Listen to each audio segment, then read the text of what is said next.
Transmigrated to the 80s, stunning stepmother stirs cold-faced officer's heart. International movie queen Jiang Mengning transmigrated into a novel and became the wicked stepmother, despised by everyone. The original character was promiscuous, arrogant, and met a tragic end, abandoned after constant self-sabotage. Stepmother. Jiang Mengning, having crossed over, had only one thought: she couldn't be a stepmother. But when the man in military uniform, broad-shouldered, narrow-waisted, and long-legged, appeared before her, she couldn't help but swallow her saliva. This wasn't an old man at all, he was clearly her big baby, her little cutie. Chapter 1, transformed into the wicked stepmother. Chop the vegetables, dice the mushrooms, slice the lean meat. Oh, don't forget the century eggs. In the scorching heat of summer, outside the window, a small clay stove was simmering with a pot of white porridge bubbling away. A little girl, around 3 or 4 years old, was reciting softly to herself as she carefully prepared to crack the century egg into the pot. She was small in stature, appearing delicate, and her hands moved cautiously as she hovered over the food, making sure everything was just right. However, in her nervousness, she dropped the century egg on the floor. This was the last one in the house. If she didn't finish cooking the porridge before her stepmother woke up, she'd be in serious trouble. In a panic, she bent to pick it up. Your stepmother is making you cook again, huh? And every meal got meat, of course. She's a capitalist's daughter, a woman's voice sneered as she approached. The little girl, still holding the muddy century egg in her hand, felt her lips quiver. She turned away, her eyes reddening with tears. You're not allowed to talk about my daddy. I don't want you to talk about him, she cried, choking on her sobs. Your whole family's clueless. Your dad's such a great guy, tall, handsome, a regiment leader. What kind of woman wouldn't he want him? But he married that. If I were you, I'd just tell him to get a divorce, the woman continued, mocking the family. Inside the house, Jiang Mengning lay on the bed, sighing in frustration. She was certain she had transmigrated into a book. Just moments ago, she had been standing on a stage, holding her Best Actress trophy. Then, a crazed fan pushed her off the stage, and when she woke up, she found herself inside a story set in the 1980s. The novel she had been preparing to film was the very one she had now entered. In the original story, the male lead, starting at 12, had everything go his way and became the world's richest person at a young age. His life, aside from dealing with a wicked stepmother, had been smooth sailing with no obstacles. The male lead was the perfect hero with a halo. The female lead, however, had no connection to Jiang Mengning at all. Unfortunately, Jiang Mengning had transmigrated into the wicked stepmother, someone with her exact name and the same vicious character. She had originally been cast as the female lead, but now, she was stuck playing the stepmother and wanted to die from frustration. The original Jiang Mengning, a rich capitalist's daughter, had schemed to marry Colonel Hu Jinyang at 18. He had 2 children, a 12-year-old son, the male lead of the story, and a 3-year-old daughter. The original character had been cruel, tormenting the children and making their lives miserable. She had no shame, frequently visiting nightclubs and sleeping with men. Eventually, she got pregnant by an unknown man, and her husband, unable to endure it any longer, divorced her. Jiang Mengning groaned in despair. What a cliché storyline. Fortunately, she hadn't been married to Hu Jinyang for more than 2 years, and the original character hadn't gotten pregnant by any man. Otherwise, this body would be too disgusting for her to handle. Outside, the crying of a child grew louder. Jiang Mengning couldn't ignore the grandmother's voice. She got up, grabbed a chamber pot under the bed, opened the door, and splashed it at the gossiping woman. Shut up already, you're so annoying. The woman, Qin Sufan, was drenched from head to toe, her face a picture of shock. You crazy woman! How dare you splash me, she shouted. Jiang Mengning leaned casually against the door, holding a handkerchief to wipe her hands, her movements elegant and deliberate. Her skin was fair and flawless, like porcelain, and she looked every bit the pampered daughter, with delicate hands and long, graceful fingers. She wore a tight cheongsam that accentuated her figure, making her appearance irresistible. Qin Sufan, flustered and unable to respond, glared at Jiang Mengning before walking away. You wait. I'll tell old Huan you, she threatened. Jiang Mengning scoffed as the woman left. Good riddance. Serves you right for being such a harlot. The little girl, now quiet, stopped crying when she saw her stepmother. Nervously, she wiped her dirty sleeve across her eyes and approached Jiang Mengning cautiously. Mom, I dropped the egg. Please don't hit me, I won't do it again, she said, trembling, offering the cracked century egg in her hands. The egg had split open, with the runny yolk spilling out. The girl's hands were filthy, her face and clothes covered in soot. Her hair was a tangled mess, and she was so thin that her eyes appeared larger than normal. Despite her poor appearance, she had beautiful features. If only she hadn't been neglected like this. Jiang Mengning felt a pang of sympathy in her heart. Mom. She'd never heard a child say that before, and it sounded strangely sweet. Jiang Mengning, once indifferent to children and against marriage, felt a stirring inside her. Looking at this little girl, she couldn't help but feel a bit of pity for her. This must be Hua Jinyang's daughter, Hua Xinian. The original novel described her as having a miserable childhood, and when she grew older, she ran away to escape her stepmother, only to meet a tragic end at the hands of some thugs at 18. Chapter 2, She's so useless, falling for an older man the moment she sees him. Thinking of the tragic life ahead of her, her heart clenched with sorrow. This child, she's so pitiful. She crouched down and gently patted the little girl's head. It's okay, it's normal for things to go wrong. Don't be afraid. The little girl was so frightened she must have been punished often. Her voice softened a little more. You can still eat the century egg after peeling it. Go ahead and eat it. At that moment, she just wanted to feed the little one, to make her eat and get a little chubbier so she would look better. Nyan Nyan stared blankly at her mother. She wasn't going to hit her? Normally, if she messed up the food, it would be impossible to avoid a beating.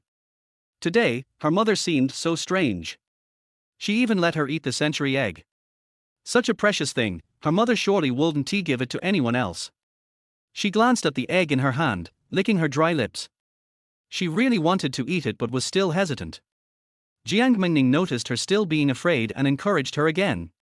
It's all right, go ahead and eat it. You can eat as much as you want in the future. We can afford it.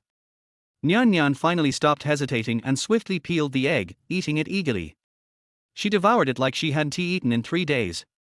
Her hands were covered in ash, but she didn't care if some of it ended up in her mouth. Jiang Mengning was about to tell her to wash her hands first, but then she decided to let her eat. Afterward, she could wash up. She couldn't leave the poor child hungry. Eat slowly, and finish the porridge in the pot. I don't want any. Having just crossed into the story, she wasn't in the mood to eat herself. While the little one was busy with the egg, she entered the room to take a look at her current living environment. This was a small mountain village, located about 60 kilometers outside Qingyuan city. The rural conditions were tough, and the housing for families wasn't any better. It was all made of adobe bricks, and the houses were allocated based on military rank. Since Hua Jinyang was a regiment commander, they got a 3-room house with a separate small kitchen. The master bedroom was where Jiang Mengning stayed. Fortunately, she had a spoiled and willful nature, demanding the best in everything. Her room was vastly different from the 2 smaller ones where the children slept. The other rooms only had simple beds, looking cold and unwelcoming. Her room had a large 4-door wardrobe, a solid wood bed handmade by an old carpenter, painted in white. The bedding wasn't the usual military green, but a white base with yellow-green floral patterns, surrounded by lace trim. Opposite the bed, there was a vanity table with various skincare products, hairpins, and headbands in many different styles, quite eye-catching. When she opened the wardrobe, it was full of brightly colored clothes, an array of dresses, kipaos, shirts, pants, and even sleepwear. The styles were modern and fashionable. Even Jiang Mengning, who was used to wearing high-end brands, could appreciate them. It seemed the original owner really was a spoiled capitalist's daughter, unable to endure even a bit of hardship. Never mind that, she had crossed into this world and couldn't go back, so she might as well adapt to the life here. The biggest issue right now was her marriage. She didn't want to spend her life with a man she had no feelings for. She would have to figure out a way to divorce. Once divorced, she could leave this place, find some money, and live somewhere else. She randomly picked a red dress with white polka dots, knee-length, from the wardrobe. She was planning to change out of the chapao. The chapao was beautiful. It had a strong traditional Chinese style that she liked.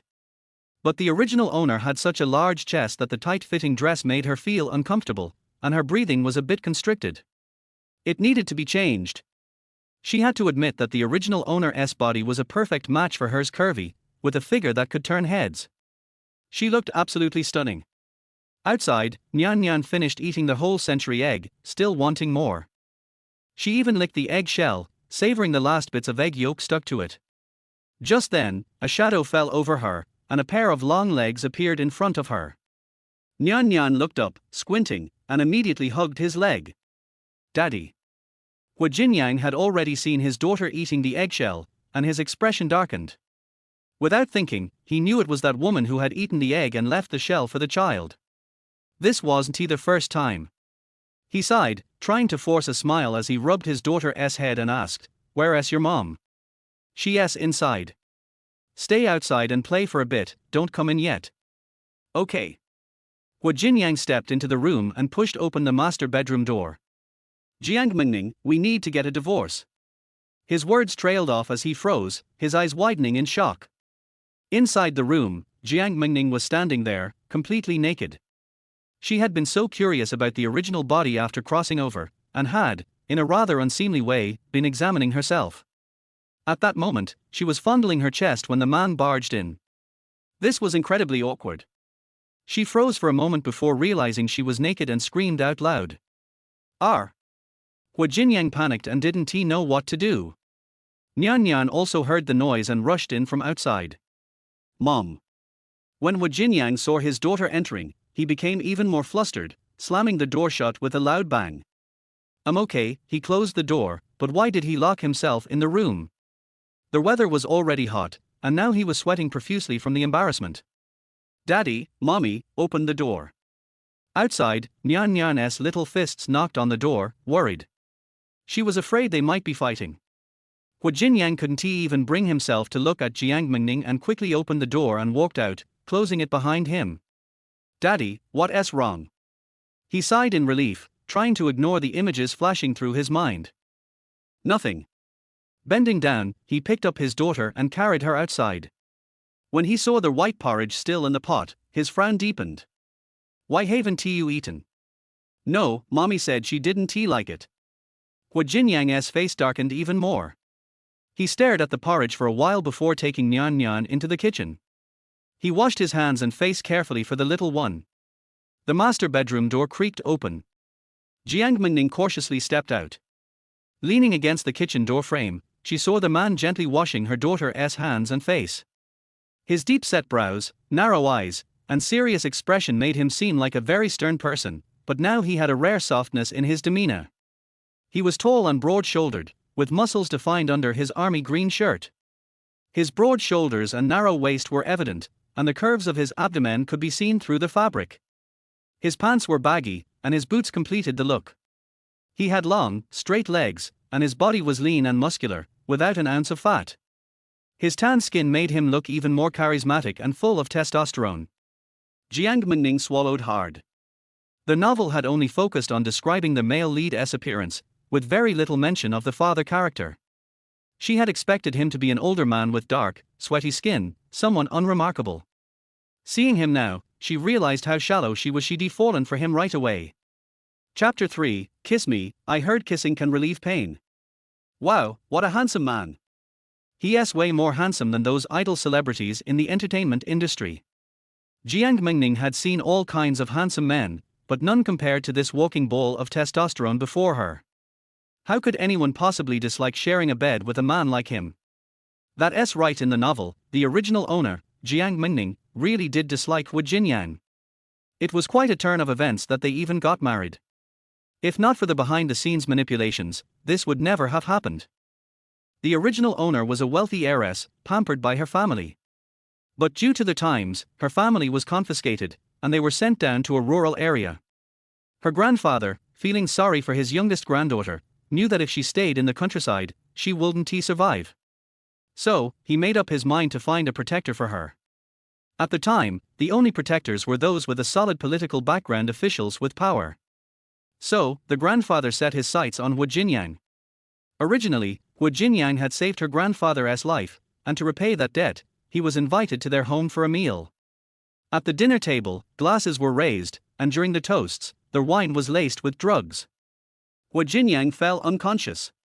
The original owner made her appearance and shared a bed with him for one night. While no real consummation happened, she framed him for ruining her purity, and Wu Jinyang had no choice but to marry her. In reality, the original owner didn't like Wu Jinyang at all. He came from a rural background, was a twice-married man, and his identity wasn't impressive. Plus, she still had an old flame in a dance hall, so she naturally had no feelings for him. She married him purely to survive in the chaos of the times. Jiang Mengning's mind was nearly fried. What was wrong with this family? The man saved you, and you repay him with ingratitude. It's inhumane. Fortunately, the original owner's grandfather passed away not long after, or else Wu Jinyang might have shot him in a fit of rage. Wu Jinyang knew Jiang Mengning was watching him, but he refused to look at her. He finished washing the little girl and ruffled her head, saying, "Go out and play. Daddy's making you egg noodles." "Oh, okay." Little Nyan Nyan was obedient. She had century egg earlier and now had egg noodles to look forward to. How lucky. She approached her stepmother respectfully, asking, "Mom, can I go out and play?" "Sure, go ahead. Just remember, don't go too far. There are bad people out there. Be careful, don't let the big bad wolf take you away." "Who's the big bad wolf?" "There's no such person in the compound." "Well, whatever." Her mom said she could play, and that was all that mattered. "Okay, Mom, I won't go too far. I'll just stay outside." She obediently went out. For once, Wu Jinyang glanced at Jiang Mengning. She still cared about others. What a joke. What new tricks was she planning? He didn't want to deal with her, so he moved to the stove and grabbed 2 eggs. Pouring oil into the pan, he cracked the eggs in with one hand. Immediately, they sizzled and popped. The eggs quickly turned golden brown on both sides. He fried both eggs at the same time, and they were both perfectly done. Anyone could tell he was an excellent cook. The aroma reached Jiang Mengning, and she walked over. She had no appetite before, but now her stomach was growling. She leaned close to the stove and inhaled the smell, letting out a satisfied sigh. "Wow, it smells so good. Looks delicious." Her expression and voice were a bit exaggerated. With the soldier here, she needed to be more gentle and ladylike. A soldier who could cook, she really liked that. Wu Jinyang stared at her as if she were a ghost. What the hell was wrong with her? Shouldn't she be avoiding the kitchen? Isn't she supposed to be complaining about how disgusting his cooking is, like she usually does? Was the sun rising from the west today? He swallowed hard, feeling uncomfortable at the scent of perfume on her. Instinctively, he took a step back. Jiang Mengning, however, didn't care about that. All she could think about was the eggs. Pointing to one that looked even better, she said, "I want to eat this one later." She was so familiar with him, completely unaware of how her behavior might disrupt her image. The man looked away, speaking in a deadpan voice, "I never said I made this for you." "You're lying." What? You're just lying. Who cooks egg noodles with 2 eggs? You're making them for the little one, right? She can't even eat 2 eggs, so one must be for me. You're so ridiculous. If you want to cook for me, just say so. I won't mind. In fact, I really like men who can cook. You can make me meals for the rest of your life. When it came to teasing people, Jiang Mengning dared say no one could top her. She had all the tricks memorized, and manipulating someone was a piece of cake for her. Wu Jinyang's ears turned red. He felt like he was being teased. He was embarrassed and angry at the same time. What nonsense are you talking? He didn't want to engage with her, so he grabbed a plate and was about to take the eggs out of the pan. Get out of the way. Jiang Mengning got too carried away, and the hot oil from the pan suddenly splashed onto her lip. It stung fiercely. Her face, which she was so proud of, couldn't be ruined like this. She rushed to the water tank and checked her reflection. Fortunately, it wasn't serious, just a small burn at the corner of her mouth. She was very protective of her looks. Even a pimple on her face could ruin her day. She shot a resentful glare at Wu Jinyang, pouting, looking utterly wronged. Wu Jinyang panicked. I just wanted you to step aside. HMPH. But now my lips hurt. Kiss me, I heard kissing can relieve pain. She quickly reverted to her usual playful teasing. Wu Jinyang's face turned redder than ever. He was nearly 8 years older than her. It was embarrassing enough to be teased by a young girl like this, and now he didn't know what to do. He didn't want to talk to her. He just wanted to get the cooking done. He served the eggs, added water to the pan, boiled the noodles, then took them out. As expected, he had made 2 servings, one with an egg in the bowl. He placed the bowls on the table, set the chopsticks, and said stiffly, "Eat." He was feeling guilty, especially after barging into her room earlier. Forget it, he couldn't think about it. Thinking about it made him feel hot all over. Jiang Mengning was really hungry, and she wasn't lying. She sat at the table, grabbed her chopsticks, and was about to eat. She didn't forget to remind him, "Go call Nyan Nyan back." Wu Jinyang gave her a glance but said nothing. He went outside. Don't pull me, I hate you." Little Nyan Nyan's voice suddenly sounded, tinged with a crying tone. Wu Jinyang immediately went outside. Chapter 4, Husband, Don't You Think So? Jiang Mengning couldn't sit still and followed them out. In the yard, Xiao Nyan Nyan was crouching on the ground, being tugged at by Qin Sufang. The little girl resisted her touch, but Qin Sufang still tried to forcefully lift her up. Standing next to Qin Sufang was her daughter, Niu Lily. Niu Lily, with sharp eyes, so that Wu Jinyang and Jiang Mengning had come out. She bit her lip, squatted down, and directly snatched Nyan Nyan from Qin Sufang's arms, hugging her tightly. "Nyan Nyan, you poor thing, you're so thin. I can't bear to look at you like this. Auntie has a piece of candy for you, I specially bought it. Let me peel it and feed it to you." She took a piece of sorghum candy from her pocket, unwrapped it, and tried to stuff it into Nyan Nyan's mouth. Qin Sufang stood by, watching her daughter with satisfaction. This was how it should be. She needed to show Wu Jinyang how good her daughter was. When the time came and Wu Tuanchan got divorced, he would naturally marry her daughter.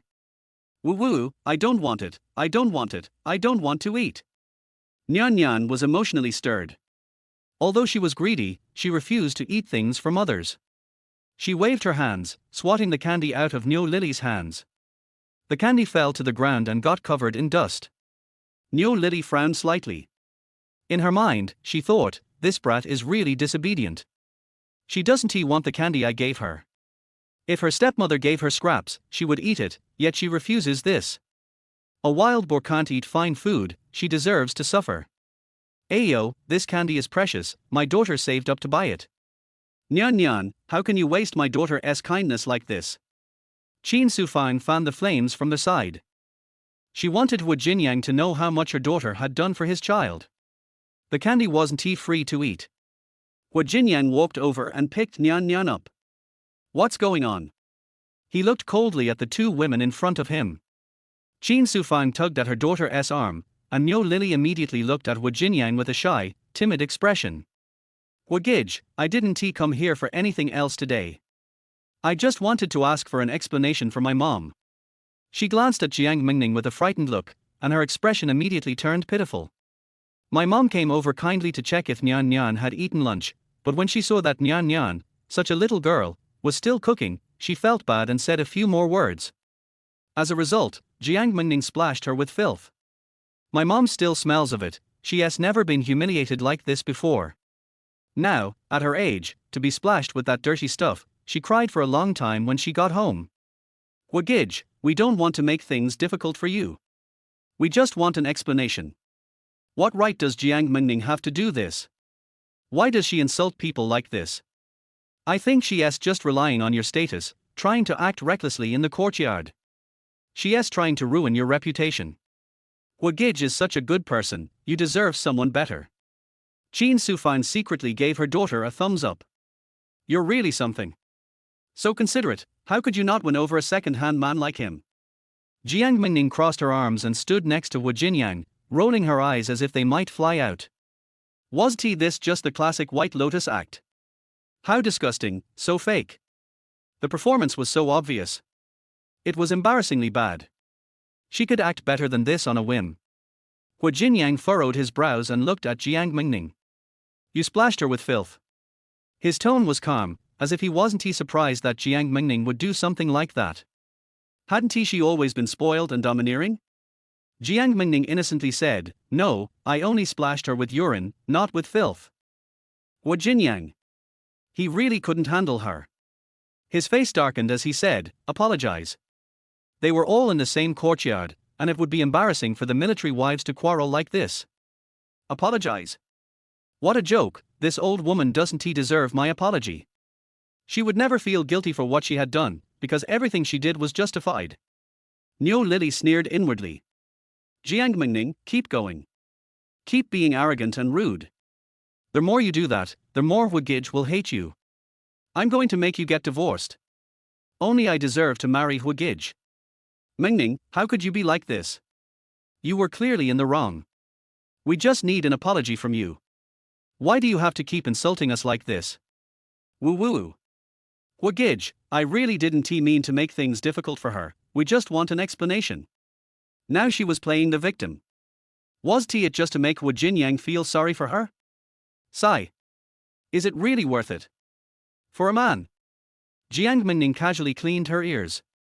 Shut up, your whining is so annoying. Just hearing it makes me nauseous. Hey, you really need to be taught a lesson. Qin Sufan couldn't stand it anymore and stood up for her daughter. My discipline has nothing to do with you. But you're really asking for trouble. What were you saying just now? Did you call me a vixen? Are you trying to get me to divorce Wu Jinyang? Qin Sufan was speechless for a moment, then finally stammered, I was just kidding, why are you taking it so seriously? Then me splashing you with urine was also just a joke. Are you really going to make a big deal out of it? Io, you really can't take a joke. So petty. You? How can it be the same? Seeing her mother about to lose, Niu Lily immediately spoke up, Huigij, my mom, she's not well educated, she just speaks without thinking and ends up offending people. But she really didn't mean it. She's very kind. We actually wanted to apologize to Mengning, but who knew she'd react like this? No matter what, you can't splash someone with urine, she's just bullying us because we're honest. She's venting her frustration on us. Once again, the focus shifted to Jiang Mengning. Niu Lily just wouldn't let this go. She wanted to embarrass Jiang Mengning, hoping Wu Jinyang would hate her. Jiang Mengning found this quite amusing. There are really people like this in real life, and they are kind of entertaining. At least, they're not boring. She could always tease and mess with them. It made her feel good. They wanted to see her fail, wanted to see her get abandoned by the man, but no one could bring her down. Isn't it just acting? No one could act better than she could. Jiang Mengning turned around, directly wrapping her arms around Wu Jinyang's neck. Her whole body pressed against him, her chest, her waist, the curves aligning so perfectly that they were incredibly tempting. Wu Jinyang stiffened, his face instantly flushed as he looked at her face so close to his and smelled the faint scent of her skin. You? What are you doing? Jiang Mengning was satisfied with his reaction. She reached out and tapped his nose with her finger. Jinyang, look at them. One after another, trying to bully me. That old lady was the one who insulted me first, she even suggested we get divorced. Splashing her was totally deserved. And hey, look at how loving we are, how could we divorce? These people are up to no good. She stood on her tiptoes and kissed him on the cheek. Her smile was like a flower, and her voice was alluring, husband, don't you think so? After teasing him, she gave Niu Lily a provocative glance and proudly walked into their house. She hummed an unknown song, clearly in a great mood. Chapter 5, If you want a divorce, you can leave anytime. She just left without a second thought, not considering the consequences at all. Wu Jinyang was frozen in place, still feeling the warmth of her lips on his and the lingering scent of her perfume. It took him a while to realize what had just happened. He had been kissed. Niu Lily, who had witnessed the entire scene, screamed in disbelief. Wu Ji, look at her. How could she do this? To flirt so shamelessly in front of so many people, it's disgraceful. You fox spirit, Jiang Mengning, you're nothing but a fox spirit. She was furious. Wu Jinyang snapped out of his daze and coldly said, destroying a military marriage is a big taboo in the army. If I hear any more about this, don't blame me for being rude. He picked up Nyan Nyan and turned to leave. Niu Lily was in tears, feeling wronged. Qin Sufang, being older and wiser, tugged at her daughter's arm and reminded her, that fox spirit is clearly trying to seduce people. They are married now, and we can't afford to act like her. If you go and kiss with Jinyang, it will only give them a handle on us. Let us leave first. They will divorce one day, this one tea last. While speaking, she picked up the sugar that had fallen on the ground. Such a precious thing couldn't tea go to waste. Even if it was dusty, a little tap and it could still be eaten. Back in the house, Wu Jinyang felt his heart beating faster than usual, and he didn't even dare to go into the kitchen. What was that woman playing at? Why did she seem so different? Nyan Nyan, noticing her father's strange expression, was seeing him like this for the first time. They had tea argued today, and he even kissed mommy. How wonderful. Dad, your face is red. Wu Jinyang was embarrassed and whispered for his daughter to stop talking. Nyan Nyan, let us go get some noodles. He said this as though trying to find an excuse to go to the kitchen.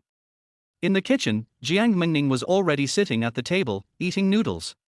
She ate elegantly, picking up only a few strands of noodles with her chopsticks, wrapping them neatly before bringing them to her mouth to chew slowly. Her lips were soft and pink, and the way she ate looked particularly cute. Wu Jinyang found himself lost in thought as he watched her. Dad, are you staring at Mom? Do you want her to kiss you again? Nyan Nyan suddenly asked, causing Wu Jinyang to break into a cold sweat. He looked up and met Jiang Mengning's gaze. She winked at him playfully. Is that so? Her teasing tone made his face flush even more. Wu Jinyang sighed, if you have any requests, just say them. No need for all these games. I know you've been wanting a divorce. Now that no one is repressing capitalists, with the college entrance exam back and the educated youth returning to the cities, your family is safe. If you want a divorce, you can leave at any time. He turned away from her and placed Nyan Nyan on the chair. Divorce. This was indeed Jiang Mengning's first goal since coming to the 1980s. She never thought of being a stepmother to anyone. She only wanted to focus on her career and making money. With the current situation, relying solely on Wu Jinyang's salary was definitely not enough for her to live luxuriously. Before entering this world, her family was well off. She grew up accustomed to a life of ease, where everything was handed to her. But suddenly, her life had completely changed, and now she had to raise a child and manage a household. It was something she could never accept. She wouldn't foolishly throw away her promising future just to become someone's maid. If she married, it had to be to an exceptional man. That was the proper mindset for a woman like her. She never thought there was anything wrong with her thinking because she was excellent, capable, and deserving of better. As for Wu Jinyang, he was indeed an outstanding soldier. He became a regiment commander at a young age, and if he earned a few more first-class merits, becoming a general wouldn't be difficult. Such a man was amazing, definitely a man with potential. Raising him was also a good option. It's just that his current salary wasn't high enough. She respected and appreciated him, and she even thought about dating him. But to expect her to have children for him, that was another story. Okay, then we'll part amicably. But those two women just cursed us to divorce. If we divorce now, it's like fulfilling their wishes. Let us wait a month. I don't want to make them happy right now. 1 month of teasing him would be enough. Millimeter, as you wish. Wu Jinyang didn't say more, picking up his chopsticks to separate the noodles in his bowl. Jiang Mengning really thought this soldier was too kind and understanding. He even tolerated the mess she made. He was truly a rare good man, the kind you wouldn't find even with a lantern. Her grandfather had such sharp eyes, quickly picking out such a gem. Nyan Nyan suddenly began to cry, feeling wronged. Although she didn't fully understand everything her parents were saying, she could tell they were going to divorce. She started crying loudly. I don't want you to divorce. I don't want you to. She thought her stepmother was great. She had even given her a whole century egg earlier. The little girl clung to her father's pants leg, looking pitiful. Dad, Mom gave me a whole century egg and let me eat porridge. She's nice to Nyan Nyan, so please don't divorce. Wu Jinyang was surprised. He thought Jiang Mengning had just given Nyan Nyan the egg shell, but it turned out she had given her a whole century egg. She really had changed. Jiang Mengning didn't expect her small gesture to be so memorable for the little one. She really was a little sweetheart. Don't cry, I was just teasing. There's no divorce. Your dad's just a bit out of sorts. Wu Jinyang. Nyan Nyan sniffed, looking up at her dad with hope. Dad, you really want to divorce Mom? Oh. He gently rubbed her head. Millimeter, we were just joking. Now hurry up and eat your noodles. I have training later, so I can't stay with you. Okay. Dad and Mom aren't getting divorced. Dad and Mom aren't getting divorced. She was so happy, dancing around as she ate her noodles. After Hu Jinyang left for his training, the big and little one ate their noodles at home. Nyan Nyan was so diligent that she started cleaning the bowls and preparing to wash them. Jiang Mengning stopped her. Don't wash, don't wash. Put it down. Little girls shouldn't wash dishes. At her age, it was time to play, not do chores. Nyan Nyan looked confused. She used to be the one washing the dishes, unless her older brother or dad were around. Mom, do you want to wash the dishes? She didn't really understand what her mom meant. Jiang Mengning grabbed Nyan Nyan's hand and led her out of the kitchen. I'm not going to wash either. There are no gloves in the house, so I'll leave it for your dad or brother to do when they get back. She still wanted to keep up appearances. As a public figure, her hands couldn't look too bad. Chapter 6. He doesn't know how to be gentle with women, a stinky man. However, she can recognize the reality. Since she has traveled here and doesn't have enough money to not work, she must not be lazy. At least, she should wash her own dishes and clothes. I think I have to buy a few pairs of gloves. With gloves, I don't have to worry about my hands getting rough. Alas, the eldest lady has a hard life. The sun is still glaring outside. Jiang Mengning turned her head to look at Nyan Nyan. The little girl seems to have an itchy head and is scratching her hair with her hands. What's wrong? Is there something growing on your head? Let me see. The girl's clothes are very dirty, and she looks like a little beggar. She is really afraid that a bug will run onto her head. She opened the little girl's hand and was about to check it. She saw a few small bugs crawling on her hair, and when she looked closely, her head was densely covered with white dots. People with intensive disorder couldn't stand it. My dear, you have lice on your head. She recognized this kind of thing, and she had seen it in books, but she had never seen it in reality. Originally, she thought lice were far away from her, but she didn't expect that they were right under her nose now. It's not that she dislikes it. There are just too many of them, and she can't do anything. Xiao Nianyan was not surprised at all about the lice. She said naively, many people have lice, and I have fewer. Jiang Mengning, okay, but this is definitely not okay. If there are too many lice, your scalp will definitely itch. You have to find a way to get rid of them. She couldn't accept the appearance of such creatures in the environment she lived in.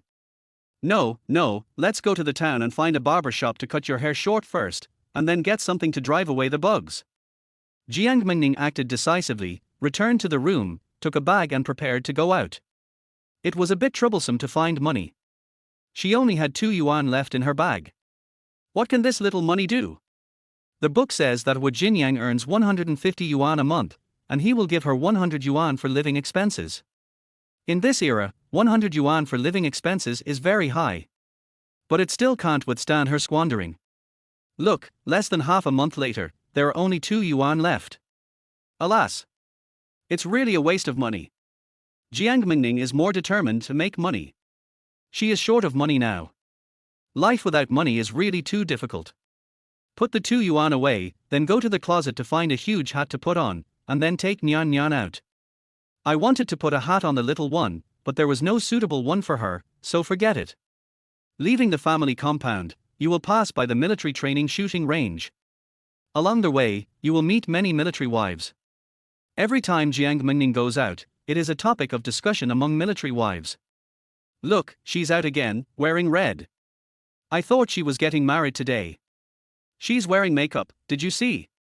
She's not going to the city to meet some wild man again. Who knows? She's just not serious. It's really pitiful for Captain Hua to marry such a bad guy. I say, you have to take care of your men and don't let her seduce you. Such discussions have never stopped since Jiang Mengning married Hu Jinyang. She, Jiang Mengning, is really famous in the army. Everyone knows her. Jiang Mengning didn't know someone was gossiping about her. When she passed by the shooting range, she saw a group of soldiers training under the scorching sun. She saw Hu Jinyang standing in front of the crowd at a glance. After thinking about it, she felt that she only had $2 on her, which was really a bit embarrassing. She simply went to borrow some courageously. She turned around and walked towards the shooting range. The entire training ground was all khaki. The khaki dirt road, khaki mountains, and khaki buildings were all grey. Only she wore a red dress and a white wide-brimmed lace hat, looking like a young lady who had returned from studying abroad. So bright and beautiful. The soldiers who were originally concentrating on training were instantly attracted by the red in the distance. Although the captain's wife was notorious, she was really beautiful. The kind that could make people unable to walk at first sight. Jianyang faced his soldiers with his back to Jiang Mengning, and had no idea that Jiang Mengning was walking towards him. He saw his soldiers go from concentrating to having their eyes wandering, and becoming completely absent-minded. He frowned. Everyone stand at attention. All the soldiers quickly retracted their gazes and looked at the captain. Jianyang scolded with a cold face, "Are you training?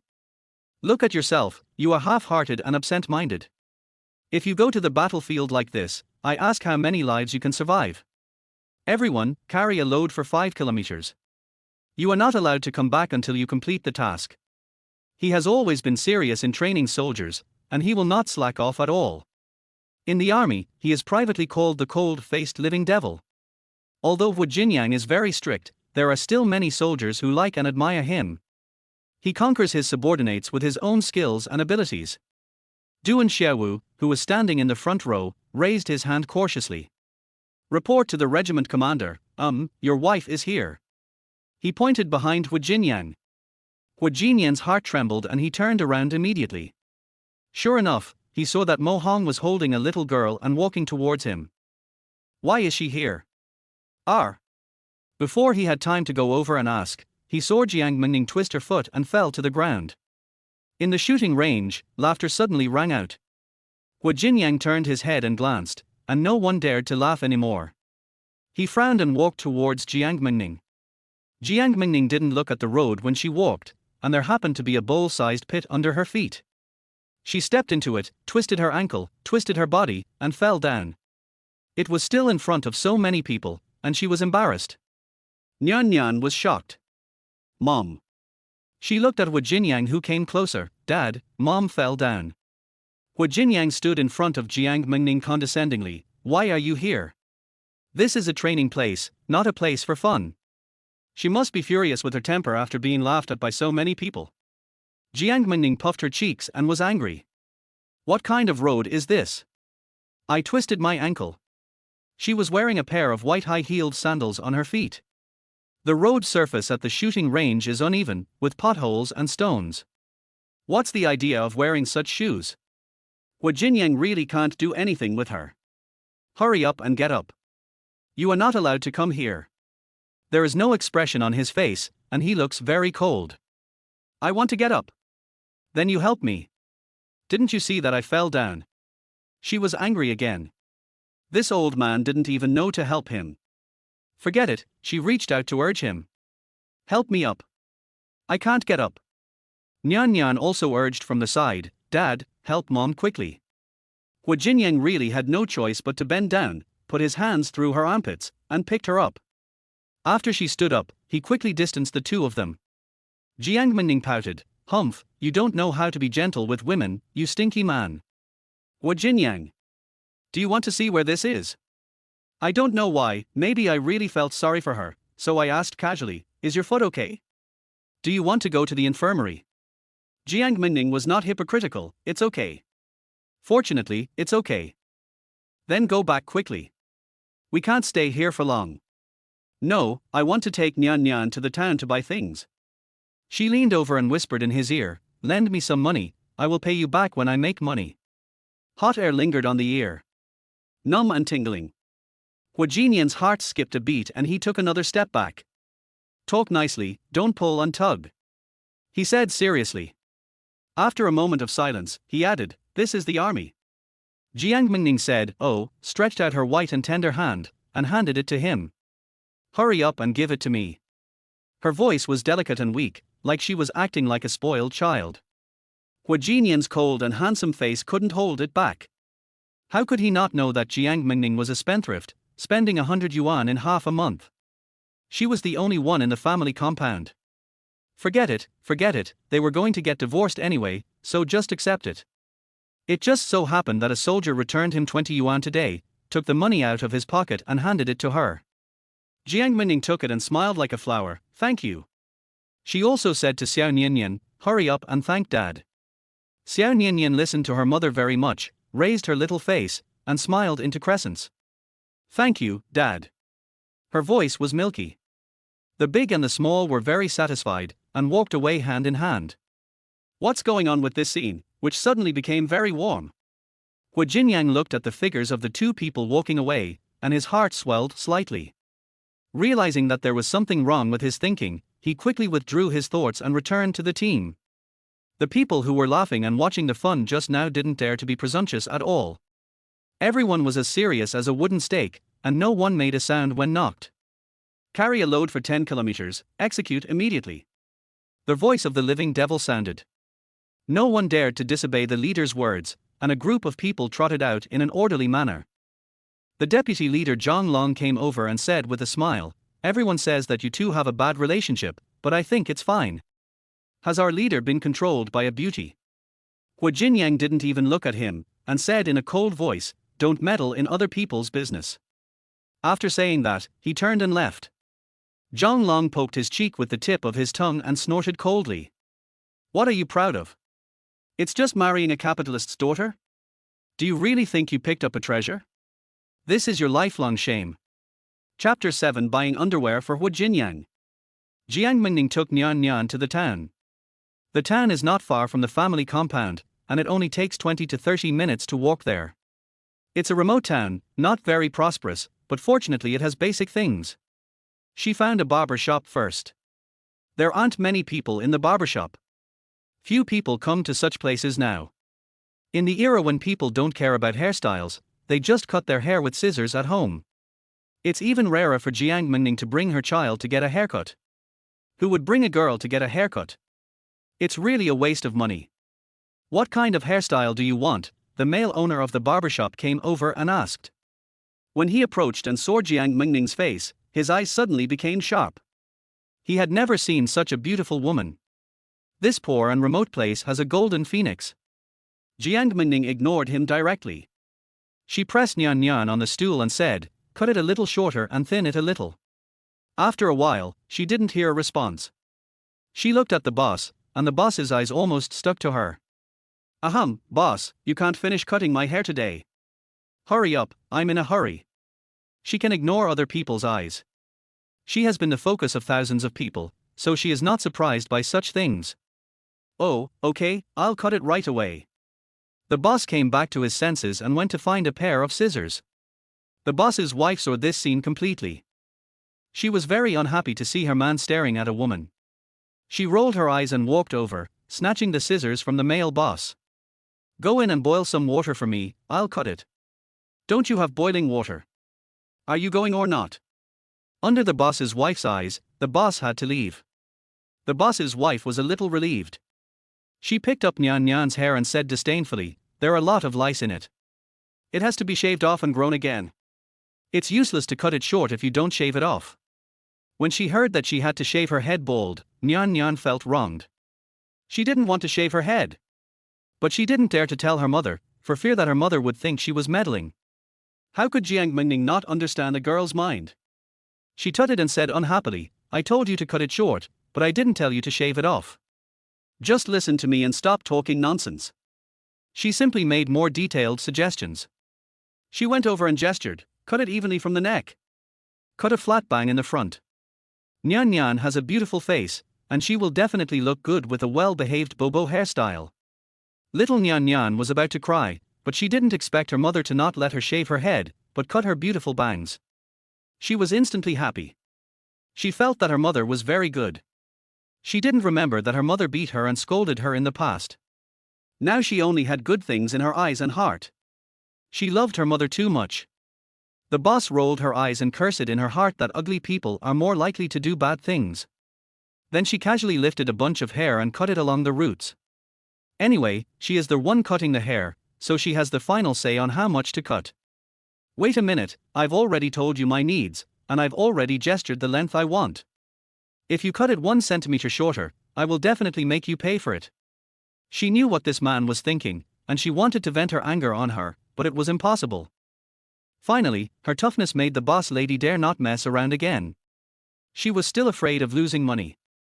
The haircut went smoothly, and Nyan Nyan really suited this hairstyle, and she immediately became much more obedient. Looking at the little cutie in the mirror, Jiang Mengning asked, "Nyan Nyan, do you like this hairstyle?" Nyan Nyan was almost stunned, she had never seen herself like this before. "I like it, thank you mom." "You're welcome, as long as you like it." After paying the money, she took Nyan Nyan out. As soon as the man left, the boss lady rushed to the inner room. When she saw her man, she scolded him, "Have you never seen a woman before? Look at your behavior, your eyes are almost touching my eyes, aren't you disgusting?" The boss didn't dare to speak, fearing domestic violence. The boss's wife was unforgiving, you can tell at a glance that she is not a decent woman. If you see such a woman in the future, stay away from her. If you see her again, I will dig out your eyes. Jiang Mengning took Nyan Nyan to the supply and marketing cooperative again. She bought a comb for combing lice, and also bought a lot of hair flowers and hair bands, and hairpins were also indispensable. She wanted to buy beautiful things as soon as she saw them. "There are also beautiful skirts here, Nyan Nyan, buy you a few sets." The little guy's clothes were so dirty that they couldn't be washed.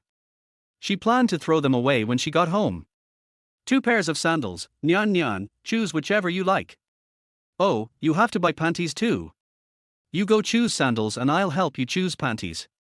"Girls, you must be nicer to yourself, be clean and hygienic, especially underwear, you have to wash and change it frequently." Nyan Nyan was a little panicked because Jiang Mengning wanted to buy so many things at once. "Mom, these are too expensive. Ready-made dresses are much more expensive than those made from cloth. Now many children wear clothes made from torn cloth, and few wear beautiful dresses." Jiang Mengning touched Nyan Nyan's head, "It doesn't matter, buy it if you like it. We girls can't live a life too wronged. We have to please ourselves with beautiful things. If conditions permit, try to make our lives better." Nyan Nyan thought her mother's words were so avant-garde.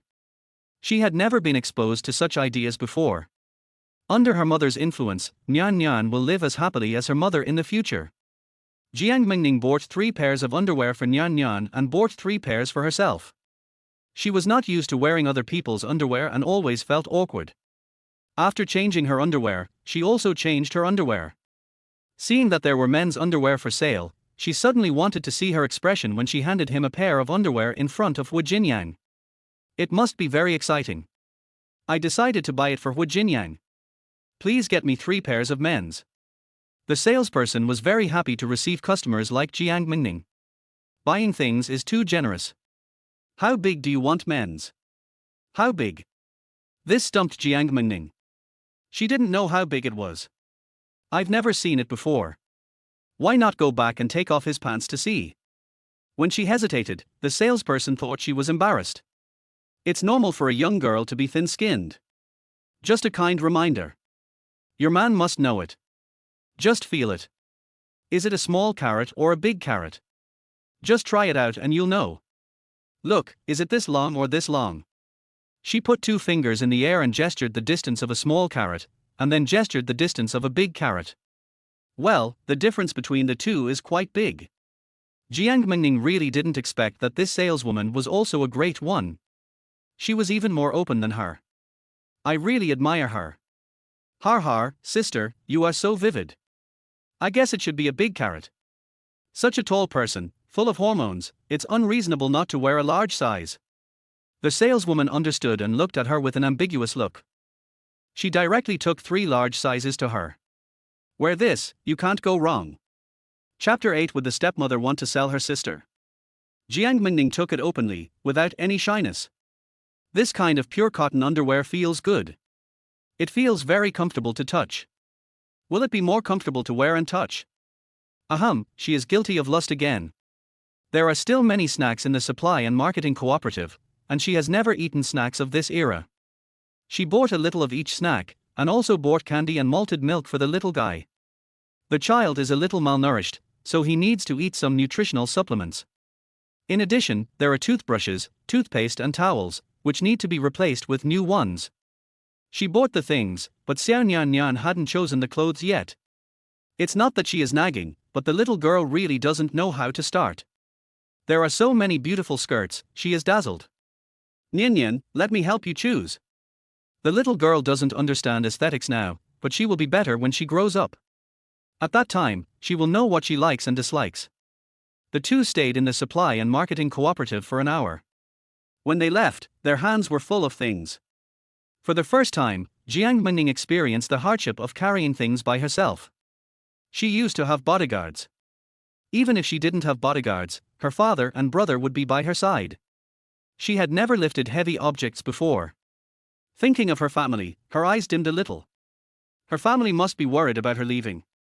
If only she could go back. If she can't go back, at least she has to let her family know that she is safe now. Mom, what's wrong with you? Little Nian Nian felt that her mother was unhappy, and raised her little face to ask. It's okay, San got into my eyes, let's go. Mom, give me some, I'll help you carry things. The little guy is very considerate and wants to help her mother share some of their weight. Okay, then this smallest and lightest one is for you. It's Xiao Nian Nian's clothes. We have to take it well. Okay. The little girl was very happy to help her mother. It was already 4 o'clock in the afternoon. Jiang Mengning was going to see if she could find a car to take them back. There were too many things, and they would be exhausted walking back. A big man and a small child were walking on the street. When they passed a meat shop, the man who was chopping meat inside had his pupils shrink and put his knife and fork directly on the chopping board. Jiang Mengning, stop right there. He walked in front of Jiang Mengning with anger. Because he had been cutting and selling meat, his apron was full of oil stains. Jiang Mengning thought he was going to hit someone, so she quickly protected Nian Nian behind her. What are you doing? Jiang Mengning, you are finally here. I want to ask you, why haven't you come to buy meat from me for so long? But I heard that you went to buy meat from Wenger Maisie next door. What do you mean? Do you look down on me or despise me? He was originally angry, and as he spoke, he felt that he was a little aggrieved. A man this big and strong, now showing a pitiful expression, seems to be a little jealous. Is he jealous of Wenger Maisie next door? Does he think Wenger Maisie has robbed his business? No, he should think Wenger Maisie has robbed others. Jiang Mengning felt a chill all over. She had a bold guess, could it be that the original owner had an affair with the butcher? Oh my god. Her cerebellum was almost atrophied. No way. Is he so unpicky?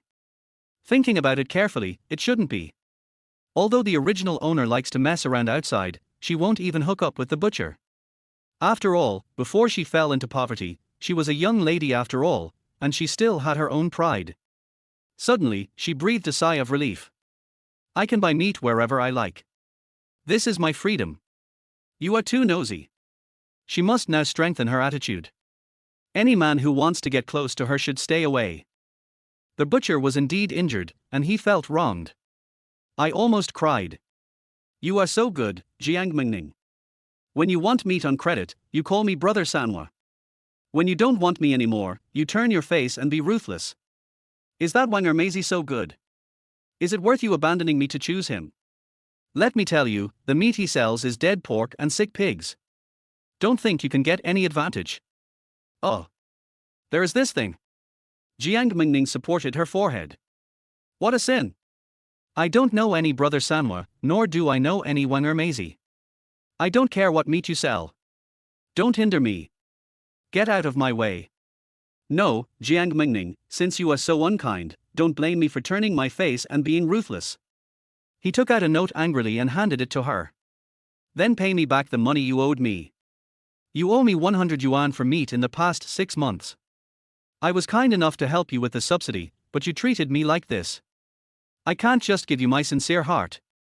Pay me back quickly. If you don't, I'll report you to the police. The note really had the money Jiang Mengning owed on credit written in black and white. Even the time of each debt and the amount of meat she bought were remembered. Oh my god. How much can the original owner eat? She ate 100 yuan worth of meat in half a year. She must have eaten it herself. She couldn't have given it to others. What kind of concept is this? When she was a star, she couldn't eat a few pieces of meat in a month in order to control her weight, okay? The butcher said again, "It's written in black and white on it. Pay me back quickly. From now on, we don't owe each other anything. If you want to buy the meat from the sick pig, I won't stop you." At this moment, the sun was setting, and it was time for the central primary school in the town to get out of school. Students came out of the school one after another. "Hey, Wahawen, look, isn't that your stepmother?" Two boys stood on the street. The tall boy looked about 12 or 13 years old, with a delicate face, and looked very immature, but his eyebrows and eyes had a sense of depth. It is not difficult to see that when he grows up, he will definitely be a handsome guy. His good friend Zhu Dadong winked at him. "Your stepmother seems to be pulling with a man again. I'm afraid your face will be humiliated by her." Wahawen glared at him, a little angry. He ignored his stepmother, turned around and left without even looking at her. Anyway, that woman was used to embarrassing herself outside, so he pretended not to know her when he saw her. He never recognized this stepmother. In a blink of an eye, he saw a little girl standing over there. The little girl had a flat bang, wore dirty clothes, and was very thin and weak. Wasai Nyan. Who else could this be but his sister? But why did my sister have her hair cut? Wahawen clenched his fists, and his hatred for his stepmother increased. It's not enough that the stepmother came out to embarrass herself, but she also brought my sister out, and my sister's hair was cut. She didn't want to sell my sister without anyone knowing. Chapter 9. Wow, you are so cute. Wahawen clenched his fists. He won't let his stepmother hurt his sister. With him around, no one can hurt his sister. He ran towards his sister. "Hey, don't be mean to your stepmother. If she whispers to your father, you will be hung up and beaten. You will be beaten to death." The friend shouted anxiously. He didn't dare to follow him. After all, Wahawen's stepmother was famous in their school. She had a bad reputation. Who dared to mess with her? Wahawen couldn't hear anything now. He only had his sister in his heart and eyes. He couldn't let his sister be harmed by that woman. "Sister." He ran to his sister, grabbed her hand and hid her behind him. He glared at his stepmother angrily. The disgust in his eyes was undisguised. "You've gone too far. Do you want to sell your sister for meat? This hateful woman, who is lazy and greedy, now wants to use her sister for meat. Does she have any humanity left?" Nyan Nyan was almost frightened by her brother who suddenly appeared. Feeling that her brother was very angry, she shook her head desperately to explain, "Brother, Mom didn't, don't scold Mom. Sister, don't talk, don't believe her, she is a liar."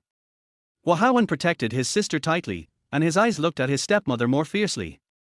At this moment, he was like a little wolf cub, ready to pounce on his stepmother at any time. Jiang Mengning suddenly saw the male protagonist who appeared, and was slightly surprised.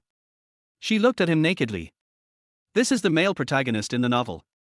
She is so young, but she looks so good.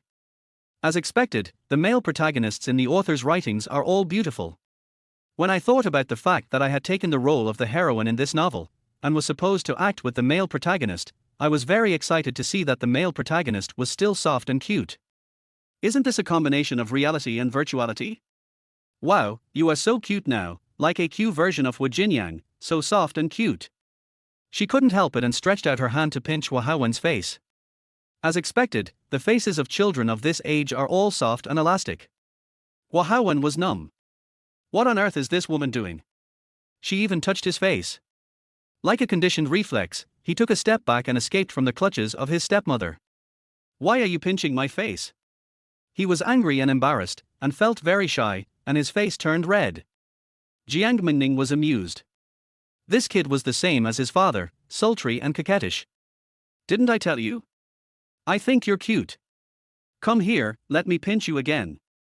Wahawen was so scared that he took several steps back. "Don't come over here." He was really afraid of this woman. Jiang Mengning shrugged. What an unlovable child. Nyan Nyan is still obedient. She pinched Nyan Nyan's face, and Nyan Nyan cooperated very well. The butcher who was ready to ask for money was unhappy.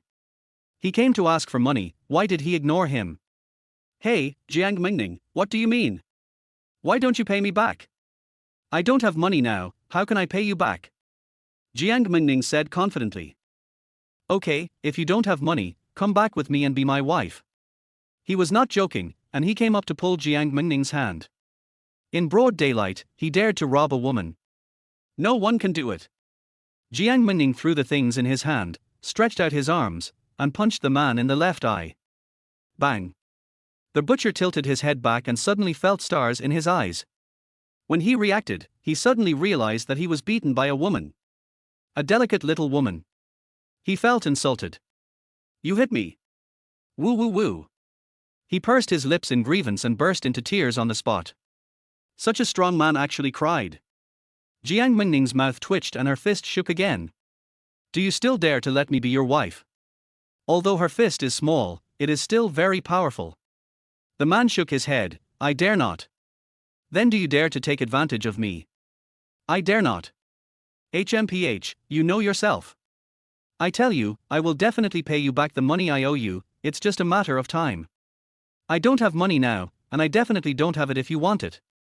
Wait, when I have money, I will come to you to settle the account.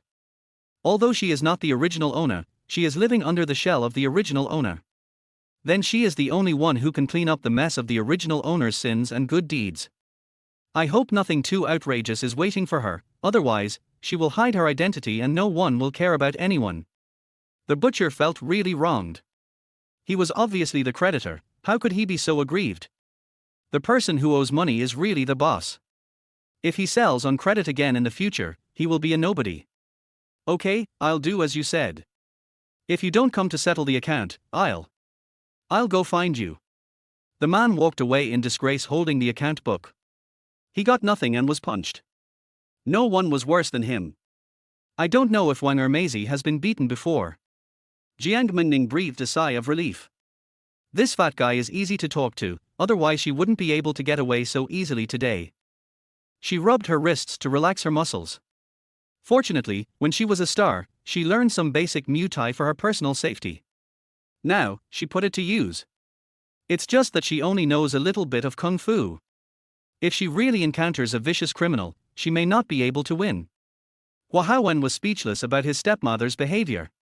My dad gives you so much money every month, can't you save it a little? You still run out to buy on credit. You are so shameless. I don't know how your parents taught you.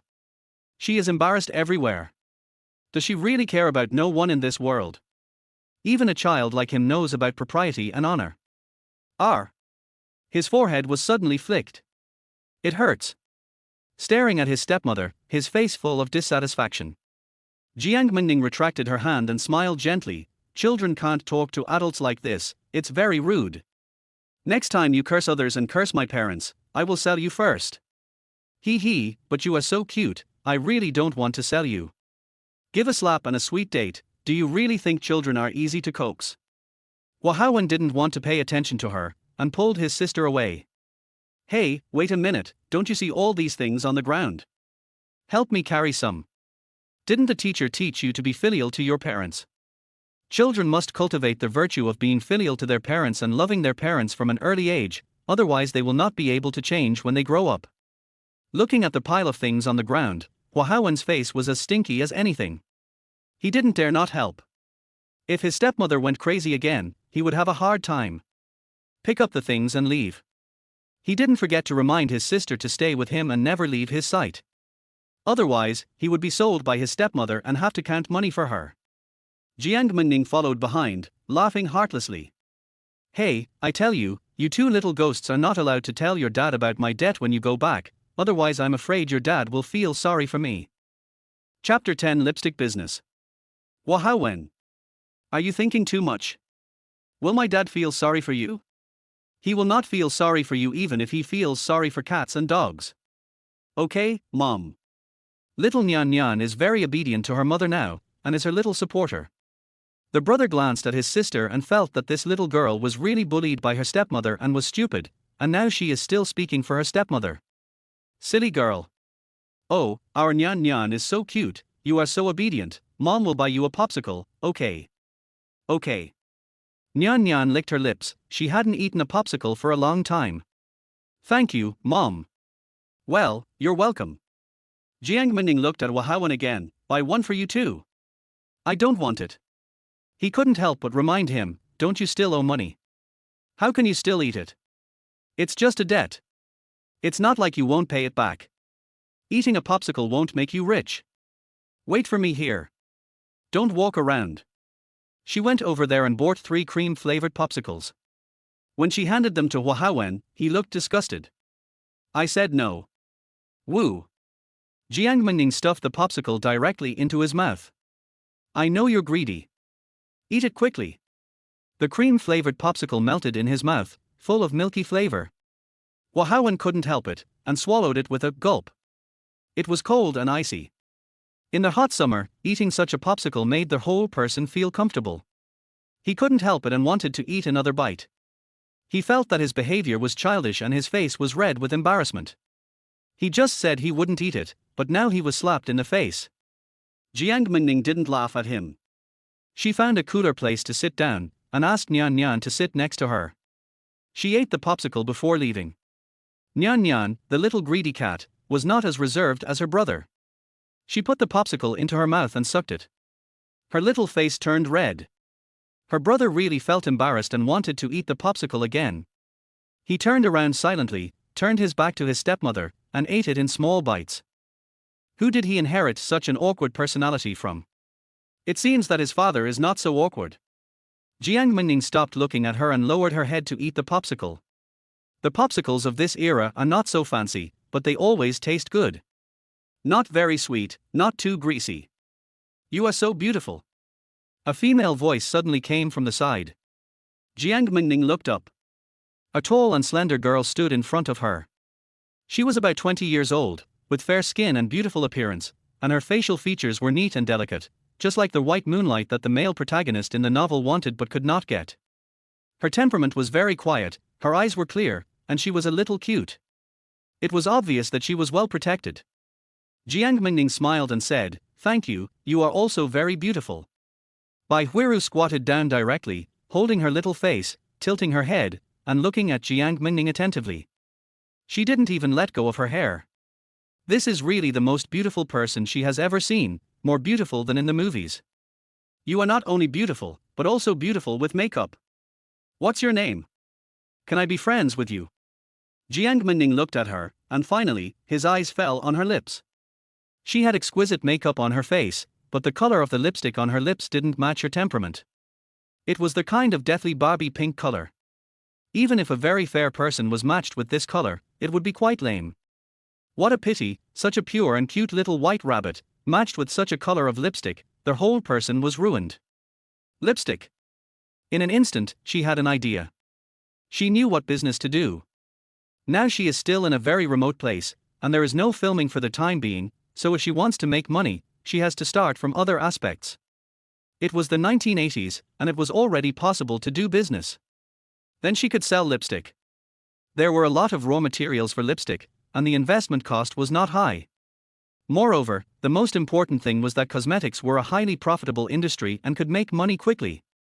She decided to sell lipstick first to make money and save her from hunger. She stuffed the remaining half of the popsicle into Nian Nian's hand. She took out a tissue from her bag, approached Bai Huiru, and gently wiped off part of the lipstick on her lips. After wiping off the thickly applied Death Barbie pink, only a light pink remained on her lips. This kind of pink is more suitable for delicate girls. Girl, I think the color of your lipstick doesn't suit you. It makes you look too old. It would be better to wipe off some of it. And I suggest that you change the color of your lipstick to highlight your temperament and beauty. She touched the little girl's face and teased her a little, and the little girl blushed. I prefer to be friends with delicate and beautiful girls. Bai Huiru covered her little face with innocent and cute eyes. Really? Then what color lipstick suits me? Can you help me choose a color? I'll listen to you. Jiang Mengning smiled charmingly. Of course it's someone like me. Look at my lips, a light red. A thin layer shows complexion, and a thick layer shows temperament. It can be worn with any hairstyle and clothes. And you don't have to focus on one color. You can try different colors. Anyway, don't use this Death Barbie pink color. It's really ugly. Bai Huiru completely believes Jiang Mengning. Is that so? Then where did you buy your lipstick? I'll go buy it. This is the point. Jiang Mengning smiled. This is really not sold outside. I make the lipstick I use myself. I feel safe and healthy when I make it myself. I don't have to worry about any chemical ingredients. Oh, you can make lipstick, that's amazing. Can you sell me one? I really need it. Of course. But I'm out of lipstick at home. I have to wait a few days to make one. If you don't mind. I don't mind. You're so beautiful. I can wait as long as it takes. She was like a little fangirl, and she was so fascinated that her mind was dizzy. Even if Jiang Mengning wanted her life now, she might have to consider it. That's fine, but I'm a small business. If you don't want it after I make it, I'll lose a lot. Look, how about you give me a deposit first? She asked tentatively. Okay, I'll give you money first. I have money. The eldest lady took out 50 yuan and gave it to Jiang Mengning without saying a word. I'll give you 50 first, do you think it's enough? 50 yuan is nothing to the movie queen Jiang Mengning, but it's a life-saving straw for Jiang Mengning now. Enough, too much, then wait for me for a few days, I'll send it to you when it's done. By the way, where do you live? How can I find you? Bai Huiru was completely defenseless and directly reported her name. My name is Bai Huiru. If you want to find me, just go to the steel plant family compound, and tell the guard when the time comes, he will take you to find me. Steel plant family compound. Okay, I'll come to find you. By the way, my name is Jiang Mengning. Wow, your name is also nice, I like you even more. Thank you for your love, you are really cute. When it comes to mutual flattery, she still knows how to do it. Bai Huiru covered her little face again and ran away shyly. Goodbye, I have to go back first, otherwise my mother will worry. Looking at the girl walking away, Jiang Mengning shook her head. What a simple girl. Such a girl must have a family that loves her very much, otherwise, they wouldn't raise her to be so innocent. I just hope there are no bad people around her. Otherwise, she is so silly that she will be easily deceived. Look, she cheated 50 yuan with just a few words. No, she is not cheating, she really wants to make lipstick. Raising the money in her hand, she suddenly looked at Wahawen with hostility. Oh, why are you looking at me like that? The popsicle is not delicious. Wahawen snorted coldly. You are lying again, how can you make lipstick? He originally thought that his stepmother suddenly changed her nature, who knew that she was still stubborn. Jiang Mengning went over and knocked on his head. Children should not ask too much about adult matters, let's go home. Chapter 11 Remove lice from Nyan Nyan. She doesn't want to explain anything to such a small child. Even if he is the male protagonist of this article, so what? She doesn't rely on him for support or living, so she doesn't need to curry favor with him. Now, as long as she doesn't abuse the two little guys, she can live a long life. When she got home, it was already 5 o'clock in the afternoon. Jiang Mengning said to Wahawen, Comrade Hua, please boil some water. She had to wash Nyan Nyan's hair and take a bath first. Wahawen was not surprised that his stepmother would order him to work. He was used to it. Put down the things silently and went to the kitchen. Seeing that there were still unwashed dishes on the kitchen table, he first collected the dishes and chopsticks and washed them in the sink, then scooped water from the water tank and poured it into the pot. Then he lit a match and used straw to light the fire. The movements were skillful and neat, and it was obvious that he had worked hard. Jiang Mengning admired the child's character and was very stable. He didn't complain at all. He is worthy of being the male protagonist. After the water was boiled, he said to his stepmother, took the lunchbox, and went out to the cafeteria to get food. People in the family compound can also go to the canteen to get food, but it is all fixed. Jiang Mengning filled a bucket with water and brought it to the simple bathing shed built outside. Nian Nian, can you take off your clothes by yourself? Yes. Nian Nian answered very loudly. Then she took off her clothes quickly. Not to mention, the little girl's skin is quite white, but her face is darker and yellower. Jiang Mengning put on gloves, put Nian Nian in the bathtub, and began to scrub her and wash her hair. This treatment is only for Nian Nian. She has never helped her mother to wash her in her life, and now she is helping a strange little girl to wash her. Well, the little girl is more blessed. Nian Nian's body is still quite dirty. After washing for a while, the water turned black. There is a lot of mud rubbed out. Finally, she washed her hair with a lot of shampoo, and her hair smelled fragrant. After taking a bath, she first wrapped her wet hair with a towel to absorb some moisture.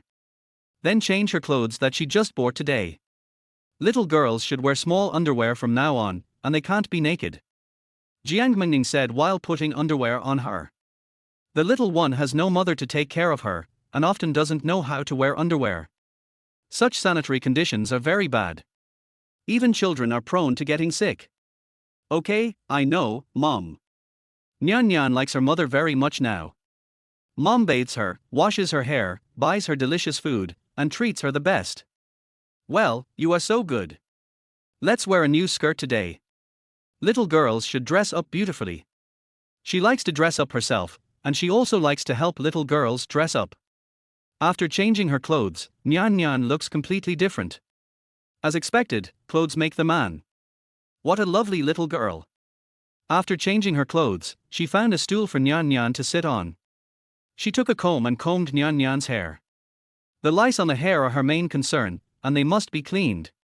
After the little girl's hair was cut short, it was very smooth to comb. It was also easy to comb out the lice. The comb slowly slid down from the top of her head. As soon as the comb came down, the comb was densely packed with lice, and there were also a few lice eggs. Because of the water, the lice were not so flexible and did not move much. She almost had intensive phobia. Jiang Mengning frowned. She had intensive phobia and a slight misophobia. It was really. She really couldn't help it and retched. She really couldn't bear to see this. Nian Nian, I'm sorry. I feel a little uncomfortable in my stomach. Nian Nian knew that her mother loved cleanliness, so she quickly took the comb. Mom, don't move, I'll do it, I know how to do it. She was very skilled, pinching all the lice on the comb to death with her fingernails, and then combing her hair from top to bottom one by one. Every time she combed her hair, there were many lice on the comb. Nyan Nyan didn't let any of them go and strangled them all. Jiang Mengning suddenly felt sad when she saw the little girl like this. Such a young child has great self-care ability and must have suffered a lot. She lost her mother when she was young and must have never felt the love of a mother. For some reason, she picked up the comb again and combed her hair. Anyway, she was wearing gloves, so she wasn't afraid of those insects touching her skin. She repeated the action many times, and later, she could accept it calmly. Finally, most of the lice on her head were gone. It was just that the lice eggs couldn't be combed off, so they had to be cleaned up one by hand. Nian Nian, let's stop here today. I'll help you another day when I'm free. You must remember to comb your hair with a comb every day, so that there will be fewer and fewer lice. Okay, Mom. At this time, she also felt that her head was much more relaxed. Mom, my hair doesn't itch at all. Well, it won't itch if there are fewer lice. We should remember to wash our hair frequently in the future, okay? When it's hot and you sweat, you should take a shower and wash your hair every day. If it's cold in winter, you should wash your hair every 3 days, okay? I know, Mom. Well, you're so good. I'll help you dry your hair. Finally, she put a butterfly hairpin on Nyan Nyan's hair, and the little girl immediately became fashionable. She happily turned around in the yard. Wow, a butterfly, so beautiful. At this time, Wahawan came back from getting food. The little girl ran to her brother happily. Brother, look, my mother bought it for me. Is it beautiful? Wahawan almost didn't recognize his sister. Is this still his sister? She's definitely not a fairy. He stared at his sister in surprise for a long time before he came to his senses. This is really his sister. Was she dressed like this by her stepmother? He looked at his stepmother with a dark look in his eyes. What on earth is this woman going to do? She was not so kind before. There must be something wrong when things are out of the ordinary. He will not be fooled by these small favors. He took his sister back to their house without even looking at his stepmother. Jiang Mengning snorted. This kid is so rude. In the kitchen, Wahawan arranged the food he brought back. There were only 2 dishes on the table. Stir-fried greens, stir-fried bean sprouts, and then 3 servings of rice. The army canteen cannot provide family members with big fish and meat. In this era, there is just enough food to eat. It is good to be full. Don't think about eating too much. Fortunately, there is meat in the canteen once a week, which can be regarded as a family welfare. Wahawan picked up a bowl of rice and handed it to his sister, and took a bowl for himself. Then the two went to the corner over there, sat on a small stool, and picked the rice in the bowl. Jiang Mengning. By the way, it is written in the original book. The original owner didn't like to eat at the same table with the children, so she asked the two children to squat in the corner and not to eat vegetables. What a headache! She sat at the table and waved to Nyan Nyan. Both of you come and eat. Don't squat over there to eat from now on. Eat at the table. What a joke it is to squat to eat. Nyan Nyan listens to her mother now.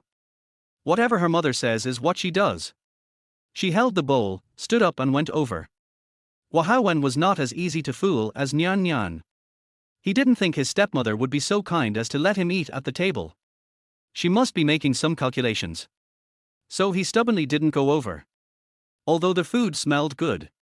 Chapter 12: The Awkward Male Lead. Jiang Mengning didn't force him. If he wasn't active in eating, he would be really stupid. Looking at the dishes on the table, she didn't have much appetite. Although she didn't eat much meat to keep in shape, she couldn't get used to such vegetarian dishes. She thought of buying malted milk. She washed 3 cups and made 3 cups of malted milk. The malted milk had a mellow taste, and the kitchen was suddenly filled with a strong milky aroma.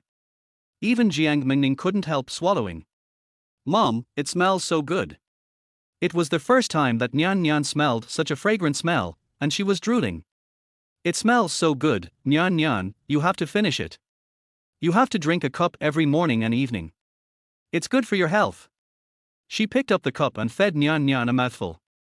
The little girl was so satisfied that her eyes were rolling. After drinking, she smacked her lips with reluctance. I really think this tastes good. She glanced at her brother, then picked up his cup and ran over happily. Brother, drink, it's delicious. Her brother treated her well, so she had to treat him well.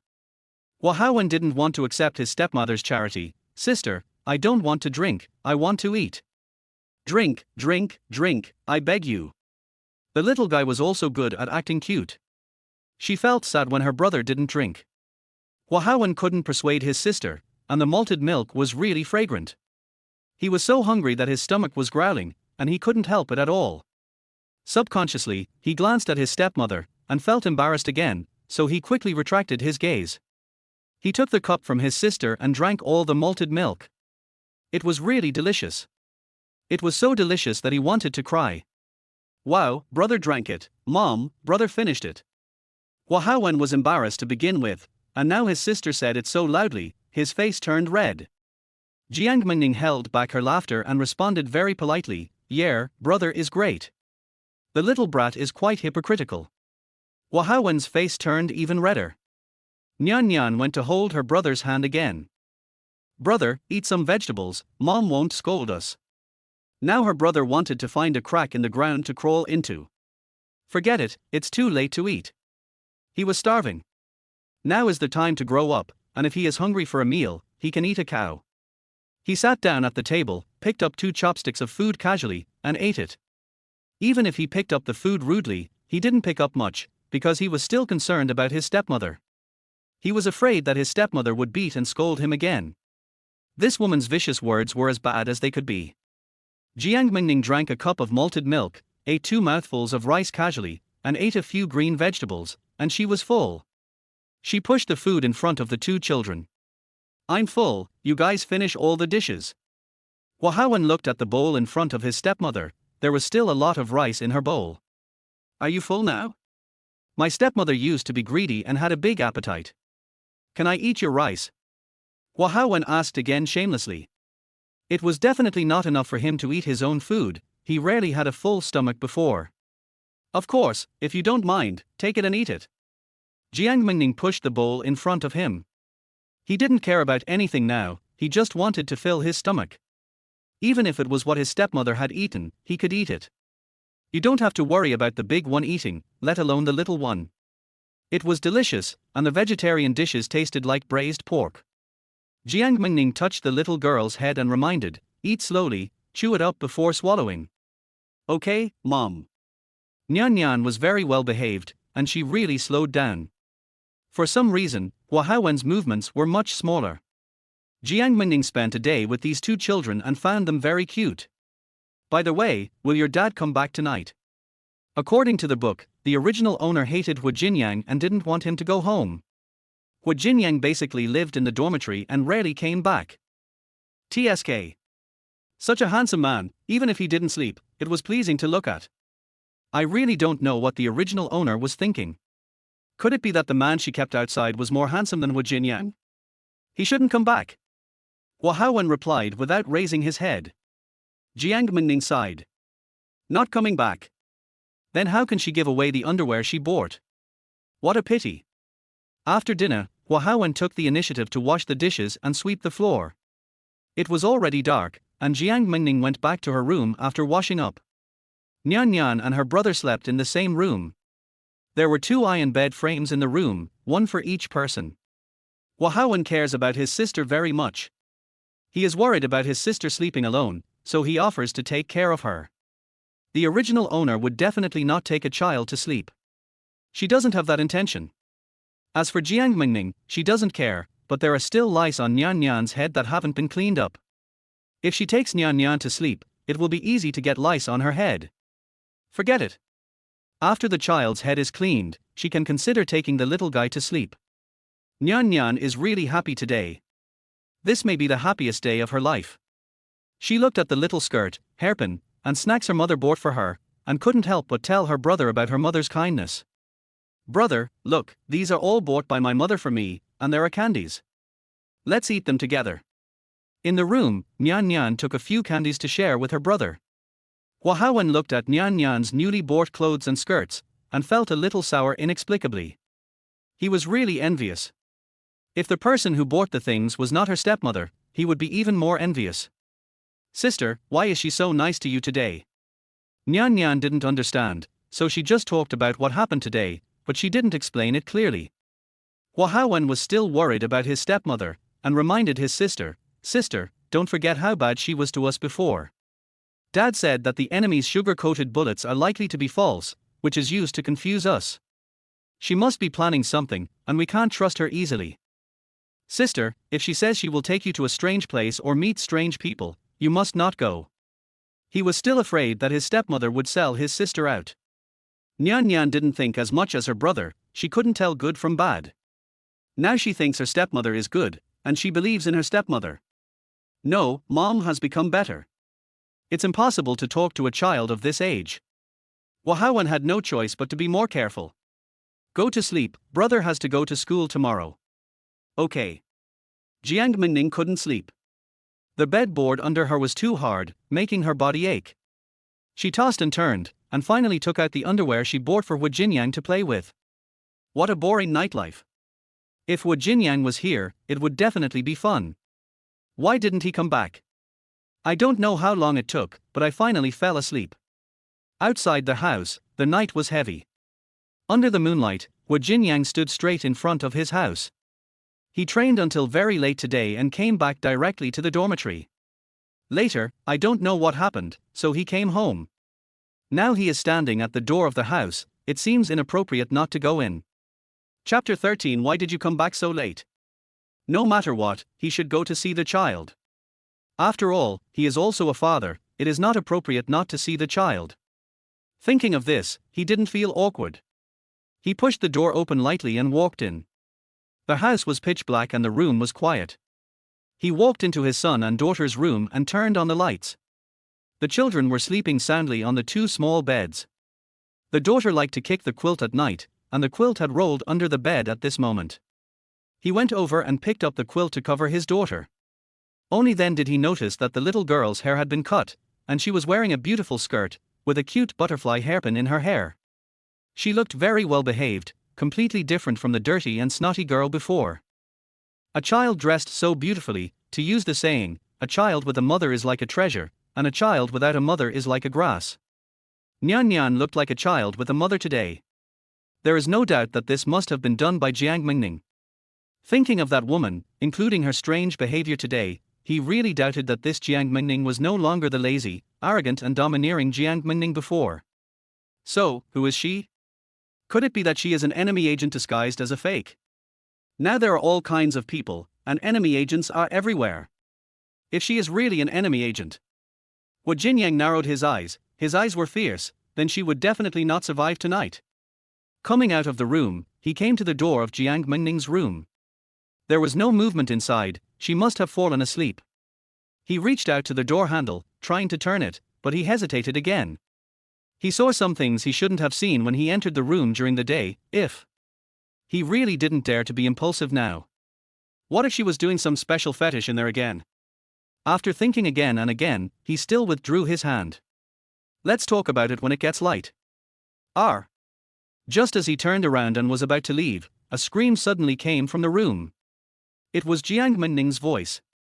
Jianyang paused, and he didn't have time to think about it. He kicked the door open and rushed in. What's wrong?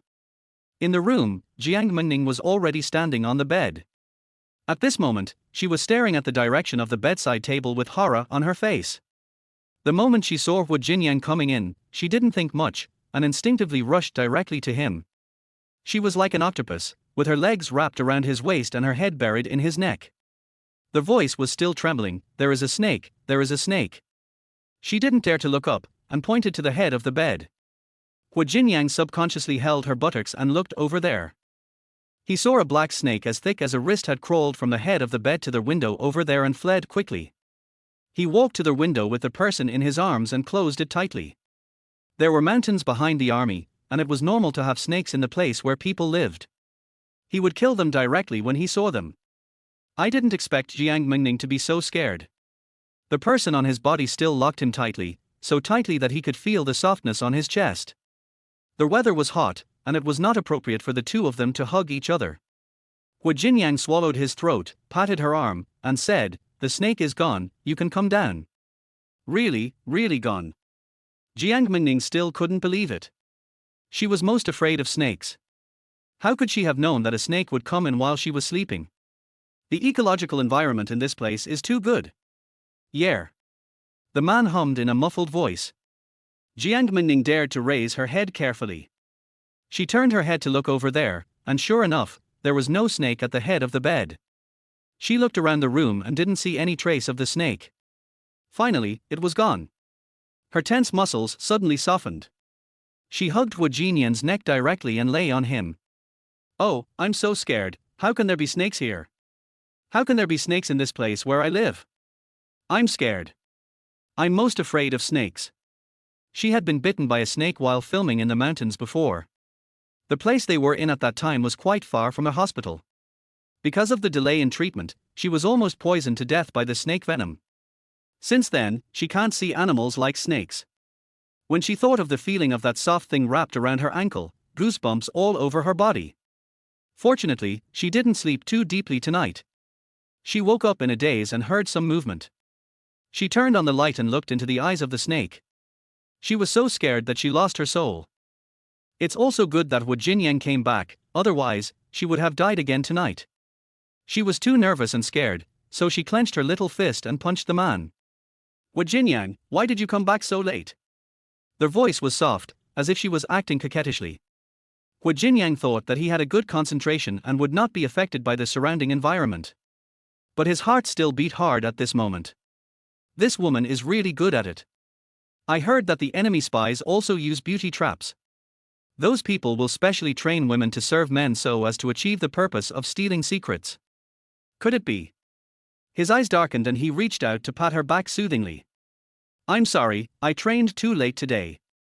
He tried to be gentle in his voice, trying to make himself look like he cared about her. Jiang Mengning was confused. Will this man say sorry to her? And in such a gentle tone. She raised her head and met his eyes.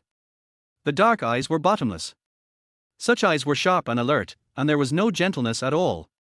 She touched his angular face and smiled charmingly. "You still say sorry to me, so good." Jianyang's throat tightened, and he raised his head slightly to avoid her touch. He took a long step, hugged her, walked to the bed, and put her on the bed. He wanted to pull away, but the girl hugged his neck again and pressed down hard. He reacted very quickly, supporting himself on both sides of her with his hands to avoid being close to her. "Jiang Mengning, what are you going to do again?" He looked at her, trying to see some unusual information from her eyes. Jiang Mengning kept laughing, and her smile was soul-stirring. She raised one leg and wrapped it around his waist. "A man and a woman are in the same room, what can you do?" "Jianyang, I'm afraid of snakes, so don't leave tonight." The slender fingers touched his neck again. Following his neck, they went all their way down. The man's expression was very unnatural, and he tried to keep himself calm. Isn't it just the temptation of women? If he can't pass this test, he has no face to be the leader. The big hand grasped her thigh. Then he slid down, sliding over her delicate skin, to her knees, and finally, pinched her small and tight ankle. Jiang Mengning, you'd better not lie to me. He exerted force with his hand, twisted her ankle, and slowly lifted it to the top of her head.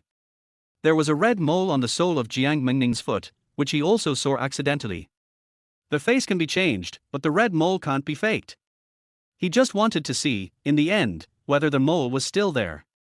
Seeing that he was about to see the sole of the foot, Jiang Mengning noticed his intention, kicked hard with her foot, broke free of his hand, turned over and rolled into the bed, avoiding the man's attack. Hu Jinyan's eyes turned cold, and he leaned forward. Jiang Mengning didn't give him a chance to grab, and scratched with his hands and feet. Inadvertently, he left 3 nail scratches on his neck. He made up his mind, reached forward, grabbed the woman's ankle again, and dragged her from the bed to the outside. Hu Jinyang, you hurt me. Chapter 14. Jiang Mengning, can you please pay attention to your words and actions? Jiang Mengning complained and struggled, but Hu Jinyang ignored her, firmly grasped her ankle, and lifted her whole leg up so that he could look at the sole of her foot. On the sole of the foot, a blood-red mole lies there quietly, and both its position and size are exactly the same as before. His heart sank. He pressed hard on the mole and rubbed it, but it was still intact. There is no doubt that this mole is not fake. Then, Jiang Mengning could not be an enemy spy in disguise. She is still the same lazy and gluttonous Jiang Mengning. Hu Jinyang was stunned for a moment. If this Jiang Mengning was real, then he really couldn't understand why she changed in just one day. What exactly is wrong? Jiang Mengning was lying on the bed with one leg held up. Her posture was extremely embarrassing. Besides, she was wearing a skirt. She knew Hu Jinyang was doubting her, so let him doubt her. She would not explain anything, and it was impossible for her to imitate her in order to maintain the original owner's personality. There was no point or necessity. Hey, what color underwear am I wearing today? She said this suddenly. Hu Jinyang was still in a daze, but when he heard this, he subconsciously looked towards his thigh. His pupils trembled violently, and he was so scared that he quickly let go of his hand and let go of her legs. He was so focused on verifying her identity that he didn't even notice what she was wearing. When I reacted, I realized that when I lifted her legs, her skirt had slipped down to her waist, revealing the scenery inside. Damn, why am I doing so many stupid things today? He was too embarrassed to even say sorry. After all, he had seen the person naked again. This is a bit difficult to end. This is the military. I will never allow anyone to pretend to be a family member under my watch. You are acting very abnormally today. I suspect you are an enemy spy, so I want to verify your identity. He told it truthfully. Since Jiang Mengning is still the same Jiang Mengning, he has nothing to hide. Her change might be a spur of the moment, or maybe she was afraid that he would not divorce her. No matter what, they only have a short month, so during this month, they should try to live in peace. Jiang Mengning sneered. Since you have seen the red mole on the sole of my foot, it proves that I am not an enemy spy. You are wrongly accusing me. I feel very wronged. She puffed her cheeks, pouted, and was in a bad mood. This is just an act. How could she be upset over such a small thing? She was a fake in the first place. It was just her core that was changed, not her body. He definitely wouldn't be able to find any flaws. Hu Jinyang couldn't do anything to her. After all, he was the one who was too abrupt. The attitude softened. Then what do you want? Her eyes rolled around, her expression very lively. He jumped out of the bed and knelt on the edge of the bed. Let me touch your abdominal muscles. I didn't touch them just now, he said without any shame. In this day and age, there are no fun entertainment activities, so she can only take advantage of men. Jiang Mengning didn't mind her hooligan nature at all. She didn't give people a chance to react and just took action. Hu Jinyang was startled, and before she could react, her clothes were lifted up. There was a soft touch on her abdomen, and her fingertips seemed to have an electric current, which made her feel numb wherever they passed. The man's lower abdomen suddenly tightened. The sudden change made him a little overwhelmed for a moment. Jiang Mengning, you. The voice stopped abruptly and his eyes fell under her skirt, where there was a pair of men's underwear. This thing actually appeared on her bed. His heart sank and all his rationality returned at this moment. He took a deep breath and pushed the person away. Jiang Mengning, don't go too far.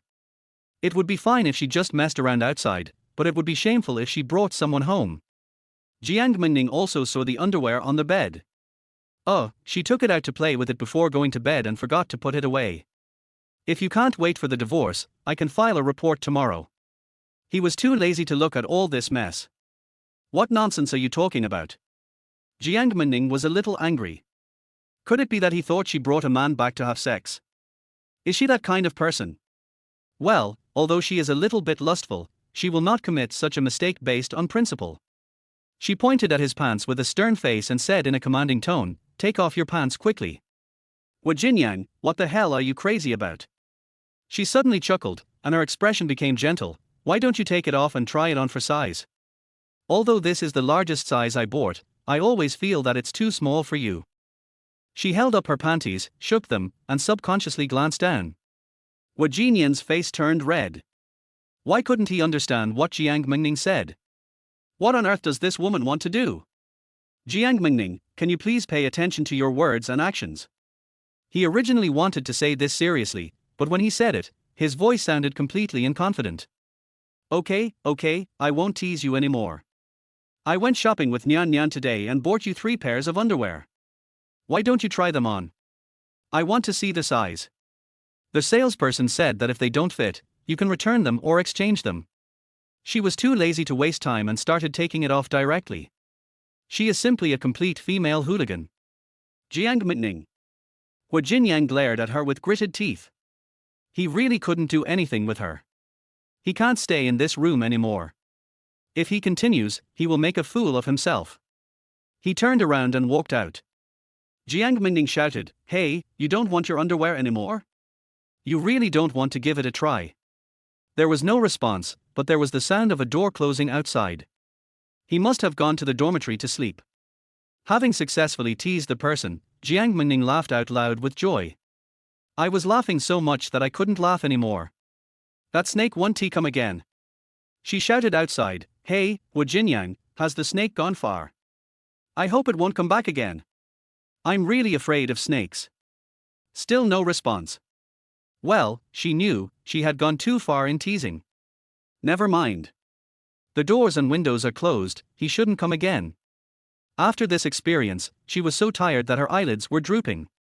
He leaned over and fell asleep.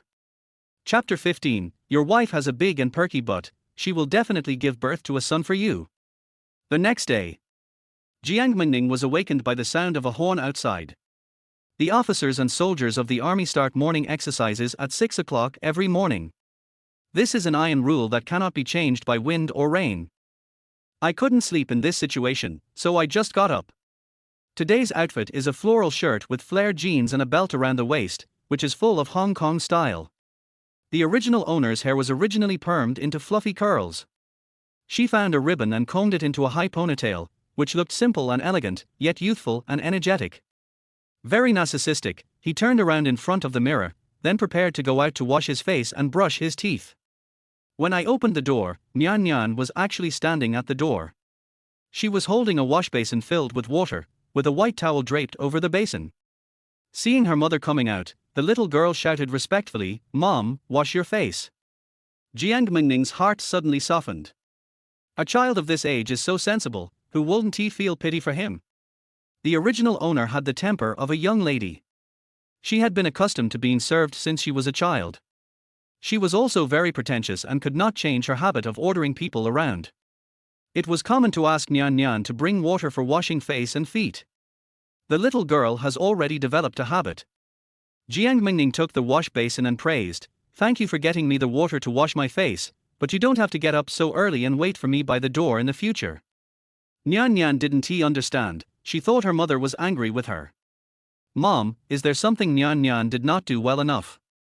"No, you are great, but the book says that you should do your own things and not trouble others, so I will do these things myself in the future." "Nyan Nyan, you are still young, so you don't have to do the housework. We little girls don't need to suffer in advance. When you grow up, you can help with some things within your ability." When raising a child, you can't be too lazy, but you also don't need to be too diligent. How does the saying go? The more you know, the more you do, and the more you do, the harder your life will be. Nyan Nyan knew that her mother felt sorry for her. Another day of worshipping Mom. Okay, Mom. Now whatever her mother says is what she does, and she listens to her mother. Jiang Mengning washed up and went to the kitchen. Breakfast is already on the table. It's steamed buns with porridge. Nyan Nyan, your brother went to school. Well, my brother got up early, got his meal and went to school. Wahawen has to get up very early every day, go to the cafeteria to get breakfast, eat by himself, and then go to school. I have to say that the original principal was really good at educating children, and they were all obedient. Eating steamed buns and porridge every day was not nutritious, so she went to make 2 cups of malted milk, one for each of her and Nyan Nyan. Eat a steamed bun and drink a cup of malted milk and you will feel full. Nyan Nyan had a big appetite. She ate a steamed bun, drank a bowl of porridge, and finished all the malted milk. After eating, he licked his tongue, feeling unsatisfied. Really delicious. I still want to drink.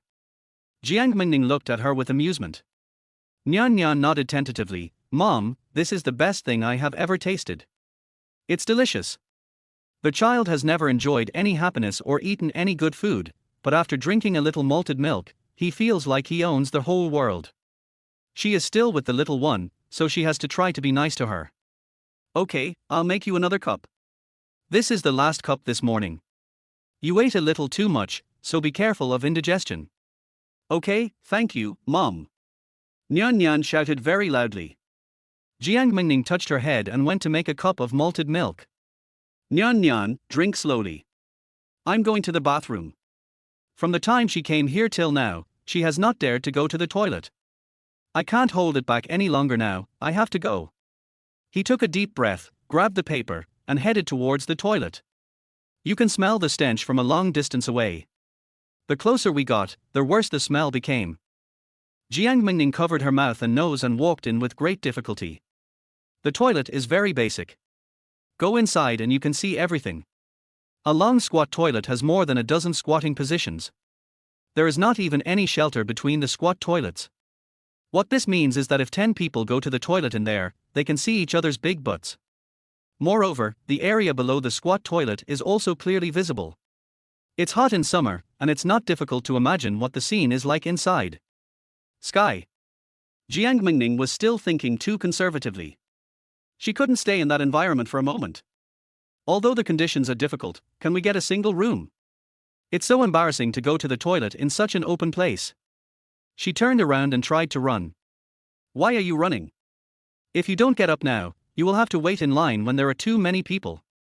Feng Xiulian, who was using the toilet, kindly called out to Jiang Mengning, there are many people who poop in the morning, and you have to wait for a long time if you line up. I come early every day, so I don't have to line up. Captain was family, come quickly, why are you still waiting to use the toilet? Jiang Mengning glanced at her. She was a woman in her 30s with a very dark skin from being tanned, making her look quite old. She didn't know this person, and she didn't have any memories of the original owner anyway. She held her stomach, unable to hold it in any longer. She couldn't just go outside and find a place to lie down. Never mind. Accept your fate. He chose a seat farthest from Feng Xiulian and took off his pants very shyly. Feng Xiulian kept looking at her, and seeing her white butt, she couldn't help but laugh and said, you and Captain who don't have any children yet, right? Try harder and try to have 5 or 6 children. Your big butt is very fertile. As we say over there, it can give birth to sons. Oh my god, I've never seen such a white butt. Jiang Mengning felt that this was the most severe torture she had ever suffered, and it was too torturous. I really couldn't listen to it any longer, so I finished it as quickly as possible, pulled up my pants and ran away. Feng Xiulian was still saying, with such big breasts and a nice butt, Captain Hu doesn't go home every day. He really doesn't know how to appreciate the good things he has. Thinking about this makes me laugh. She slowly pulled up her pants and walked out. On their way back, I met a group of people running over there, led by Hu Jinyang. She was a talkative person and was quite happy to see Hu Jinyang. Captain Hua, I just saw your wife going to the toilet. I have to say, your wife has a big and perky butt. She will definitely give birth to a son for you in the future. The team that was originally running quietly suddenly burst into muffled laughter. Hu Jinyang in front of him changed his expression instantly. Deputy Regiment Commander Jiang Long saw that things were not going well, so he scolded his wife, "Women are always gossiping. This is the army, you think it's a vegetable market? Go back quickly and don't embarrass yourself." He just couldn't stand the fact that his wife was uneducated. It was really embarrassing for him. Feng Shulian had no idea that this matter was so serious. She was just speaking casually. Now, even though she was scolded by her own man, she didn't dare to talk back and just left. The running team did not stop. The deputy head looked at Hu Jinyang apologetically. "I'm just a country woman, so I can't control my mouth. Please don't mind it." Hu Jinyang said nothing and continued to concentrate on running. Chapter 16. Who said the captain's wife is pretty? Is her butt really big? Deputy Captain Zhang looked at Hu Jinyang's receding figure and gritted his teeth secretly. Even after he apologized, Hu Jinyang still acted superior and didn't take him seriously at all. Humph, there's nothing to be proud of. He directed this anger toward his wife. It was because of that stupid woman of his that he lost face today. After running, he went home and cursed at Feng Shulian. "What did you want to say in front of Captain Hu today? Do you have any manners? What big butt and white butt? How can you say that in front of so many soldiers?" Feng Shulian knew that she had said the wrong thing, and looking back on it later, she felt that it had a bad impact. "I just spoke too quickly. Who said the captain's wife is pretty? Her butt is really big, so it's easy for her to give birth to a son. I didn't say anything wrong. I just said it in the wrong place." "Okay, you've already scolded me, stop it, I know I was wrong." Zhang Long was very angry. But the image of a big butt suddenly appeared in my mind. When he thought about the fact that the person was Jiang Mengning, he became restless all over.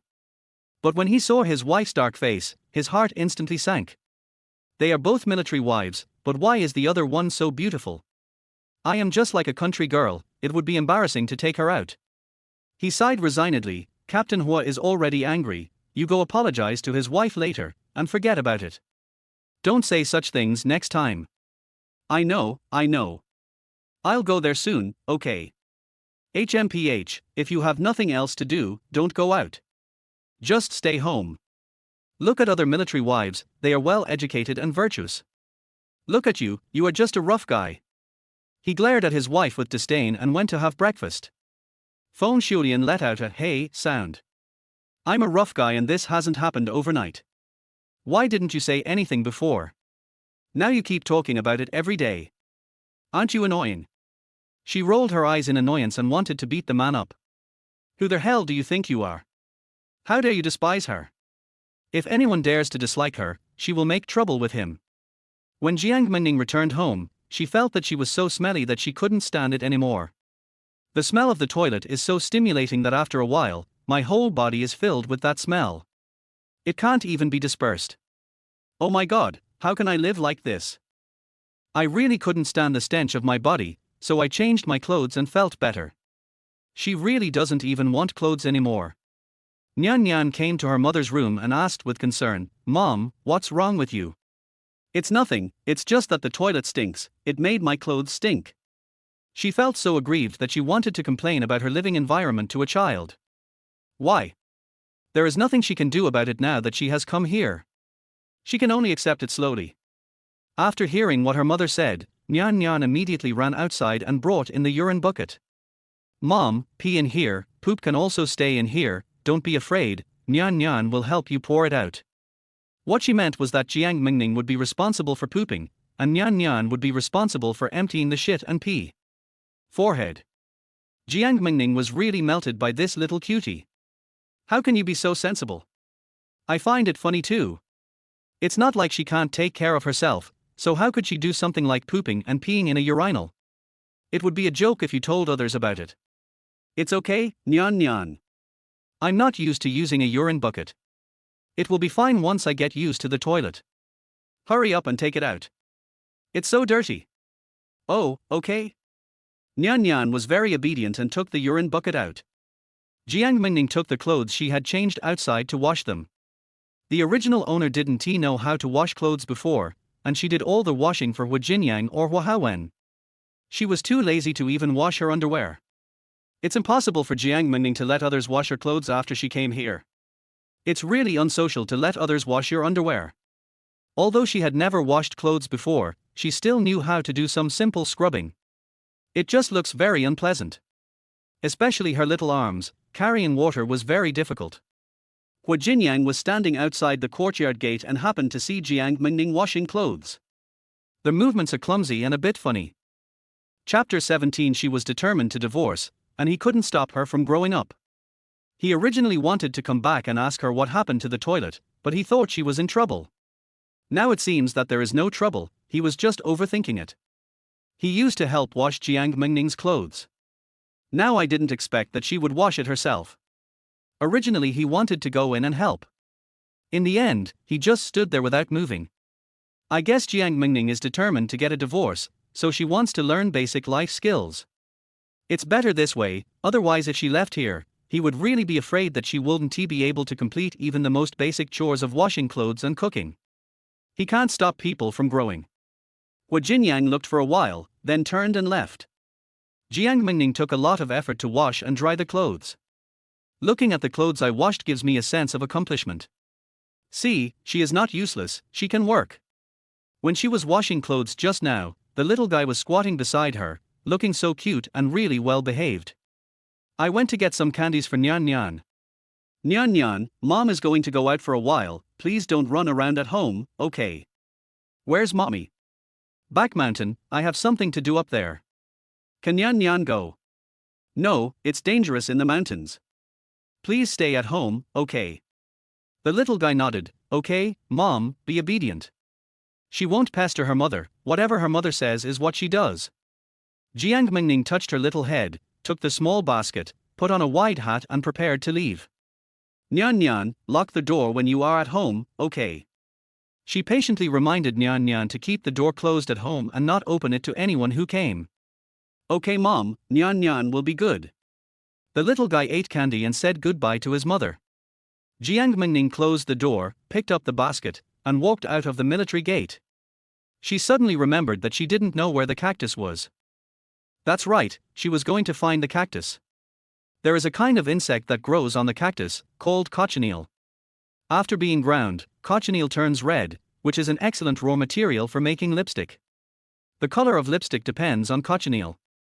She turned back and asked the soldier on guard, "Excuse me, where are the cacti nearby?"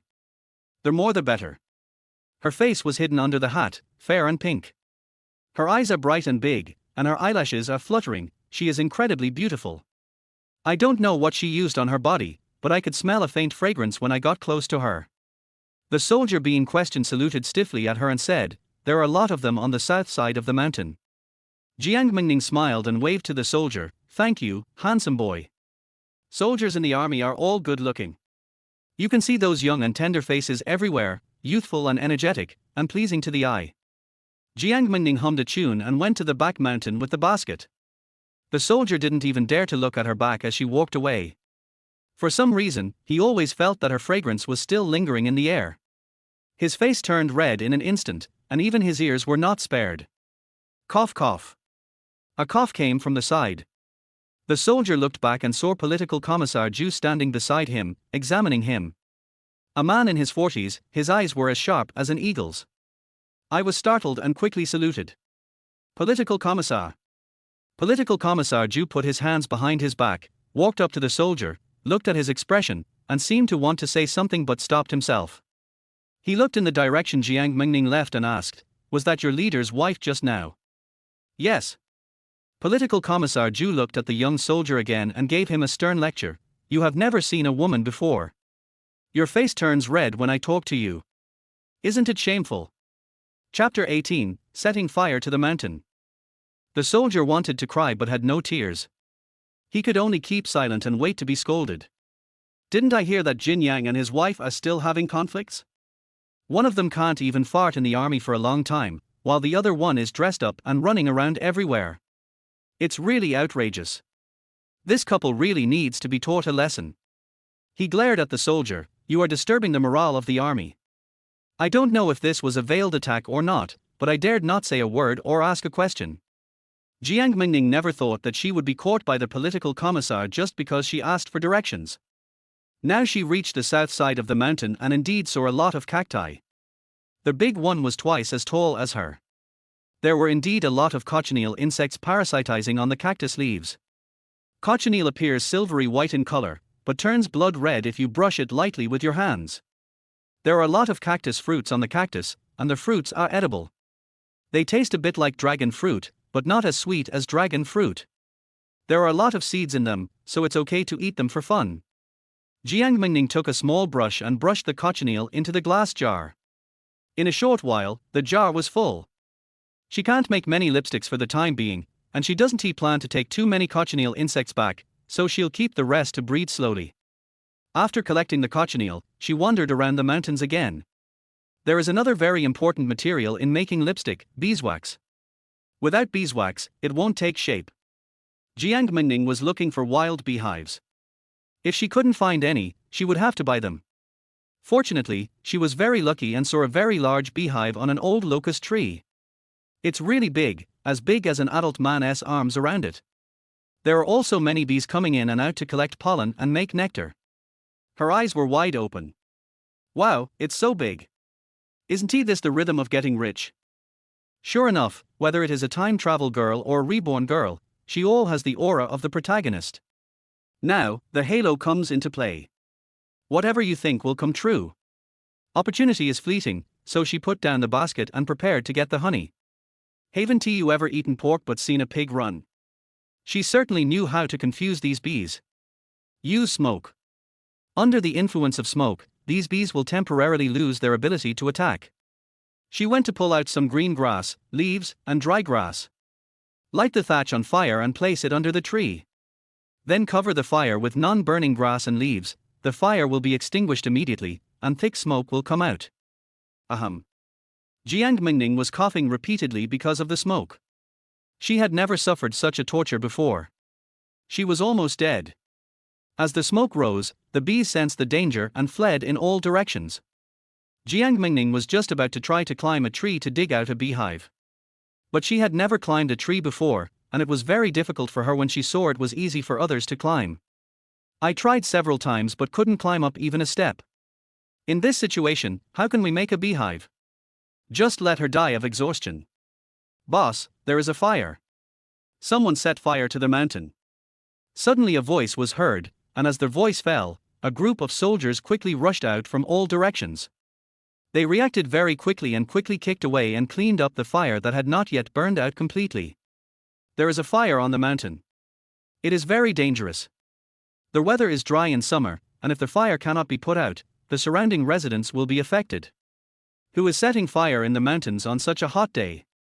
Do you want to burn the mountains down? Duan Xiaowu was so angry that he turned around and glared at the person under the tree. But when he saw it was Jiang Mengning, he was so scared that his eyes almost popped out.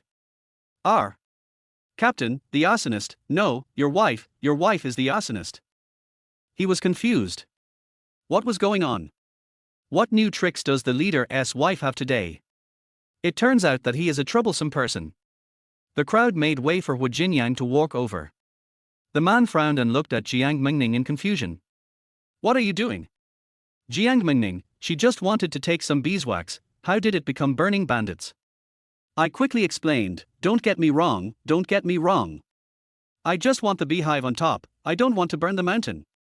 She was afraid that if she explained too slowly, she would be taken away and locked up in a small dark room. Hu Jinyang walked up to Jiang Mengning and looked down at her. Chapter 19, don't you see how embarrassed your wife is now? Hurry up and help me wipe the sweat off my face. His eyes were as sharp as if he was interrogating an enemy spy. So cruel. Could it be that he still suspected that she was an enemy spy? Jiang Mengning walked around the mountain and felt hot and tired. She finally managed to get some beeswax, but was smoked by the smoke. Now she had to endure such interrogation. Her temper was getting worse. He puffed out his cheeks and glared back. What are you looking at? Don't you see how embarrassed your wife is? Hurry up and help me wipe the sweat off my face. I'm so tired. She made a note in her little notebook, this guy has no tact and is not suitable to be a boyfriend. Hu Jinyang. The little girl is willful and arrogant. If the person who is acting coquettishly is big, strong, dark and fat, the scene would be a disaster and would be eye-catching. But this person is Jiang Mengning. She has fair skin, beautiful face, long legs, a graceful figure, and a bright little face like a fairy. Even in a dishevel, she looks pitiful. When such a person acts coquettishly, his soul will float away. No matter how bad his temper is, he has to endure it. As the saying goes, it is romantic even if you die under the peony flowers. Men really can't resist such a woman. Duan Xiaowu widened his clear and stupid eyes and admired the captain's wife very much. It's really amazing that she can still act so coquettishly and cutely in this situation. Suddenly I really wanted to see my boss's reaction. His boss is such an upright man, he will definitely not fall for this. After all, the boss was extremely serious when he was training them. That face was pulled like a horse's face, and children would be scared to cry at night when they saw it. Before he could finish complaining in his heart, he saw his boss actually bend down and pick up the basket on the ground, without showing any sign of anger. Forehead. He was shocked again by the boss's reaction. Not only was he not angry, he even helped his wife carry the basket. What on earth is this operation? The boss was indeed dazzled by the beauty. Let's go down the mountain. It's not safe here. Hu Jinyang didn't wipe Jiang Mengning's sweat off her face, and prepared to leave with the basket. Since he had already confirmed last night that she was not an enemy spy, he would not suspect that Jiang Mengning would set fire to the mountain. She had no motive. Jiang Mengning let out an "R." Just left like that. Don't you want to wipe her sweat? This man has no sense of romance. Another point was deducted from the notebook. Wait a minute. She took a few steps forward and grabbed the man's arm. Oh, if you don't want to wipe my sweat, forget it. I can do it myself. Don't bother with that. She narrowed her eyes and clasped her hands together, begging, but I'd like to trouble you to help me get that beehive down. I really have no other choice. Look, my hands are all red from climbing the tree. She handed her hand to Hu Jinyang with her palm facing up pitifully. The tender white palms were really red. She knew that Hu Jinyang still had the same impression of her as before, which was definitely not a good thing. If you want someone to help you, don't be too forceful. Otherwise it will be counterproductive. Jiang Mengning couldn't help but laugh and said, Please, I beg you, just help me, Captain Hua. This soft and sticky sound is really unbearable. Hu Jinyang quickly withdrew his gaze, turned around and stopped looking at her. Looking up, I saw the huge beehive. I don't understand what she wants this thing for. Forget it, just give it to her if she wants it. Duan Xiaowu, take the men to take down the beehive, and remember to leave a part of it on top. There must be a lot of bees in such a big hive. If all the hives were removed, so many bees would be displaced. It would be bad if it ran around and hurt nearby villagers. Leaving some of them will allow them to stay here and produce honey again, killing two birds with one stone. Duan Xiaowu was originally just a spectator, but as he was eating, he got himself involved. Well, he went to get a beehive. The soldiers worked very efficiently, making fires to clear smoke and climbing trees to dig out beehives, all in one go. But Hu Jinyang had already taken Jiang Mengning away. Even with smoke, it is still easy to be stung by a bee. He should just take this incompetent woman away as soon as possible. If you get stung by a bee, you'll start crying. When we were going down the mountain, we saw some soldiers busy working in the bushes halfway up the mountain. When they saw Hu Jinyang coming down, one of them ran over carrying a snakeskin bag. Captain, most of the nearby snakes have been caught. How do you decide what to do with these snakes? The snakeskin bag in the little soldier's hand was already more than half full, with many snakes coiled inside, black, green, and colorful. They were entangled together and squirming against each other. The scene was so exciting. Jiang Mengning never expected to see so many snakes. She jumped again in fright, and directly hugged Hu Jinyang's neck and jumped on him. Hu Jinyang also reacted subconsciously and caught her. Go quickly, I'm afraid of this, don't let me see it. She was no joke about being afraid of snakes. Hu Jinyang hugged her awkwardly and could only signal with his eyes to let the soldiers leave first. The little soldier was almost crying. He thought he had scared the captain's wife, so he quickly picked up the snake bag and hid away. Okay, there are no more snakes, come down. Hu Jinyang wanted to let go of his hand. No, no, you have to carry me to the foot of the mountain. I'm scared. She just stayed on him and refused to get down. She was just afraid and would not get down even if she was beaten to death. He had no choice but to hold her and walk towards the foot of the mountain. The man's steps were steady, and he didn't feel the bumps even on the mountain road. It's quite comfortable actually. He smelled very faintly of soap. No, it's not the smell of soap, it's the smell of hormones. Jiang Mengning held back her laughter and couldn't help asking, Captain Hua, did you bring them here to catch snakes? Hua Jinyang walked very seriously and didn't answer this question at all. She would not pass up the opportunity to tease him. It seems like you really brought them here to catch snakes. You must have seen that I'm afraid of snakes and were worried that I would be bitten by one, so you came here to catch one, right? Oh, I didn't realize you cared about me so much. She raised her hand and touched his Adam's apple. Captain Hua, do you like me? Hua Jinyang turned his head to avoid her hand. Jiang Mengning, be serious. This is a military unit, no messing around. He didn't dare to look at her, his neck was stiff and his voice was stiff. Jiang Mengning glanced at the grove over there and said with a smile, well, we can't do anything reckless in the army. There's a grove over there. Do you want to go in and take a look? Chapter 20. Jiang Mengning is really ungrateful. Captain Hua is such a good person but he doesn't know how to cherish her. Hua Jinyang felt that this was a torture, a very cruel torture. He didn't know whether Jiang Mengning meant what she said literally or if there was any metaphor behind it. Anyway, he had the wrong idea. The weather was already hot, and it was even hotter now. This woman, why does she always like to say weird things recently? He ignored her, quickened his pace, and walked towards the foot of the mountain.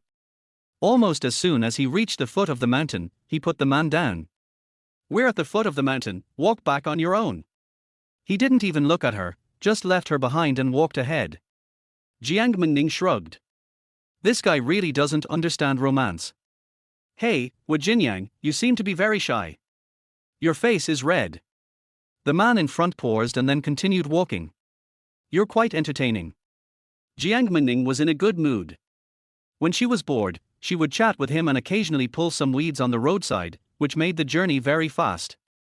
When they arrived at the military gate, the two men walked in one after the other. The soldier at the door stood straight and saluted Hua Jinyang. As for Jiang Mengning, he didn't dare to go and see her, for fear that he would be caught by the political commissar again and be scolded. Hua Jinyang glanced at him subconsciously, feeling that something was wrong. This thought flashed through his mind, and then he joined the army.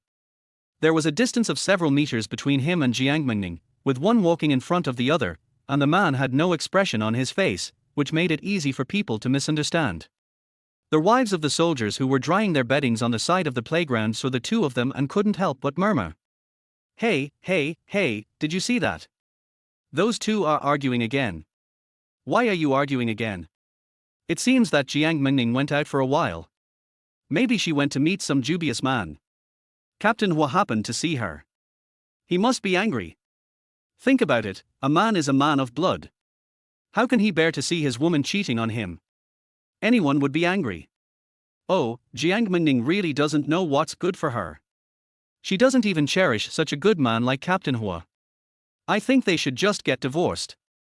If they get divorced, Captain Hua can still find someone better.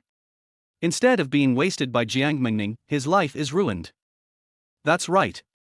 There are so many unmarried girls in the compound, and all of them are better than Jiang Mengning. Whoever marries Captain Hua will have a good ending. I think Niu Lily is good. She is pretty, a member of the art troupe, and a good dancer. She has a good figure and good looks. She is much better than Jiang Mengning. Niu Lily, she's pretty good.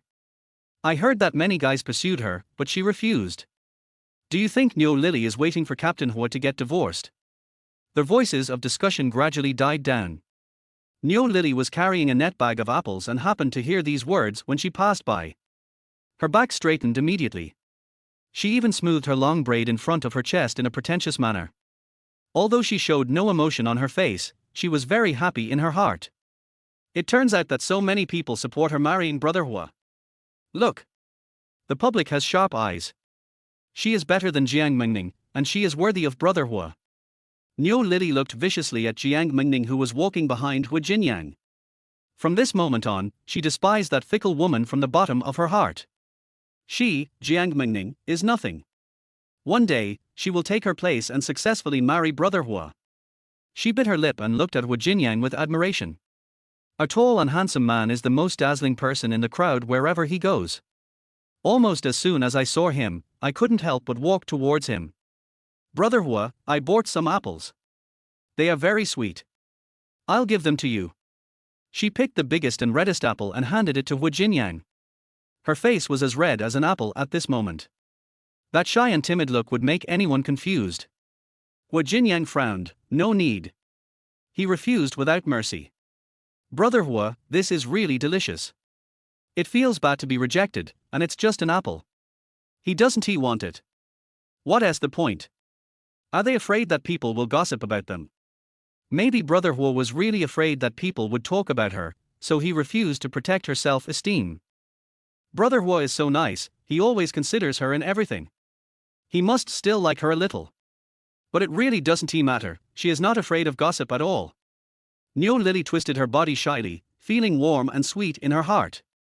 Please eat it, it's really delicious. She continued to pursue. Wu Jinyang lost his patience and simply ignored her existence. Jiang Mengning walked up with her arms folded across her chest, sneering undisguisedly. This woman, who is being so attentive in public, must be either a traitor or a thief. Oh, what a big apple.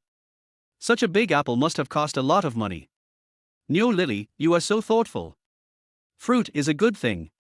You are so generous to give such an expensive thing to others. Sure enough, people in the compound are full of praise for you, saying that you are a good person, kind-hearted and sensible.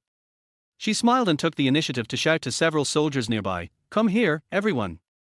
Niu Lily is in a good mood today and is treating everyone to apples. Why don't you come and thank your sister Niu?" When she shouted like this, 7 or 8 soldiers came over happily. The soldiers were all tanned, but their teeth were neat and white. When they smiled, you could see 2 rows of teeth shaking. Niu Lily, you really treated us to apples. Thank you. I usually can't bear to buy this. It smells pretty good. Thank you so much, Niu Lily. Niu Lily was stunned with shock and choked to the point of being speechless. When did she say she was giving away apples? There are only a few of them, and they are so expensive. These are all for Wu Jinyang, okay. How could I possibly feed it to a few little soldiers? But in the current situation, if we don't give it, we will simply be in trouble. She was so anxious that sweat broke out on her forehead. He almost cursed Jiang Mengning to death in his heart. You damn woman, you are so mean. This is my apple, not yours. Why do you have the right to make the decision for me? She was really pissed off. After struggling with her thoughts for a while, she could only take the apples out of the net bag with a forced smile and distribute them one by one. Har har, this apple is quite sweet, you guys can have some. My heart bleeds every time I take one. Every time she took one, she would scold Jiang Mengning. That's all money. Her life. Jiang Mengning, I hate you so much. Finally, all the apples in the net bag were divided up. She herself didn't even taste the apple flavor. The soldiers got the apples and laughed heartily. Niu Lily, thank you. Thank you, too, my wife. Chapter 21, from today on, Jinyang has to go home and live, and the couple should cultivate their relationship more. The soldiers nodded to Jiang Mengning in thanks. Jiang Mengning smiled and waved, "You're welcome. If you have any problems in the future, just look for your sister Niu. She's awesome. Originally, I gave away my stuff to others, but in the end, I didn't get any good results and a foul-mouthed person stole the limelight from me. Why?" This made Niu Lily so angry that she vomited blood. It was clearly her credit, but why did it seem like Jiang Mengning was the one who benefited in the end? This damn woman is really good at calculating. Sure enough, he has a heart of a vicious snake. She glared at Jiang Mengning. If looks could kill, she would have killed this woman 800 times. I glanced and saw someone walking towards me from the front right. It's Political Commissar Zhu. Niu Lily immediately perked up. His eyes rolled and he caught a glimpse of the scratches on Wu Jinyan's neck, and he immediately shouted loudly. "Brother Hua, what's the matter with the wound on your neck? It looks like it was scratched by fingernails. Could it be that Jiang Mengning bullied you? She hit you, didn't she?" Niu Lily's eyes suddenly turned red. Looking at Jiang Mengning, she said in a very green tea tone, Jiang Mengning, brother will work so hard, how can you still tickle him? Can't you talk about it properly? What's wrong with hitting someone? Don't you really want to live with brother Hua? Political commissar, they are already like this, I think it would be better to let them get divorced.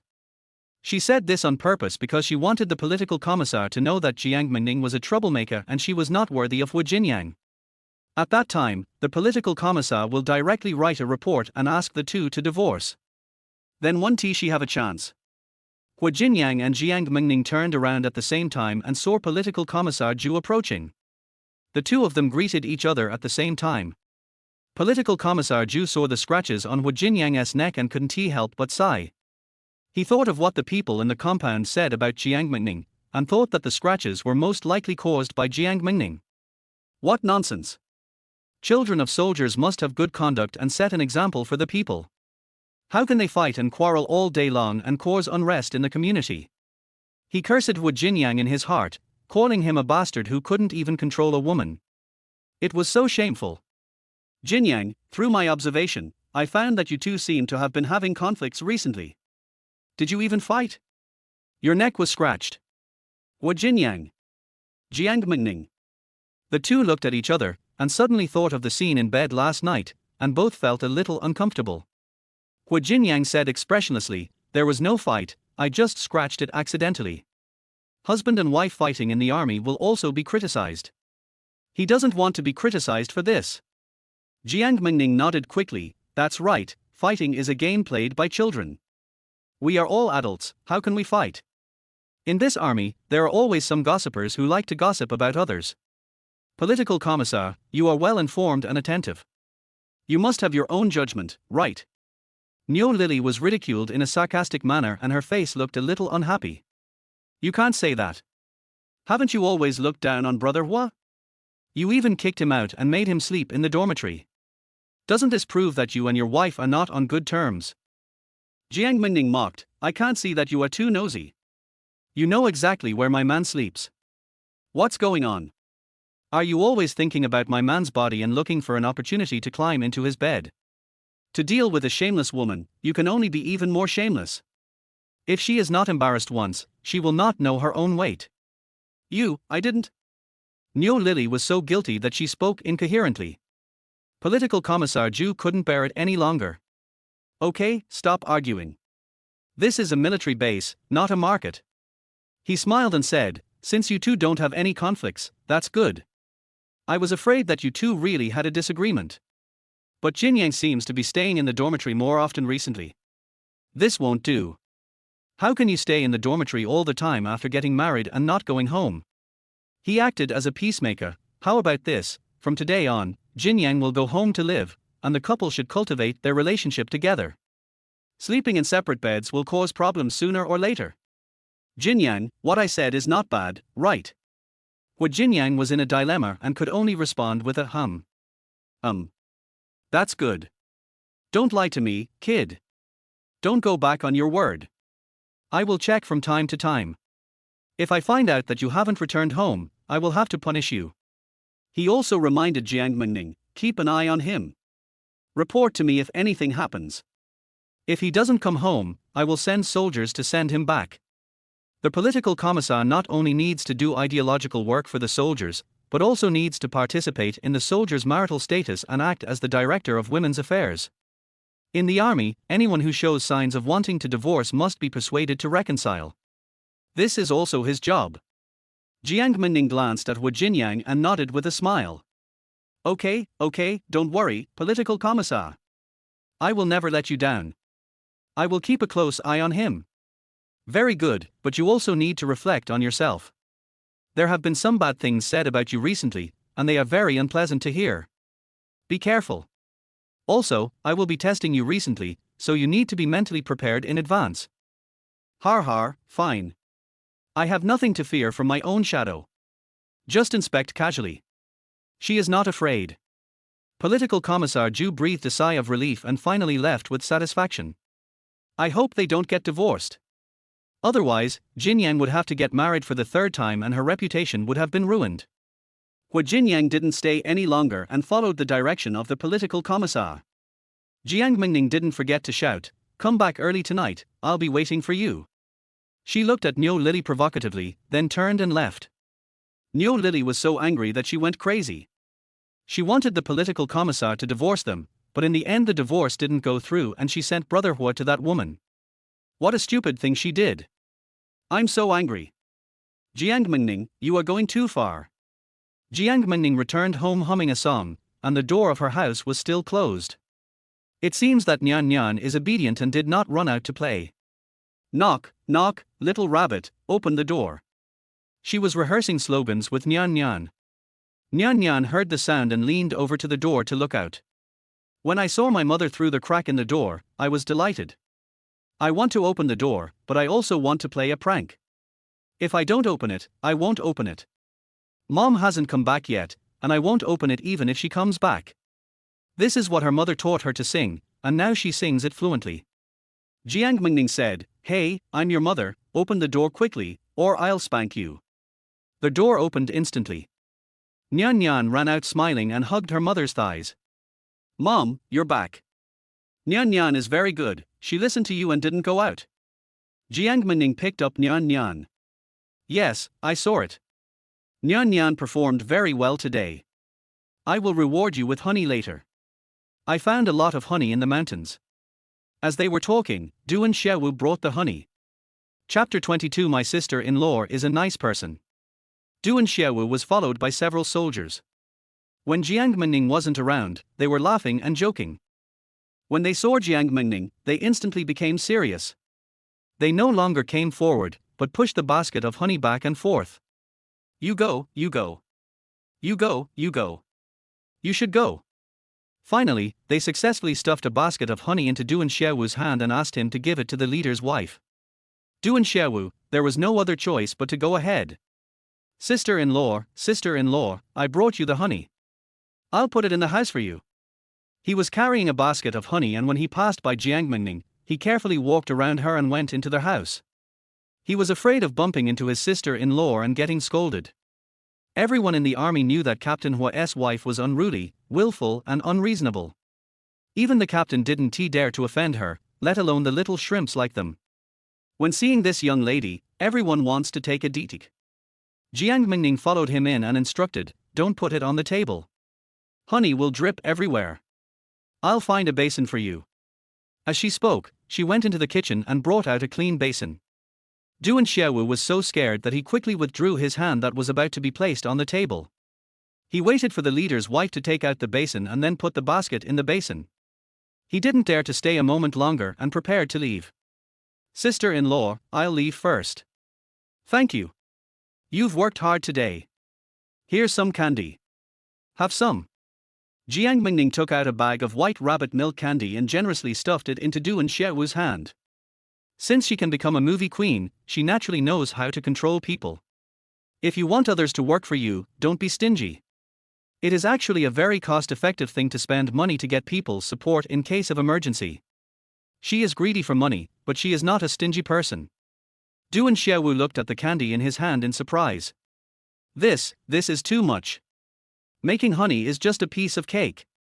Don't be polite, sister-in-law. He didn't dare to ask for it. Jiang Mengning is a vigorous and decisive woman.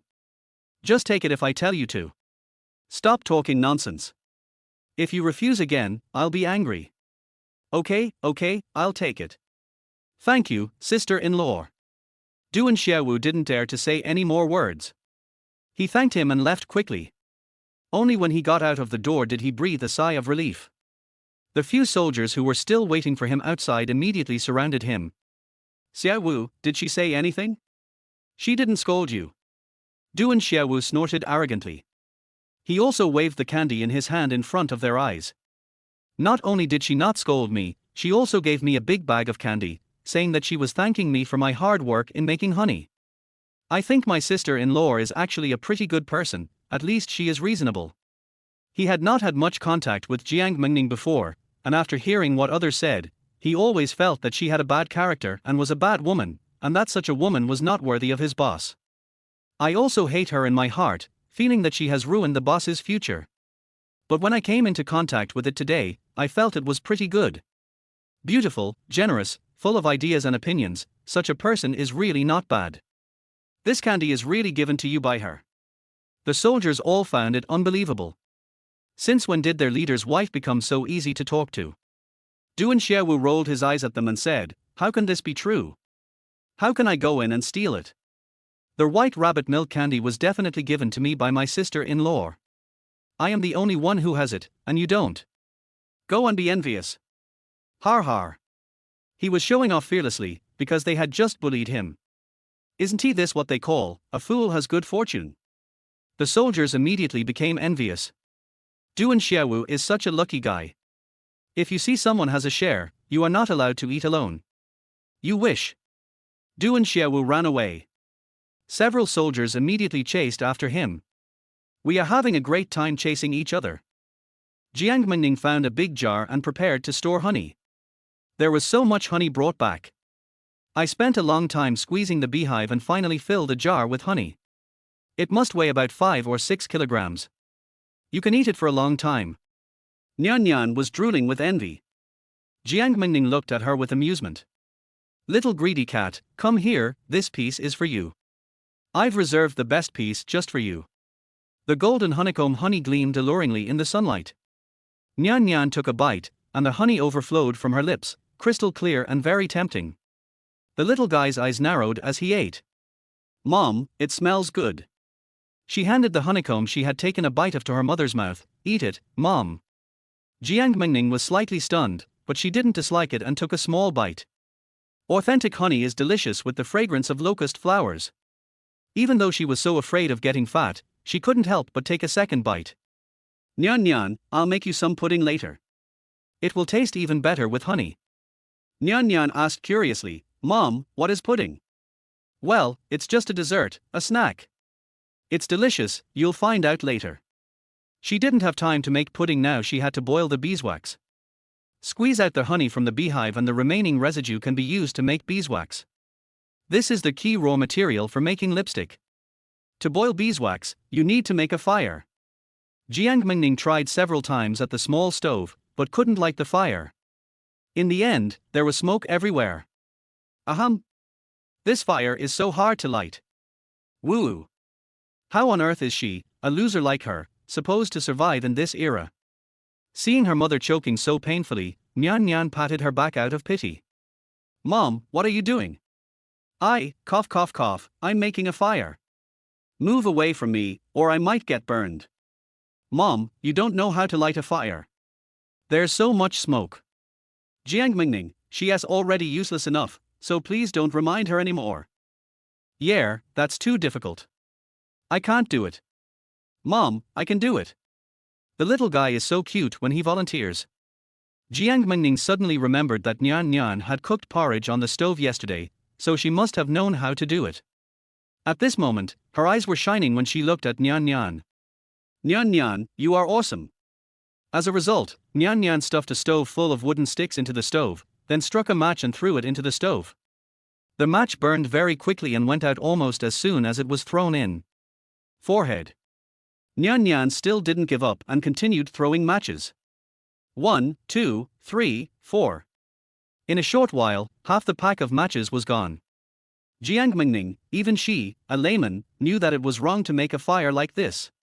Nyan Nyan, it's almost noon now, can we light this fire tonight? Chapter 23. You two are such a perfect match, you shouldn't have conflicts.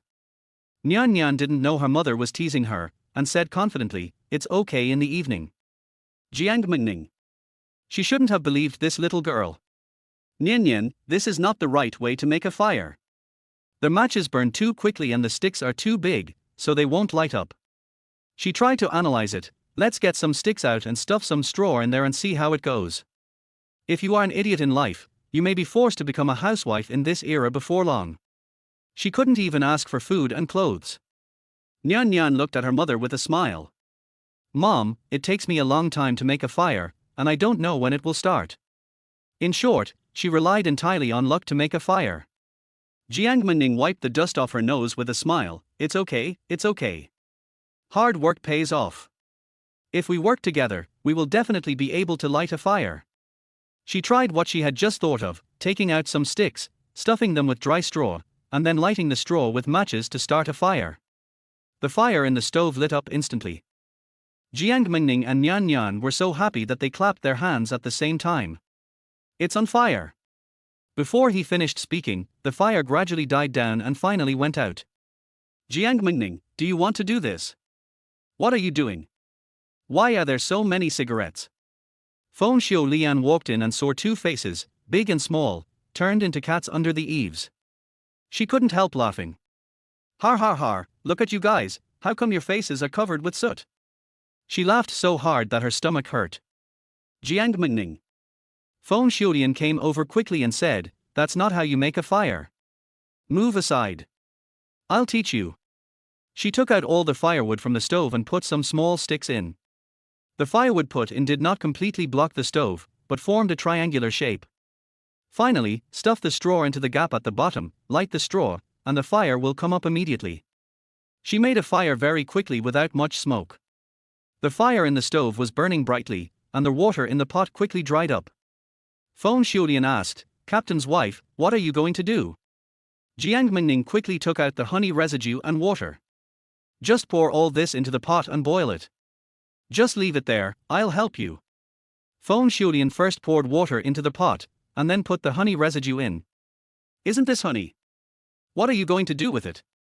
She had touched the honey residue on her hand, and some honey remained on it. "It smells fragrant and tastes sweet. I put my fingers directly into my mouth and sucked and licked them. This is pretty sweet. Jiang Mengning, it's quite sweet." She quickly covered the pot, fearing that Feng Xiulian would put her hand into the pot again. "It's not that she is stingy, it's just that this is really unhygienic." Feng Xiulian didn't realize there was anything wrong with her behavior. She came from the countryside and was not that particular. "Captain's wife, you are so beautiful. Your face is as soft and smooth as a peeled egg. The more I look at you, the more I like you." "Jiang Mengning, thank you. What are you thanking me for? We all live in the same compound, and the men all train together. We, as military wives, have to stick together. To put it bluntly, we are no different from family members. A distant relative is not as good as a close neighbor. If you have any problems in the future, come and find me. I live next door." This guy is really outgoing. Jiang Mengning could see that people with this kind of personality had no bad intentions, so she didn't need to be on guard. Noticing that Feng Xiulian had been staring at her, she couldn't help but ask, "What do you want from me? You can't be here just to chat with her." He, I'm really embarrassed to say this." She started to shy away. "It's like this. Didn't we meet when we were taking a shit this morning? After you left, I followed you out, and as soon as I went out, I saw Captain Hu running with his men. You know I'm a talkative person. I say whatever comes to my mind. I told Captain Hu directly that your butt is big and white, and you will definitely give him a son in the future. As a result, Captain Hu seemed unhappy. I really didn't react at the time. My husband also scolded me afterwards. I was thinking, when Captain Hu comes back, you can help me put in a good word, saying that I didn't mean it and that I apologized sincerely." She actually didn't think there was anything wrong with what he said. She thought that Captain Hu was angry because there were too many people at the time. Jiang Mengning was stunned. This guy has a real big mouth. Sister-in-law, there are some things that cannot be said. If you say them in front of so many people, won't it make people laugh at you? This will make anyone angry. Feng Xiulian had a sad face. "I really want to slap my mouth. I will never say anything nonsense in public again. Let's just talk about it in private. Jiang Mengning, you really can't control your mouth. Forget it, other people's mouths are not on her body, so it has nothing to do with her." She couldn't help but ask, "You said that this morning. Is Hu Jinyang really angry?" Yeah, his face was all black, and he looked very angry. Jiang Mengning curled the corners of her lips. Angry? He would still be angry about her. It's really rare. Captain's wife, I think you two shouldn't have conflicts. Captain Hu is young and capable, and you are beautiful. You two look so good together. If you live a good life, many people in the compound will envy you. You will be so happy. It is said that a harmonious family is the foundation of everything. The most taboo thing in a family is quarrels. As women, we should take care of our husbands and children at home, serve our men well, and make them look good when they go out. This is better than anything else, and it also gives us a good reputation. I think you are smart and can definitely figure out these principles. She really meant well in her advice and really hoped that all women could live a down-to-earth life. Jiang Mengning is a person who is open to new things. Her thinking does not allow her to stay at home to take care of her husband and children and serve her man. Why do women have to stay at home and be housewives? People who are capable of making money should show their talents outside instead of being bound by family and children. Even if she has children, she will not give up her dreams and will live the way she wants. Life is short. If you don't enjoy it while you can, your life will be in vain. She didn't argue with Feng Xiulian either. There's nothing to argue about. Everyone has different thoughts, and everyone achieves happiness in different ways. You cannot impose your ideas on others. As they chatted idly, the honey residue in the pot soon dissolved in the water. Find a clean container, filter the liquid in the pot, and wait until it cools and solidifies, and the beeswax is ready. To make lipstick, you also need tea oil or olive oil, which you have to buy. Jiang Mengning temporarily stored the prepared beeswax in the cupboard and would continue working after buying the oil. She promised to make pudding for Nyan Nyan and she would not go back on her word. I just happened to find 2 bottles of unfinished milk in the room last night, and I can't waste them. Making pudding is simple. Find a clean large bowl, beat 3 eggs in the bowl, add sugar and milk and mix well. Finally, steam it for 20 minutes and you will get a sweet and chewy pudding. There was steam bubbling from the pot, a fire burning in the stove, and a sweet smell filling the air. Little Nyan Nyan sniffed and thought it smelled good. Feng Xiulian couldn't help swallowing. What is this made of? It smells so good. I've never seen milk and eggs cooked together before. This is such a fresh way to eat it. Chapter 24 Pudding equals patch. It is said that Captain Hua's wife is lazy and good at nothing, but I didn't expect that she can make such delicious food. She is nothing like the rumors. I can't make this good thing myself. This is called pudding. It's a dessert. Patch? What is this? Patch it up, patch it up. What you are patching is the roots of your descendants. Could it be that this thing has an aphrodisiac effect? She immediately saw that Jiang Mengning's expression changed. I didn't expect the team leader's wife to be such a spendthrift. She was worrying for nothing. The couple was doing fine and had even used some aphrodisiacs. Captain Hua is blessed. Jiang Mengning had no idea that she had gone so far in her thoughts, and she didn't explain to her. She waited until enough time had passed and then lifted the lid on the pot. The aroma of milk became stronger in the air. The steamed pudding is milky white, bouncy, like jelly, and tastes great. Pour a layer of locust flower honey on the milky pudding. The golden honey covers the white pudding, and the color combination is also beautiful. More appetite. It looks like a work of art, too beautiful to eat. Feng Xiulian was very curious. This is the patch. It looks like a tonic. She smiled meaningfully. Jiang Mengning gave her a suspicious look. Why do I feel like there's something wrong with what she said? She went to the kitchen, got a bowl, and portioned out some pudding. Sister-in-law, this is for you. Feng Xiulian was smiling at first, but when she saw the bowl handed to her, she suddenly felt a little embarrassed. He waved his hands quickly and stepped back. No, no, no. No need, you can save it for your old Hua. I already have 3 kids, they don't need to eat this. You and Captain Hua can eat more. I won't bother you anymore, I'll leave first. She turned and ran. Just as she was about to leave the hospital, Qin Sufang, who had been eavesdropping in the corner, heard the noise and quickly hid. She couldn't be seen eavesdropping here. Qin Sufang waited until Feng Xiulian was far away before coming out from behind the house. She glared at the door of Jiang Mengning's house. Why is she making such a patch? She must be trying to seduce Hu Jinyang.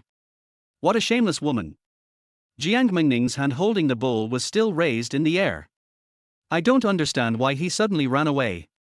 Don't forget it, give it to Nyan Nyan. Nyan Nyan, go get a small stool. Let's sit on it and eat slowly. Nyan Nyan listens to her mother in everything now. She runs to get a small stool and sits down obediently. When she ate pudding, her little mouth pouted. She was so cute. How is it? It's delicious. It's delicious. As long as it's made by my mom, it's delicious and my mom eats it too.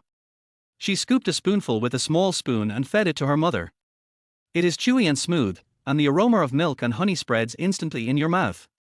It is so comfortable to have such a pudding in the summer. It would be more comfortable if it could be chilled. Make a little more next time and put it in the well to chill when it's done. Okay, I'll just eat 2 bites. You have to finish all the rest in the bowl. Mother. The little guy suddenly called her, his eyes somewhat evasive. Mom, can I leave some for Dad and my brother? She wanted to let her father and brother eat such delicious food. Of course. I've left some out for them all. Everything in your bowl belongs to you. Eat it quickly. This child really loves his father and brother. Nyan Nyan's eyes were sparkling with stars. She pouted her lips, leaned over, and kissed her mother on the lips. Hello, Mom. This is how she shows she's happy, she likes kissing. Jiang Mengning rubbed her cute bobo head. The little girl was so cute. He's crying and I want to take him away. If all children were as cute as Nyan Nyan, she would consider having more. After lunch, Jiang Mengning took Nyan Nyan to take a nap. She slept soundly, but she didn't know that things were starting to become a joke in the army. Qin Sufan sneaked around to the shooting range and saw Wu Jinyang. She couldn't help but complain to him. Captain Hua, something big has happened in your family. Do you know what your wife is doing? She is actually patching you up. Wu Jinyang frowned and looked at her. What patch? You don't even know this. It's that thing, aphrodisiac. Do you think she has nothing to do all day? Why is she always thinking about that? You said your wife is restless, and you're not wrong about her. Shut up. Wu Jinyang roared, and Qin Sufan was startled. Captain Hua, I didn't say anything nonsense. Get back here and don't say another word. He became ferocious and terrifying. Qin Sufan swallowed and thought that she had flattered the wrong person today. I originally thought that Wu Jinyang hated Jiang Mengning, and he must be very angry and disgusted after hearing that Jiang Mengning was patching him up. He was really angry now, but she herself was also implicated. It's all Jiang Mengning's fault. That woman is a jinx. Qin Sufan had no choice but to leave in shame. Wu Jinyang let out a breath, and his whole body began to feel hot when he thought about what Jiang Mengning was doing at home. What the hell is that woman up to? Jiang Mengning slept until 3 o'clock in the afternoon. Seeing that the sun outside was not so scorching, he took a stool and sat under the eaves, and began to clean the lice out of Nyan Nyan's hair. If this thing is not cleaned up in one day, it will grow a nest. Now we dare not relax at all. Before we knew it, the sun was setting. As the military bugle sounded, the soldiers also went off duty. Wu Jinyang returned home carrying a few boxes of food. As soon as I entered the door, I saw 2 people, one big and one small, sitting under the eaves. The little guy tilted his head and rested it on Jiang Mengning's legs. Jiang Mengning was combing something on the little guy's head. Of course he knew it was combing for lice. This scene deeply stimulated his eyes. He didn't expect that Jiang Mengning, who loved cleanliness so much, would actually catch lice for Nyan Nyan. And there is absolutely no intention to be false. Jiang Mengning, she has really changed a lot. Hey, your dad is back. When Jiang Mengning looked up, she saw the man standing not far away. She withdrew her hand and decided not to pick lice for Nyan Nyan anymore. We have court enough for today, so that's all. Nyan Nyan climbed up from her mother, ran to her father and hugged his thighs. Dad, why did you come back today? Did you miss Mom? Wu Jinyang subconsciously glanced at Jiang Mengning. Jiang Mengning stretched lazily with a smile on her face. You really listened to your political commissar. You came back when he said you would. She twisted her waist and walked in front of him. Her body rubbed against him intentionally or unintentionally. Wu Jinyang's muscles immediately stiffened. Jiang Mengning stopped teasing him. Little Nyan Nyan was still there, and she had to go back to her room to do anything inappropriate for children. What are we going to eat tonight? I'm starving. Is there any meat? I can't just eat plain soup all day long. People who know I'm a military wife might think I'm eating vegetarian food. I don't want to become a nun. She didn't crave meat before, but for some reason, now in the 1980s, she still wants to eat meat. Wu Jinyang didn't answer and took Nyan Nyan to the kitchen. He opened the lunchboxes one by one. Every time a lid was opened, Jiang Mengning would announce the name of the dish. Mapo tofu. braised eggplant, stir-fried cabbage with vermicelli. After 3 dishes were served in succession, her face gradually wrinkled. The delicate eyebrows were twisted into caterpillars. His expression became increasingly disappointed. Just as Wu Jinyang was about to start the last dish, he glanced at Jiang Mengning. Seeing her rarely showing this expression, he couldn't help but raise the corners of his lips slightly. When the lid of the last lunchbox was opened, a rich aroma wafted into the air. I won the prize. It's braised pork. Jiang Mengning's brows immediately relaxed. She smiled, revealing a row of white teeth, her face full of joy. Seeing meat in this situation is like winning the lottery jackpot. She even wanted to cheer and sing. The food for family members in the army is relatively light. If you want to eat meat, you can buy it on the street.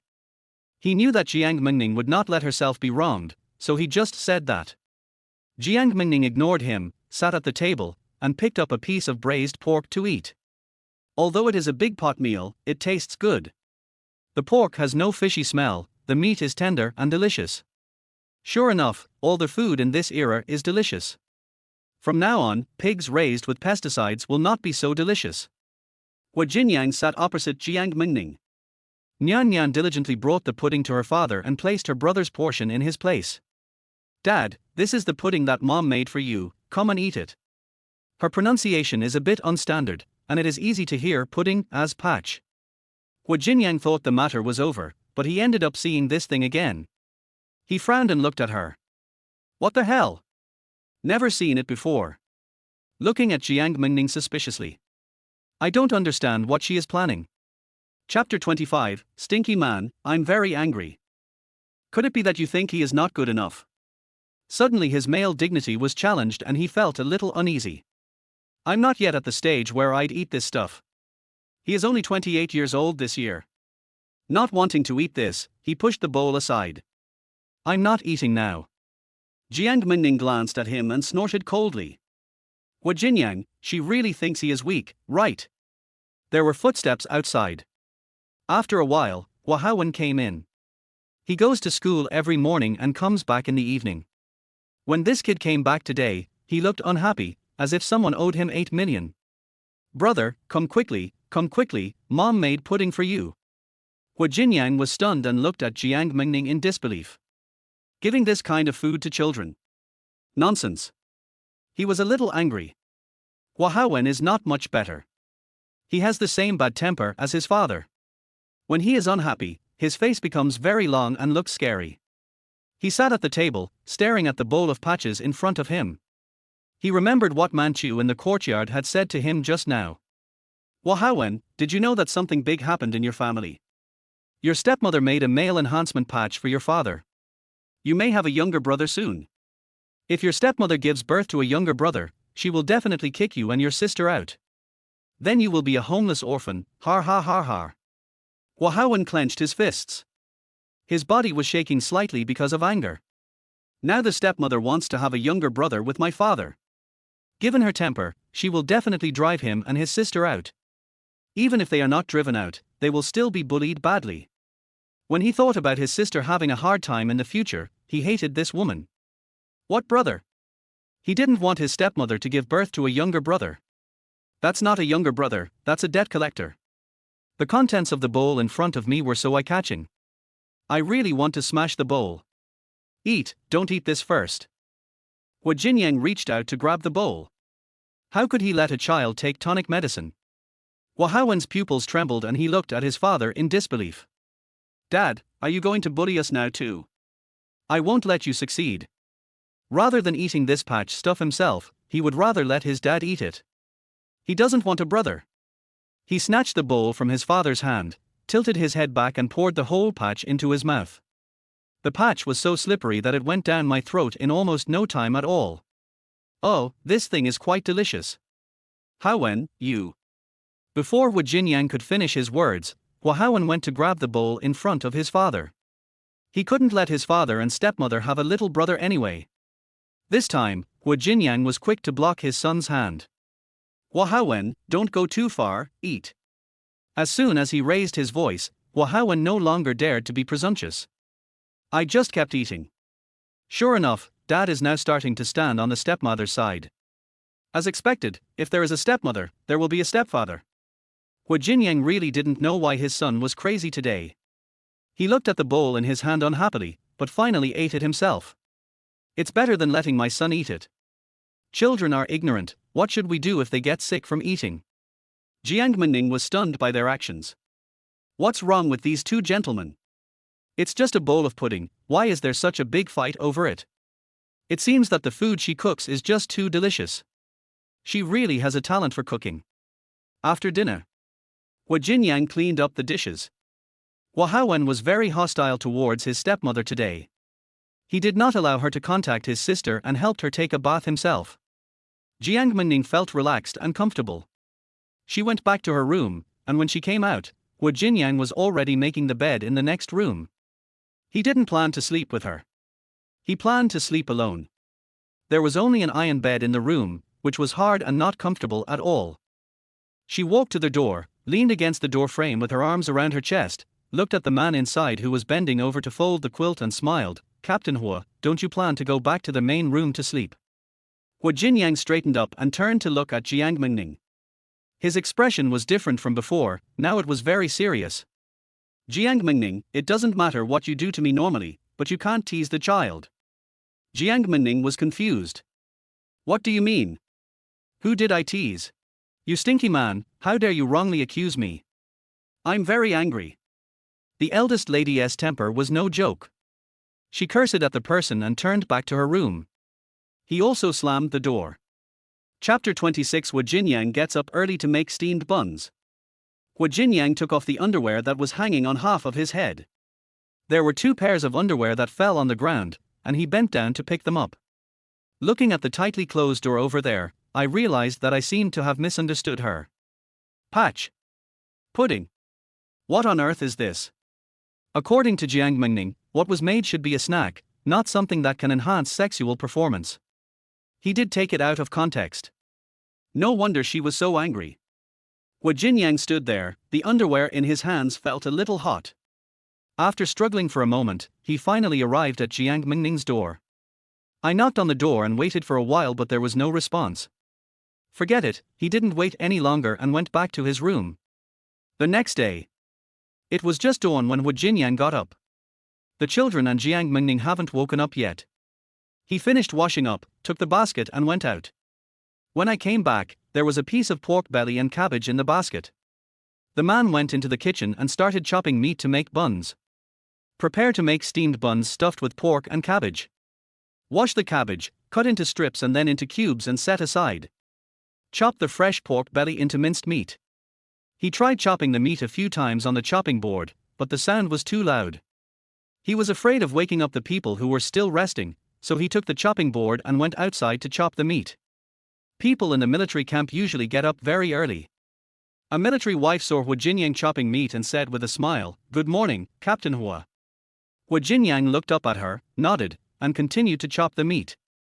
Everyone in the family compound knew that Captain Hua had a cold personality, and everyone was used to his cold appearance. I don't think he's deliberately putting on airs and looking down on others. On the contrary, I think such people are very reliable. Jiang Mengning drank too much water before going to bed last night, and she was woken up by the suffocation before dawn this morning. He got out of bed, opened the door and walked out. She heard a noise in the kitchen, but she didn't notice who it was, because she couldn't hold it in any longer. After coming back from the toilet, he walked towards the kitchen. In the kitchen, Jiang was wearing an apron and making dumplings at the table. There is already a row of wrapped buns on the table. The buns are all uniform in size and even have the same number of folds. It's white and chubby, so cute. She couldn't imagine that these buns were made by a man. Such a handsome man. His fingers were long and strong. With the bun skin in his hands, he pinched it a few times and a perfect and beautiful bun came out. He works quickly and carefully, and you can tell at a glance that he is an excellent cook. It is said that serious men are the most handsome. Jiang Mengning was almost stunned at this moment. He is good looking and can cook. Apart from not being able to please women, there is nothing wrong with him. Such top quality goods are hard to come by. Whoever marries him in the future will enjoy endless blessings. Jiang noticed someone was looking at him, so he raised his eyelids and looked towards the door. He saw Jiang Mengning with her arms folded across her chest, looking at him with a smile on her face. His heart trembled for no reason. I almost made the wrong fold on the bun in my hand. "Hi, good morning, Captain Hua." Jiang Mengning walked up to him as if nothing had happened, her body lazily, as if she had no bones, rubbing against him intentionally or unintentionally. Hua Jinyang wanted to move aside uncomfortably, but for some reason, he felt as if there was 1,000 pounds of weight on his feet and he couldn't move. He gave up struggling and looked at Jiang Mengning with a scrutinizing gaze. "You're not angry anymore. There was a lot of banging on the door last night, but when I woke up this morning, it was as if nothing had happened. I felt a little weird." Jiang Mengning took a piece of dough and played with it in her hands. She smiled and said, "Why should I be angry? Captain Hua has taken aphrodisiacs, and there was no woman by your side last night. It must have been very painful. When I think of what happened to Captain Hua, I really can't be angry." She seemed heartless and didn't care at all about being misunderstood. In fact, she really doesn't care. As for Wu Jinyang, she just wanted to tease him temporarily, and it would be fine if she could possess him temporarily. She hadn't thought about spending her whole life with him, nor had she fallen in love with him, so she had no reason to be angry. Anger is harmful to health, and she wants to live longer. However, if she really fell in love with Wu Jinyang, she might be angry in that situation. Wu Jinyang knew that this woman could only be serious for 3 seconds. What kind of words were she saying? He stopped looking at her and continued making dumplings. After a moment of silence, he said, "I misunderstood you about what happened yesterday. I apologize." He admits his mistakes and doesn't feel embarrassed to apologize. On the contrary, he felt much more relaxed after admitting his mistakes. Jiang Mengning looked at him with a smile. This guy, everything he does is so unexpected. It can be seen that he respects women very much. After taking a look at the pork and cabbage stuffed buns, he couldn't help but tease, "Oh, I was wondering why the sun came out from the west today." It turns out that Captain Ho wanted to apologize, so he got up early to make pork and cabbage stuffed buns. "Did you buy this meat specifically because you know I like to eat meat?" The look she gave him was so aggressive that Wu Jinyang didn't dare to meet her gaze. "I've already said I've apologized, and I have to be sincere in my apology. This is a gift of atonement." "Har har, then I'll accept your apology gift. This bun looks delicious. By the way, Captain Hua, did you wear the underwear I gave you yesterday? Do they fit?" Jiang Mengning. All the guilt in Wu Jinyang's heart disappeared. This woman, why does she always talk nonsense? Is it okay to talk about underwear all the time? It's really embarrassing. He quickly finished wrapping the buns in his hand, took them to the stove over there and started steaming them. Put the buns in the steamer and steam them over high heat for 20 minutes before eating. The fire in the stove was burning fiercely, and white steam was rising from the pot. The fragrance is quickly stimulated by the heat. After Jiang Mengning teased someone, she no longer felt sleepy. "I'm hungry. I'm very hungry." She thought the buns must be delicious and wanted to eat too this morning. Chapter 27, Misunderstood by My Son. So she shamelessly stood by the stove, waiting for the buns to be cooked. Wu Jinyang concentrated on burning the fire and remained silent. 20 minutes later, the buns were cooked. The man took a clean basin and put the buns into it one by one. The freshly baked buns are big and plump, with thin skin and lots of meat. The red oil inside almost soaked the thin skin. Looks very tempting. Jiang Mengning swallowed her saliva, but couldn't help but took a bun and ate it. She took a bite and found that the outer skin was not hot, but the meat filling inside was so hot that she shivered. "Oh, it's hot, so hot." Wu Jinyang didn't even see her eating the buns. If he had seen her, he would definitely have reminded her that they were very hot. This idiot. Spit it out quickly, hurry up. Jiang Mengning is not a person who doesn't care about hygiene, she won't spit casually.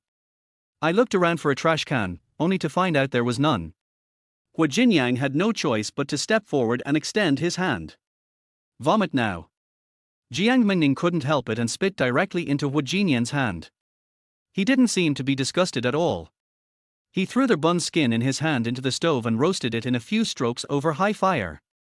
Jiang Mengning hadn't realized how intimate their actions were, she just felt pain in her mouth. Could it be that it caused blisters due to the burn? Help me check if the inside is burned. She just stood there with her mouth open, looking up at him. The girl's face is only the size of a palm, but her facial features are big. With big eyes and a high nose, she looks like a doll. At this moment, tears were flashing in her eyes, making her look more like a pitiful doll. Jiang stared at her for several seconds before lowering his head to see what was going on in her mouth. There was a height difference of nearly 20 centimeters between them, so he had to bend down to be level with her. Watching from behind him, it was hard not to suspect that the two were kissing. As soon as Huahan walked to the kitchen door, he saw this scene. I was so scared that I woke up from my sleep. His father is actually kissing his stepmother. They both really wanted a little brother. I felt so sad in my heart that I turned around and wanted to leave. Unexpectedly, the movement was too big and hit the door frame, alarming the two people in the kitchen. Jiang turned around and saw his son, and shouted, "Breakfast is ready, let's eat." Huahan had no way to escape, so he could only bite the bullet and go into the kitchen. Jiang cleared his throat awkwardly and said to Jiang Mengning, "Everything is fine inside." Jiang Mengning used the tip of her tongue to check the condition of her mouth and found that the pain had subsided a lot, so she was fine. Fortunately, I didn't get burned. As expected, you can't eat hot tofu in a hurry. Today's breakfast was quite sumptuous. There are buns, rice porridge, sour melon and salted duck eggs. Jiang Mengning really ate 2 buns, a bowl of rice porridge, and half a salted duck egg. It's really delicious. If Jiang cooked for her a few more times, she would really fall in love with his cooking skills. Jiang had to train in the morning and couldn't eat first, so he made breakfast and went out to work. Huahan ate very quickly, and after finishing his meal, he carried his school bag and went to school. Jiang Mengning and Nian were the only ones left at home, eating leisurely. After dinner, Jiang Mengning prepared to take Nian to the street to buy tea oil. She had to make her lipsticks for people as quickly as possible, otherwise people would pay money but never get anything in return and would start to suspect she was a liar. She is not a liar. After I had packed up and was about to close the door, I saw the political commissar walking towards me leisurely. Jiang Mengning had a hunch that she couldn't go out today. Har, good morning, political commissar. She greeted him with a smile and opened the door. Political commissar Zhu entered the room, looked around, and asked with a smile, "Did Jiang come back last night?" "He came here to investigate military intelligence." As the political commissar, maintaining harmony between couples in the family compound is also one of his jobs. Of course, he was very obedient and came back early. Political commissar Zhu was so relieved. That kid finally listened to me for once. "You didn't quarrel last night?" "No." "That's good." Political commissar Zhu wandered around and finally arrived at the kitchen. First, he saw there were buns on the table and nodded with satisfaction. When he saw the pile of unwashed dishes in the sink, he frowned. "Comrade Jiang, you are the one who made breakfast this morning." Jiang Mengning smiled awkwardly and said, "No, Jiang made them. He made the buns in the morning." He clearly heard political commissar Zhu sigh. "Comrade Jiang, as a military wife, you are the strong backing of the soldiers. You need to take care of the trivial matters of the family and keep the house in order so that the soldiers can train and fight with peace of mind. If a soldier is exhausted during the day and has to do laundry, cooking and housework when he returns home, it will be too much for his body and mind." Political commissar Zhu said earnestly, half persuading and half educating, "As a woman, you still have to help men share some household chores, such as cooking and washing dishes. You can still do it. Otherwise, there is no point in following the army.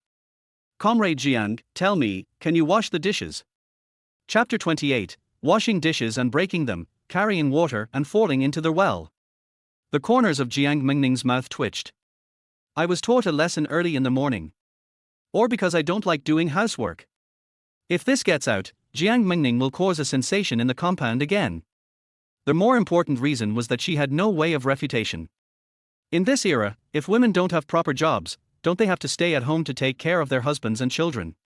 Besides, as a soldier, my husband has more important things to do, and as a family member, I really need to do a good job in logistics. Doing a good job in logistics is also an honor for being a military wife. The army also selects glorious families every year. The standard is the military wife's ability to handle housework. Har, political commissar Zhu, look at what you said, why can't the bowl be washed? Isn't it just a bowl? She didn't know what had irritated her, but she actually went to wash the dishes without even wearing gloves. How could something like washing dishes be difficult for her? Bang. The bowl was too slippery and I didn't hold it firmly, so I dropped it. Forehead. She looked at Political Commissar Zhu sheepishly. It was just an accident. Bang. Before he could finish his words, another one fell. Political Commissar Zhu, why don't you? Bang bang. There were only a few bowls in the pool, and before anything happened, they were all smashed away. Jiang Mengning coughed lightly, feeling even more embarrassed. It was really because she didn't hold it firmly. This was her first time washing dishes, so she had to give it some time to get used to it. Even Political Commissar Zhu couldn't bear to watch it anymore. What a sin! Why did Hu Jinyang marry such a delicate girl? What can she do? If you leave it in the Primeval Forest, you will starve to death if you are not killed by wild beasts. He sighed and said, there's no water in the water tank. Why don't you go get some water? He just didn't believe that he couldn't educate such a delicate girl. Political Commissar Zhu immediately perked up. As the soul of the army, he had the responsibility to teach every military wife how to survive. He firmly believed that he could discipline this delicate girl. By then, Jinyang will definitely be grateful to her. Jiang Mengning carried a bucket and was forced to go to the well to fetch water. It's not that she is afraid of that political commissar. At least, before she leaves, she must not discredit Hu Jinyang. The water in the well is very deep, and you need to tie a long rope to a bucket and then put the bucket in to draw water. It is really difficult for people who are doing water pumping for the first time. She tried to put the bucket in several times, but failed to fill it with water. This thing really requires some skills. Har har har, the capitalist's eldest daughter is here to fetch water. Come and see, she's so funny. There were a few kids nearby, standing by and watching Jiang Mengning make a fool of herself. Jiang Mengning glared at them. Come here and stick your butt up so I can spank you. A little bit. Several children were making faces and were not afraid of people at all.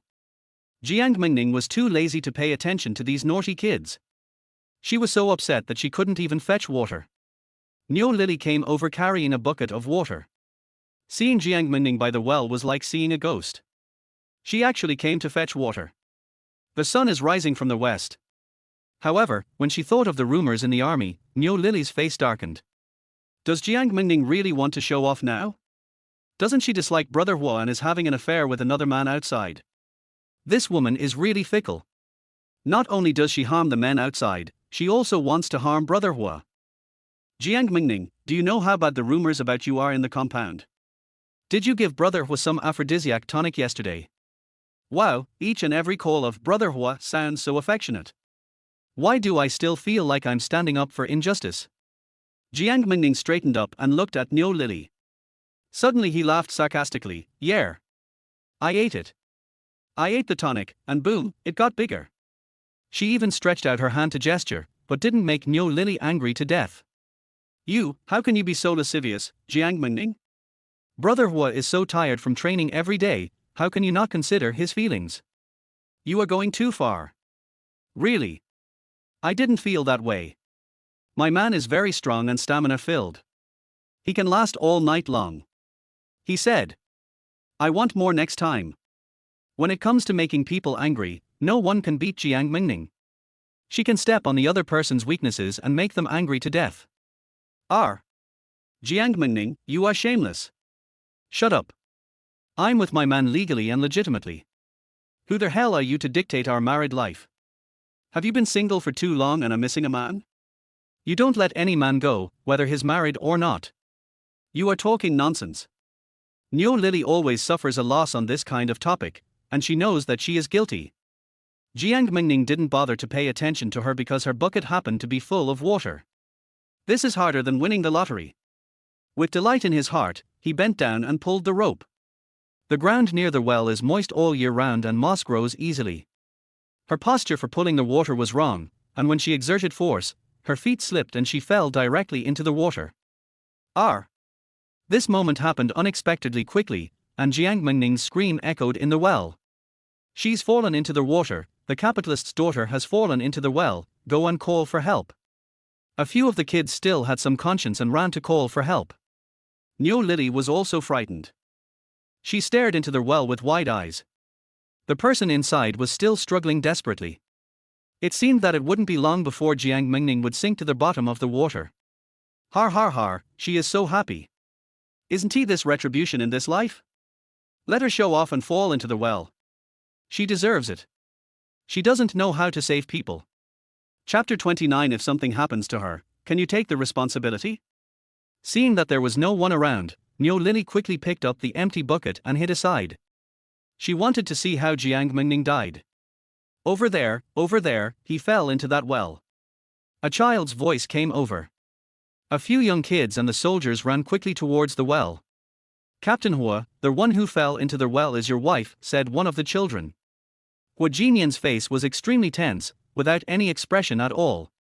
It's terribly cold. He ran to the well as fast as he could and looked inside, but there was no one there.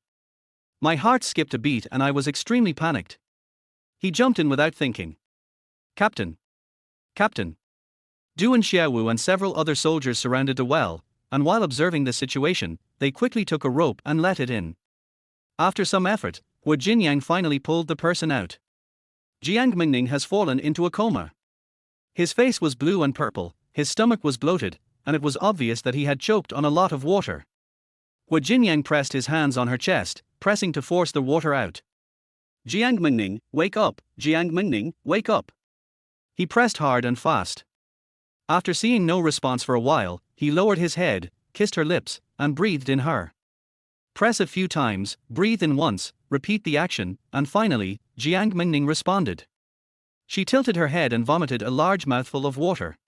She's awake, Captain. She's awake. Du and Xiaowu said happily. When Jiang Mengning regained consciousness, she realized that she was still alive. Finally, I don't have to die. The feeling of choking on water is so uncomfortable. It hurts. Sore throat. Hua Jinyan's face still looked unhappy. Jiang Mengning, what water are you carrying? He was so mad. Why is this person, who hasn't fetched water for 800 years, going crazy today? The political commissar also received the news and rushed over. Seeing Jiang Mengning lying straight on the ground, he was so scared that his legs went weak. This girl is really bad at nothing. Jinyang, don't blame her. I asked her to fetch water. The political commissar was a little embarrassed. Hua Jinyang transferred his anger to the political commissar. You know she can't do anything, why did you ask her to fetch water? If something happens to her, can you bear the responsibility? Don't make trouble. He scolded the political commissar, picked up Jiang Mengning and left. The political commissar felt aggrieved. I'm doing this for your own good. Humph, you're just spoiling your delicate wife. Sooner or later, there will be big trouble. Forget it, he should not interfere in other people's affairs in the future. One is willing to fight and the other is willing to be beaten. Why should he interfere in other people's affairs? As long as they don't talk about divorce, he won't care if they fight in the future. The people who were watching at the well also left one after another. Niu Lily bit her lip and came back to the well, still feeling angry. Jiang Mengning, you are so lucky. You are still alive and let brother Hua save you. Why don't you just die? She was so mad. Hua Jinyang carried Jiang Mengning back home. Nyan Nyan saw that both of them came back wet and asked worriedly, Mom and Dad, what happened to you? Hua Jinyang glanced at his daughter perfunctorily, it's okay, go ahead and play. She carried the person into their house. Jiang Mengning is still in a daze and her consciousness is a little unclear. If you are frightened and the well water is cold, it is easy to catch a fever and catch a cold. Hua Jinyang didn't hesitate to say anything and took off all her clothes, then found a fresh and clean piece of clothing for her to change into. I've seen everything before, so I don't care about this time. He kept reminding himself of this, brainwashing himself and anesthetizing himself. But when he saw her naked body, his face still blushed. The color of his eyes gradually became darker. Such a perfect body appeared in front of him, and he really couldn't resist the beauty. Fortunately, he had great self-control and managed to put her clothes on without doing anything excessive and then tucked her into bed. He went out again and came back with a bowl of ginger soup. Carefully feed her with a spoon. Jiang Mengning also cooperated and had a strong desire to survive. When the spoon came over, she opened her mouth and swallowed the liquid. Her mind was clear at the moment, but she just wanted to sleep and felt a bit tired. Nyan Nyan walked in and looked at her mother lying on the bed with tears in her eyes. "Mom, you have to get better soon. I'm worried about you." Jiang Mengning heard Nyan Nyan's voice and raised her hand with difficulty to touch her face. "I'm fine. I'll be fine after a good night's sleep." She slept for a long time. After drinking the ginger soup, she felt her whole body was hot and she was sweating all over when she fell asleep. Fortunately, she sweated and forced the cold out of her body, and she felt refreshed.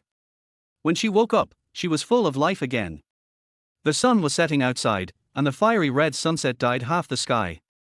When she opened her eyes, she saw Nyan Nyan sitting by the bed, holding wild flowers in her hands and weaving a flower basket. The sunset glowed through the window onto the little girl's face, making her face red and as cute as a ripe apple. What a beautiful little girl! Jiang Mengning suddenly felt that such a life was so comfortable and peaceful, and she quite enjoyed this slow pace. Chapter 30. Wu Jinyan's face cannot be described as black, it should be called pitch black. If she really can't go back in the future, maybe she can try to stay. I have lovely children and a handsome husband who is a good person. And I won't have to worry about having children in the future. I am a complete winner in life. Jiang Mengning suddenly realized that she had only been here for 2 days, but her thoughts had already started to change. She didn't think like this before, she clearly wanted to leave here. Why? People always use all kinds of ideas to poor themselves. "Nyan Nyan, why did you make this up?" When she heard her mother's voice, Nyan Nyan's eyelids immediately lifted. His dark eyes stared at his mother, his eyes curved into little crescents. "Mom, you're awake." The little guy was so worried about his mother that he stayed by the bed and refused to leave. I finally breathed a sigh of relief when I saw my mother wake up. She put the wreath in her hand aside, leaned over, held her mother's face with both hands, and kissed her cheek. "Mom, it won't be painful if I kiss you." The little girl has such a sweet voice and can comfort people in this way. She is so cute. Jiang Mengning's heart almost melted. Pinch the little cutie's face. "I just felt a little uncomfortable when I was sleeping, but now I don't feel uncomfortable anymore. I'm fine." "Hey, Mom is awesome." She put the woven wreath on her mother's head. "I knitted this for my mom. Does it look good?" She thought her mother was very good and beautiful, so she wanted to give her mother the most beautiful things in the world. Mom deserves the best. Jiang Mengning sat up, touched the wreath on her head and smiled. "This is the first time I have received such a simple gift. Millimeter, it looks good. Nyan Nyan is really skillful. It looks even better when Mommy wears it. Mommy is so beautiful. I like you so much. This little guy has a really sweet mouth. Very good at coaxing people. Having a little girl like this by my side and looking at her every day makes me feel very happy. My daughter is really a little cotton-padded jacket." He rubbed the little girl's head and said with a smile, "You are very beautiful, too. I like you very much, too. Our Nyan Nyan is the cutest little girl." Nyan Nyan's little face was rosy and she shook her head, looking innocent. "Mom, Dad said that the water you were carrying fell into the well. Don't carry water anymore. Let Dad do it for you." "Jiang Mengning, you are really bringing up something irrelevant. It's embarrassing to think about it. Nyan Nyan, where is your dad?" If she remembered correctly, it was Wu Jinyang who saved her. He gave her artificial respiration and finally carried her back. After that, he stripped her naked in the room and changed her clothes. Well, he had seen her naked twice and she had never seen his naked once. How unfair. Dad was called away. "He asked me to take care of you and told you not to fetch water anymore. Did he say anything else?" Nyan Nyan rolled her eyes and said, "Well, Dad didn't say anything." "What's his expression? Is he angry?" "I don't know. Dad doesn't talk. But his face is always like this." Nyan Nyan scratched her face with her hands, trying her best to look expressionless. It is obvious that Wu Jinyang has been having a sullen face. This incident must have caused a big stir in the army today. Everyone knows that Jiang Mengning can fall into a well even if she tries to fetch water. Wu Jinyang must be very angry. Oops. Jiang Mengning slapped her head in annoyance. She really didn't mean it. I originally wanted to show off in front of the political commissar, and my original intention was not to discredit Wu Jinyang. Now it's totally embarrassing. Jiang's face can't be described as black, it should be called pitch black. The eldest lady really couldn't understand why she could be such a waste. It shouldn't be like this. Before she transmigrated into the book, she was an excellent actress with no rivals in the industry, and she had mastered all kinds of acting techniques. How could such a smart person not be able to do housework? The unyielding young lady really doesn't believe this. How could such a simple housework be difficult for her? After this accident, the eldest lady finally figured it out. We are now in the 1980s, not the economically developed 21st century. Since she had no money and was unable to support herself, she still had to learn more survival skills. When it comes to making fire and cooking, it's better to know a little than not know how.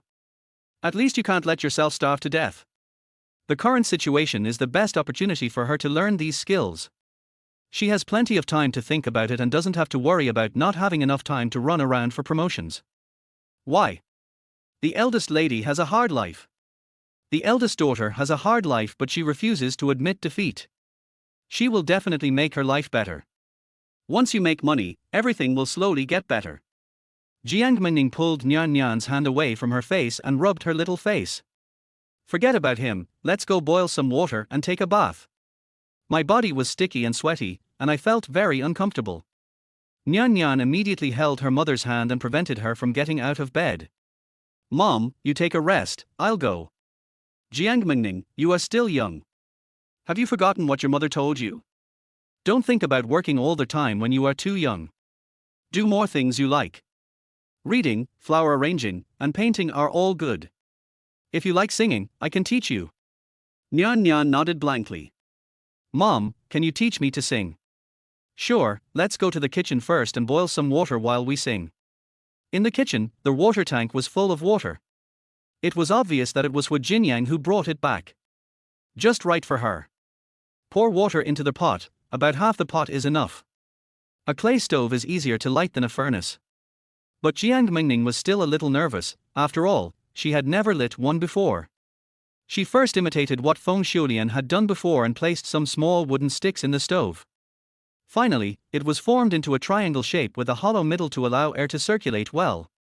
Then use dry straw to start the fire. The straw burned very quickly. From a few scattered sparks it instantly turned into a raging fire. The flames were swallowing the bottom of the pot, fierce and powerful.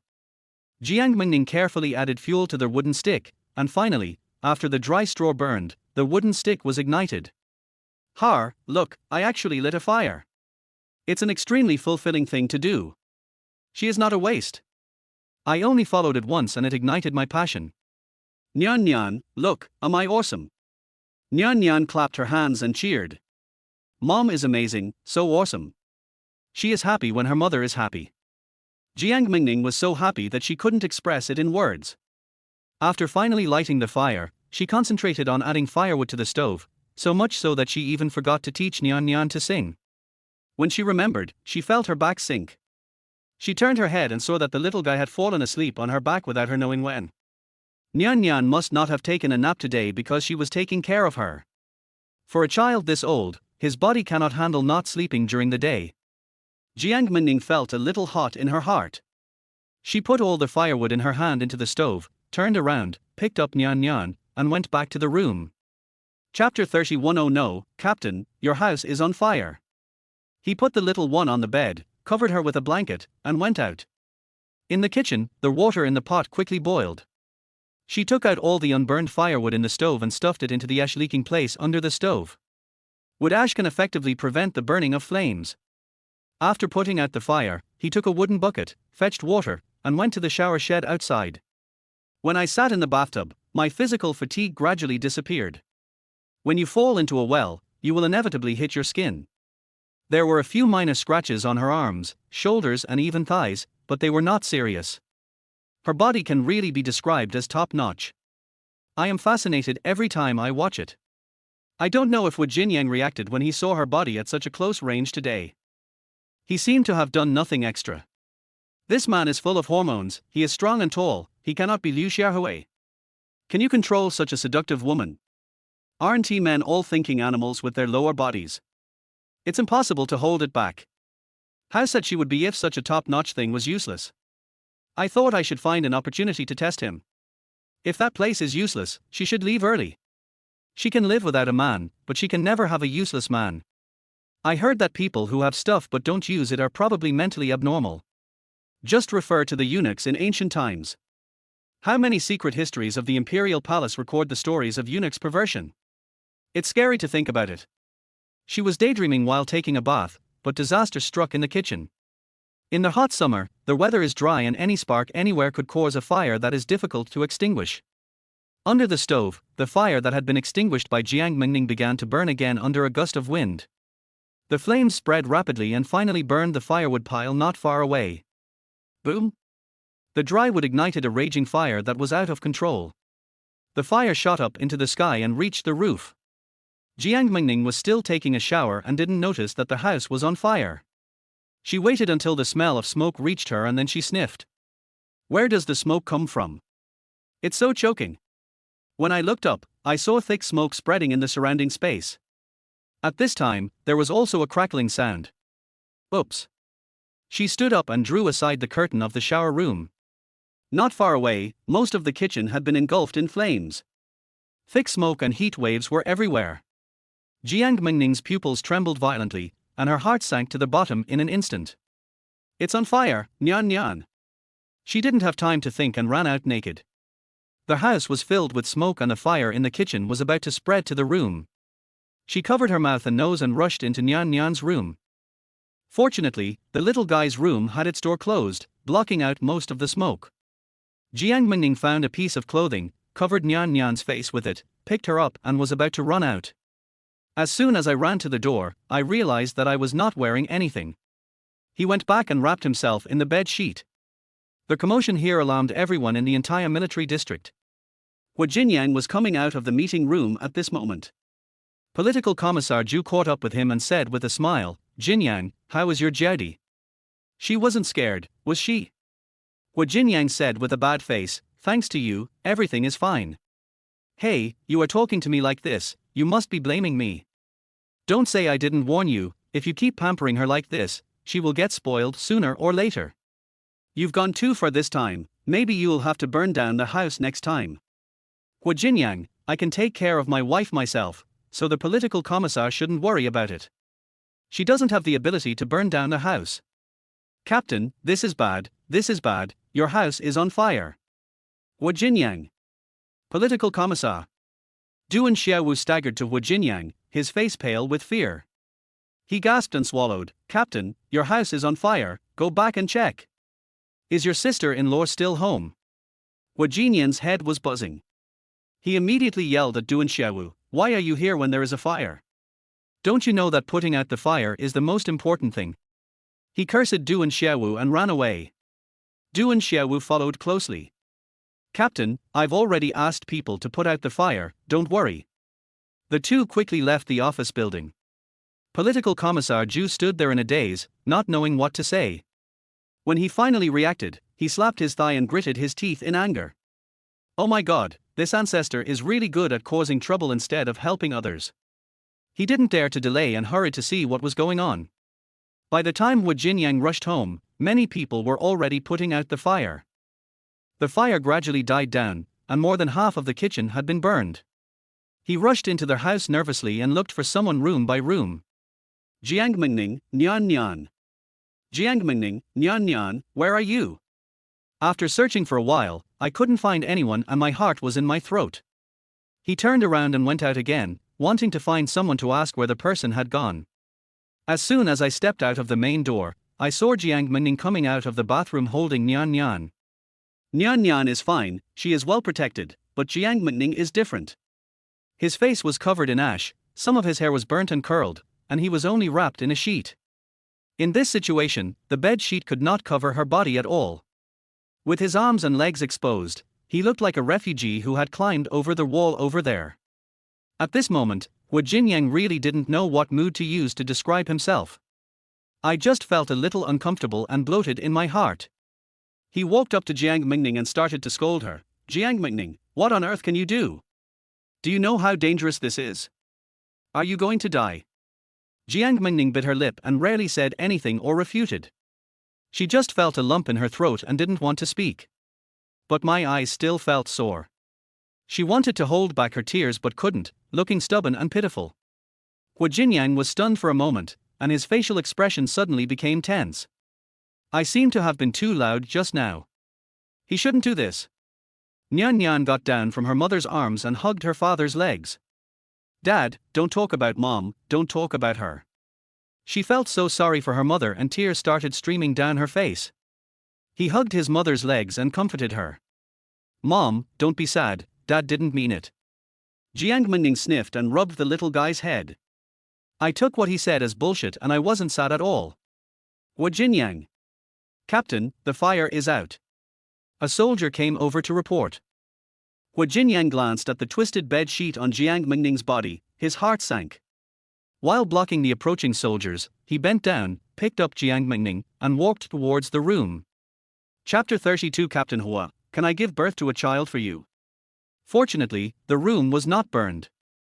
Hu Jinyang locked the door, picked up the person and put him on the bed, then sighed helplessly. Are you okay? He still asked with concern. The sheet on Jiang Mengning was crooked and couldn't cover her body at all. She didn't feel shy and just lay on the bed generously, showing off her body. I am blessed with a good life, nothing can happen to me. At first, she was still frightened. Within a day, I either fell into a well or was almost burned. Even a mentally strong person couldn't stand it. When she hid in the shower room holding Nyan Nyan, at that moment, she missed her parents and brother very much. She thought, if her family were still there, if she had not traveled through the book, she would not be so miserable. It is normal to have such thoughts. She loves her family so much that she will definitely miss them if she leaves them. However, she can also quickly adjust her mentality and not let herself fall into internal friction. Things have happened, and there is no use complaining. Instead of complaining, you might as well think about how to go back or how to live a good life.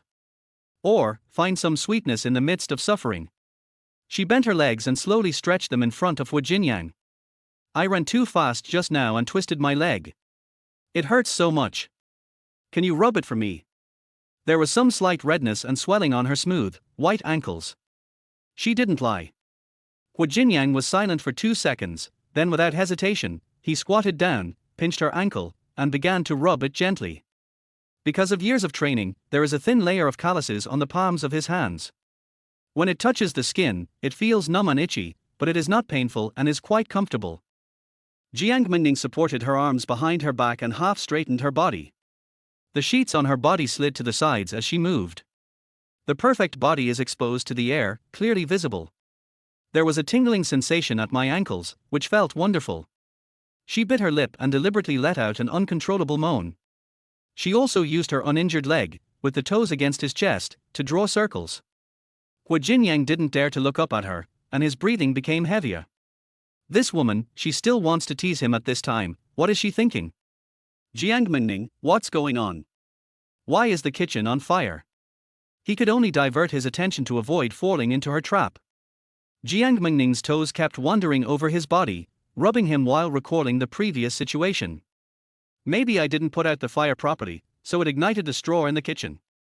She pretended to be coquettish and said, but I really didn't mean it. I wanted to take a shower today, but I didn't expect that my good intentions would lead to bad consequences. Hu Jinyang's Adam's apple rolled, and he was both angry and amused. You carry water and it falls into the well, and you boil water and burn the house, what can you do? Well, there are many things, such as giving birth to a child for you.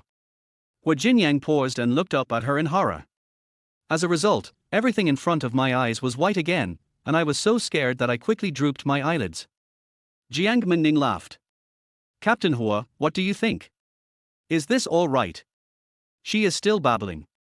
Hu Jinyang really felt that he couldn't use normal thinking to guess her thoughts. We just said we would divorce in a month, and now you want to have a child for him. Do you treat him as a 3-year-old child? How could he possibly believe it if it was just a lie? Jiang Mengning has changed now, but her desire to divorce and escape from here has never changed. Hu Jinyang no longer answered her and focused on massaging her legs. His technique was very professional and the pain in my foot disappeared soon. Jiang Mengning looked at him steadily. From her angle, she could see his thick eyelashes, high nose bridge, and sexy lips when he lowered his brows. She couldn't even imagine how wonderful it would be to kiss him. If we go to bed, it would be even worse. But she had been teasing him for a long time, but this guy didn't react at all. Like a wooden stake.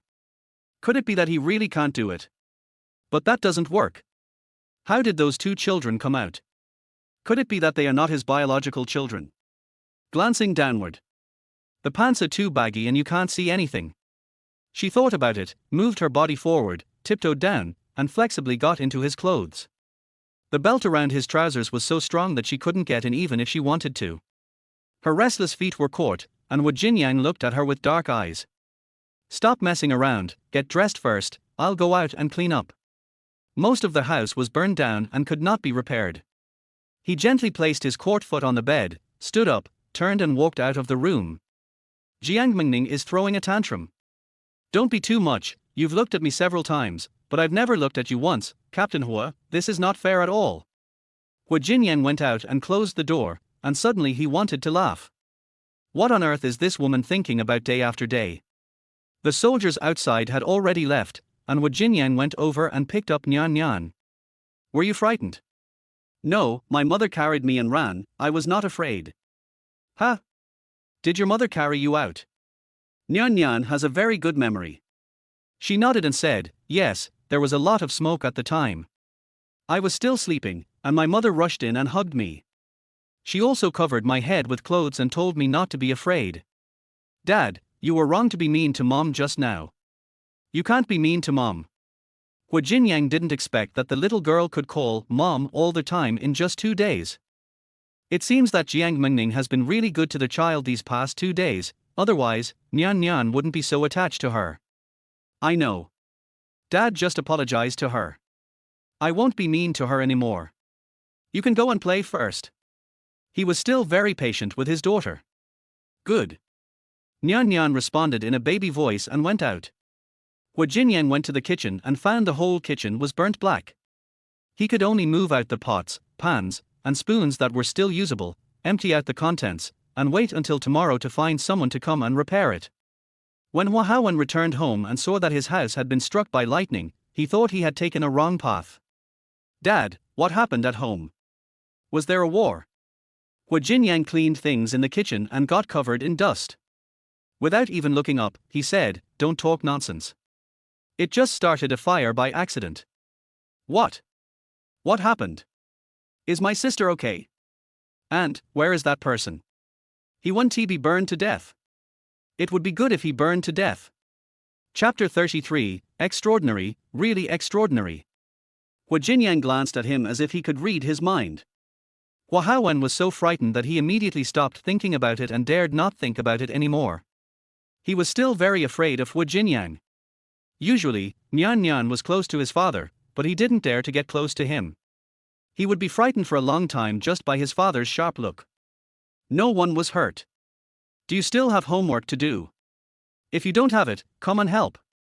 It's getting late. Oh, no, I'll help you.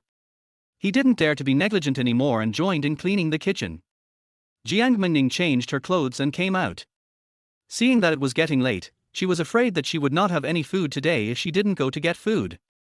She took the lunchbox and said to the people in the kitchen, I'll go get some food. Hua Haowen raised his head and looked at her.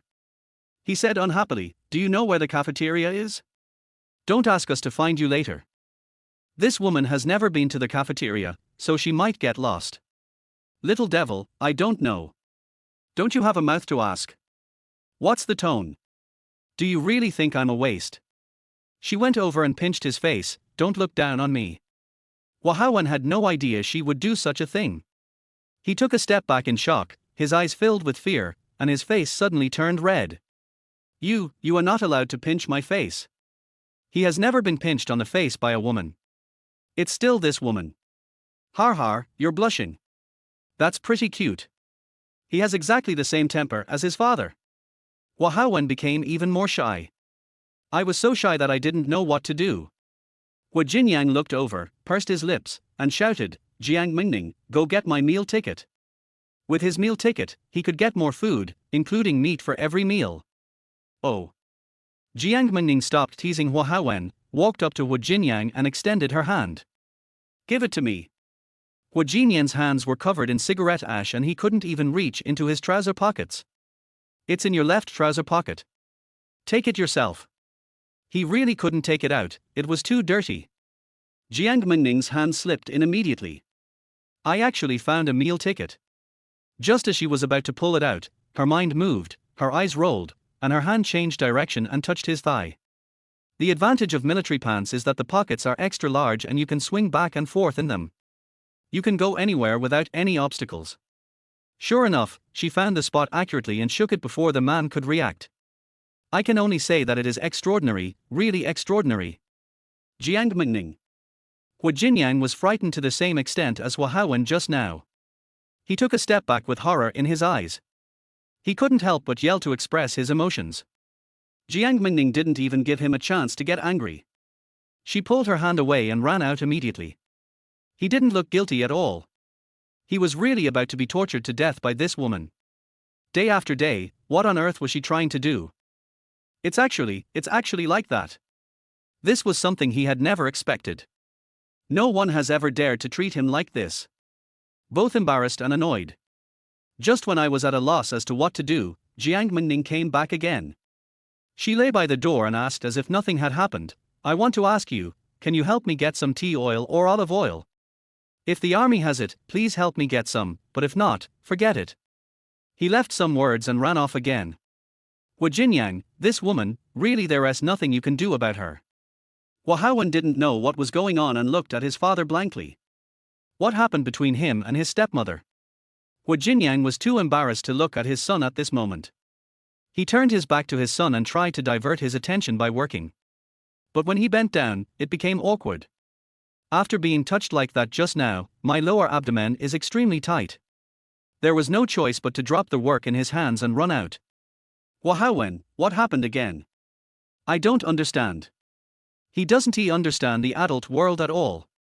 Jiang Mengning came to the cafeteria, where there was already a long line. Everyone in the army knew Jiang Mengning. When they saw her coming to get food, everyone had a strange expression. Jiang Mengning must have taken the wrong medicine. She did so many stupid things today.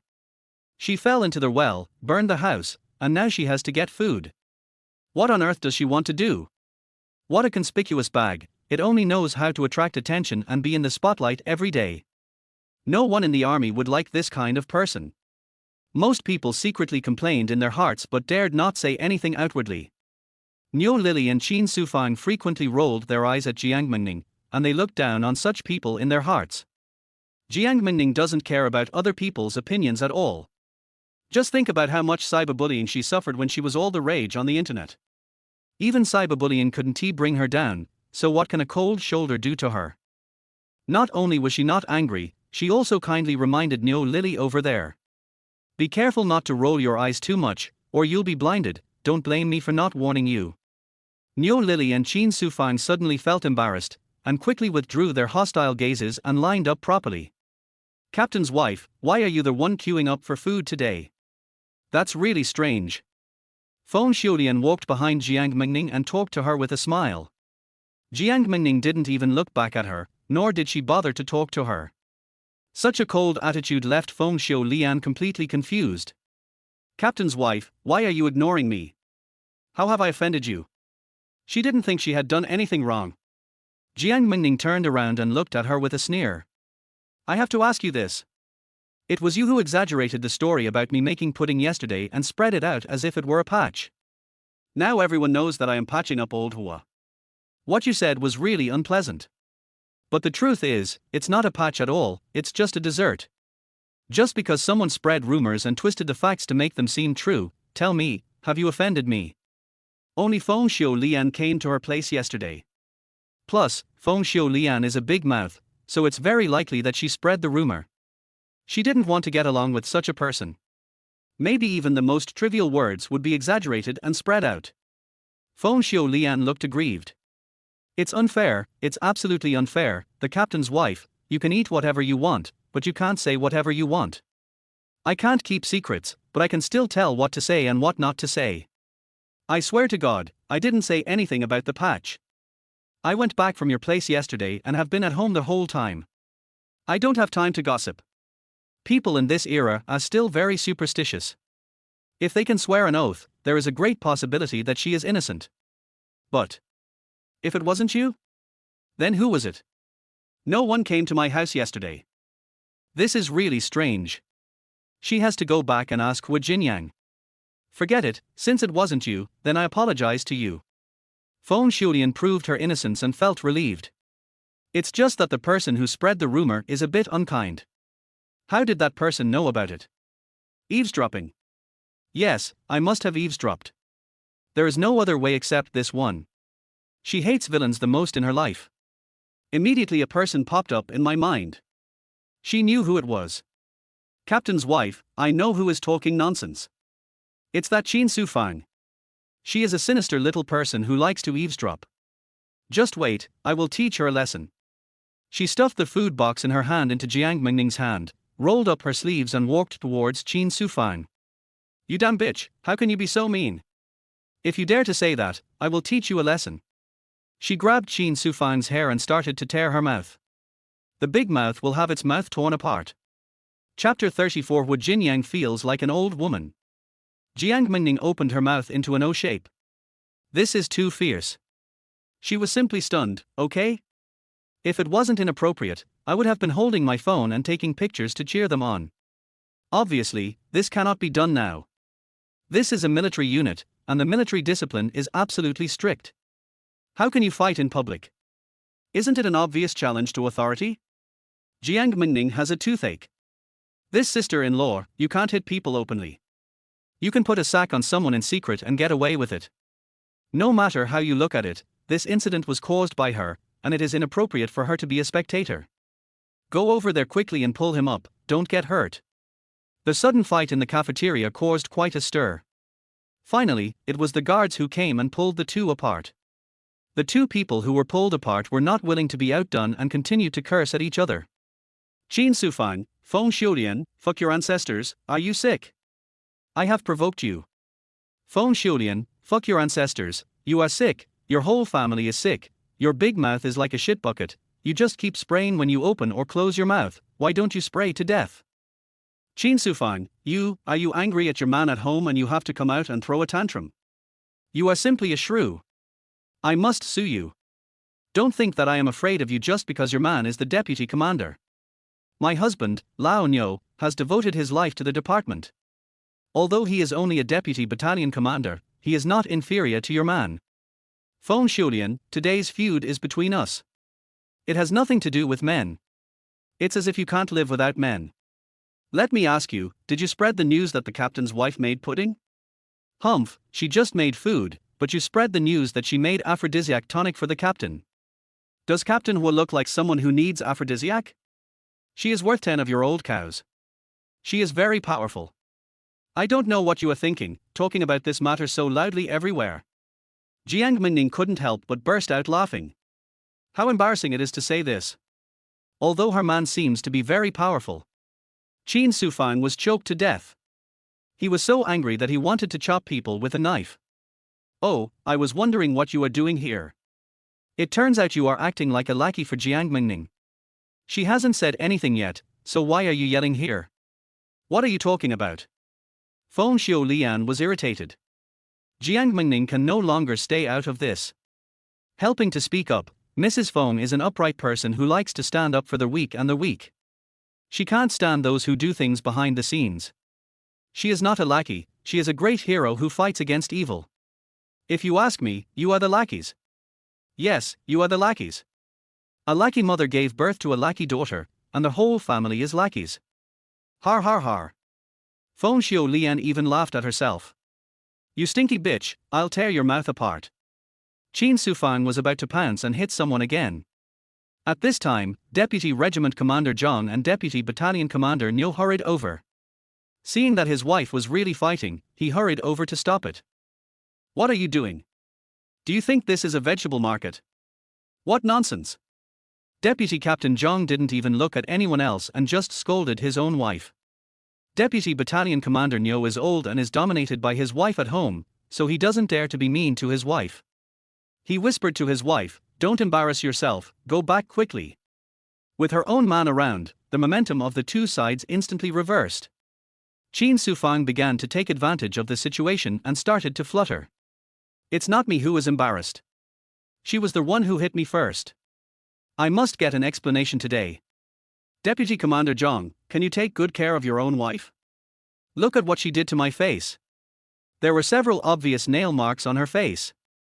If it weren't for the sagging skin caused by aging, the marks would be more obvious. Feng Shulian pouted and said, "You were the one who farted first. You deserve to be beaten. That's enough. Stop talking. Anyone who dares to do that again today will be punished by military law. You come back with me and disgrace yourself." Deputy Captain Zhang grabbed Feng Shulian's hand and left. "Why are you pulling me? It's not my fault." "Shut up." He has always been overbearing and never listens to his wife. Jiang Mengning was worried that Feng Shulian would be punished when she returned, so she hurriedly shouted, "Deputy Captain Zhang, my sister-in-law just wanted to stand up for me today. It's not her fault. Please don't blame her." Zhang Long looked at Jiang Mengning with an evasive look. After a while, he finally hummed and then took Feng Shulian away without being so violent. Why did she feel that such a look was strange? Qin Sufang still refused to give in, but was eventually dragged away by Deputy Battalion Commander Niu. "Let's go now. You'll be in trouble when the political commissar comes." It was half an hour later when Jiang Mengning got home after preparing her meal. Hu Jinyang was just about to go out to look for her when she came back. He didn't ask anything, just set the table and prepared to eat. There were 4 of us, and each of us could sit on one side without squeezing anyone else. The meal tonight is quite sumptuous. There are twice-cooked pork, mashed cabbage with garlic, and braised eggplant. 3 dishes are enough for 4 people. The kitchen was half burned down and they were eating outdoors now. Nyan Nyan doesn't have to worry about eating. She just eats by herself with a small spoon and doesn't waste any food. She felt that the food these days was extremely good and she was very satisfied. At the dinner table, there was only the sound of eating, and the 4 of them did not communicate at all. Jiang Mengning held the bowl and ate rice mechanically. He picked up a few grains of rice at a time and put them in his mouth, eating like a kitten. Hu Jinyang had seen her several times, busy eating without picking up any food, and couldn't help but said, "Eat more seriously." Jiang Mengning said, "Oh," and there was still no change, she still looked as if she was in a trance. Hu Jinyang ignored her and ate in silence. After taking a few bites of rice, he didn't have much appetite. In the end, he still took care to put a few pieces of twice-cooked pork in her bowl. "Eat some food," he said. Jiang Mengning took one look at the fatty and lean pork belly in the bowl and didn't like it. "Return the meat sandwich to Hu Jinyang. I don't eat fat, not even a little bit of fat. You will gain so much weight if you eat it." Hu Jinyang really felt that this person was very picky and difficult to please. He felt that he was too concerned, like an old mother, and he didn't even pick up any food for his daughter. "I don't want to care about it anymore, but my actions are faster than my brain." He has separated the lean meat from the fat in the pork belly. He also put the separated lean meat into Jiang Mengning's bowl. "Eat it." Jiang Mengning didn't notice his actions, but instead pricked up her ears, listening to the noise coming from Deputy Captain Zhang's house next door. She seemed to hear the sound of quarreling and the banging of pots and pans. They won't really fight, will they? She was worried, so she put down her bowl and chopsticks, stood up and walked to the courtyard wall, put her ear against the wall so that she could listen to the movements over there at close range. Her strange behavior left the others confused. "What is Mom doing?" Nyan Nyan looked at her mother curiously. Hu Jinyang didn't know what she was doing. She was acting weird today. Chapter 35. Come to my room tonight. He really couldn't help it, so he walked over and asked in a low voice, "What are you doing?" "Sure." Jiang Mengning put her index finger to her lips and shushed. She pointed to the next door and said in a low voice, "It seems like they are arguing over there. It's quite fierce." Hu Jinyang looked at her helplessly. It seems that she was absent-minded while eating just to eavesdrop on people's quarrels. He is not in the habit of eavesdropping on other people. When he was about to turn back, his arm was grabbed. "Listen, are they arguing?" Well, he just stuck to the wall obediently. "Well, they were arguing," he said. Jiang Mengning's facial features all wrinkled. "It's over. Let me ask you, does Deputy Captain Zhang hit people? Does he have a tendency to domestic violence? Tell me, what happened?" Hu Jinyang sensed something was wrong and was sure that something had happened. "That's right, when I was getting lunch today. She briefly described the conflict in the cafeteria. Oh, don't ask me now. You are the leader, right? The deputy leader will definitely listen to you. Come with me and take a look. She hates domestic violence men the most. Besides, Feng Xiulian was standing up for her, so no matter what, she had to protect her. She is just like that. Whoever treats her well, she will return the favor double. Hu Jinyang really felt that he was crazy. Why would he accompany Jiang Mengning to make trouble? That's their family affair. I don't care about it. If you're really worried, go find the political commissar. Why are you looking for a political commissar? You are the best. Let's go, let's go. She didn't even give Hu Jinyang a chance to resist and just pushed him away. Logically speaking, with her small body, how could she possibly push such a tall man? But she pushed it away and walked smoothly. As soon as the two walked to the next room, the sound of quarreling coming from inside became clearer. Zhang Long, I'm your wife, but you've never cared about me. You only scold and criticize me outside. Do you still treat me as your wife? Feng Xiulian's crying voice was heard. How many stupid things have you done outside and you still have the nerve to talk about it? Haven't I told you to talk less and do more? You are from the country and you can't compare with others. You don't know how to restrain yourself and cause trouble everywhere. You don't feel ashamed, but I do. Zhang Long's voice was loud and strong, very scary. I'm embarrassed. You complain about me every day.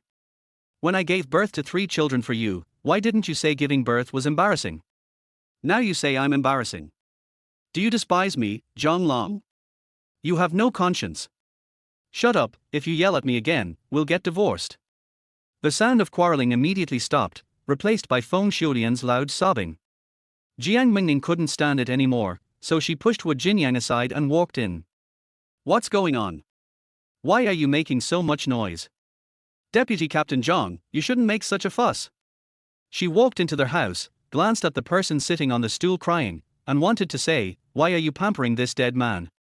If he dares to scold you, scold him back. If he dares to hit you, fight back. You must never give in.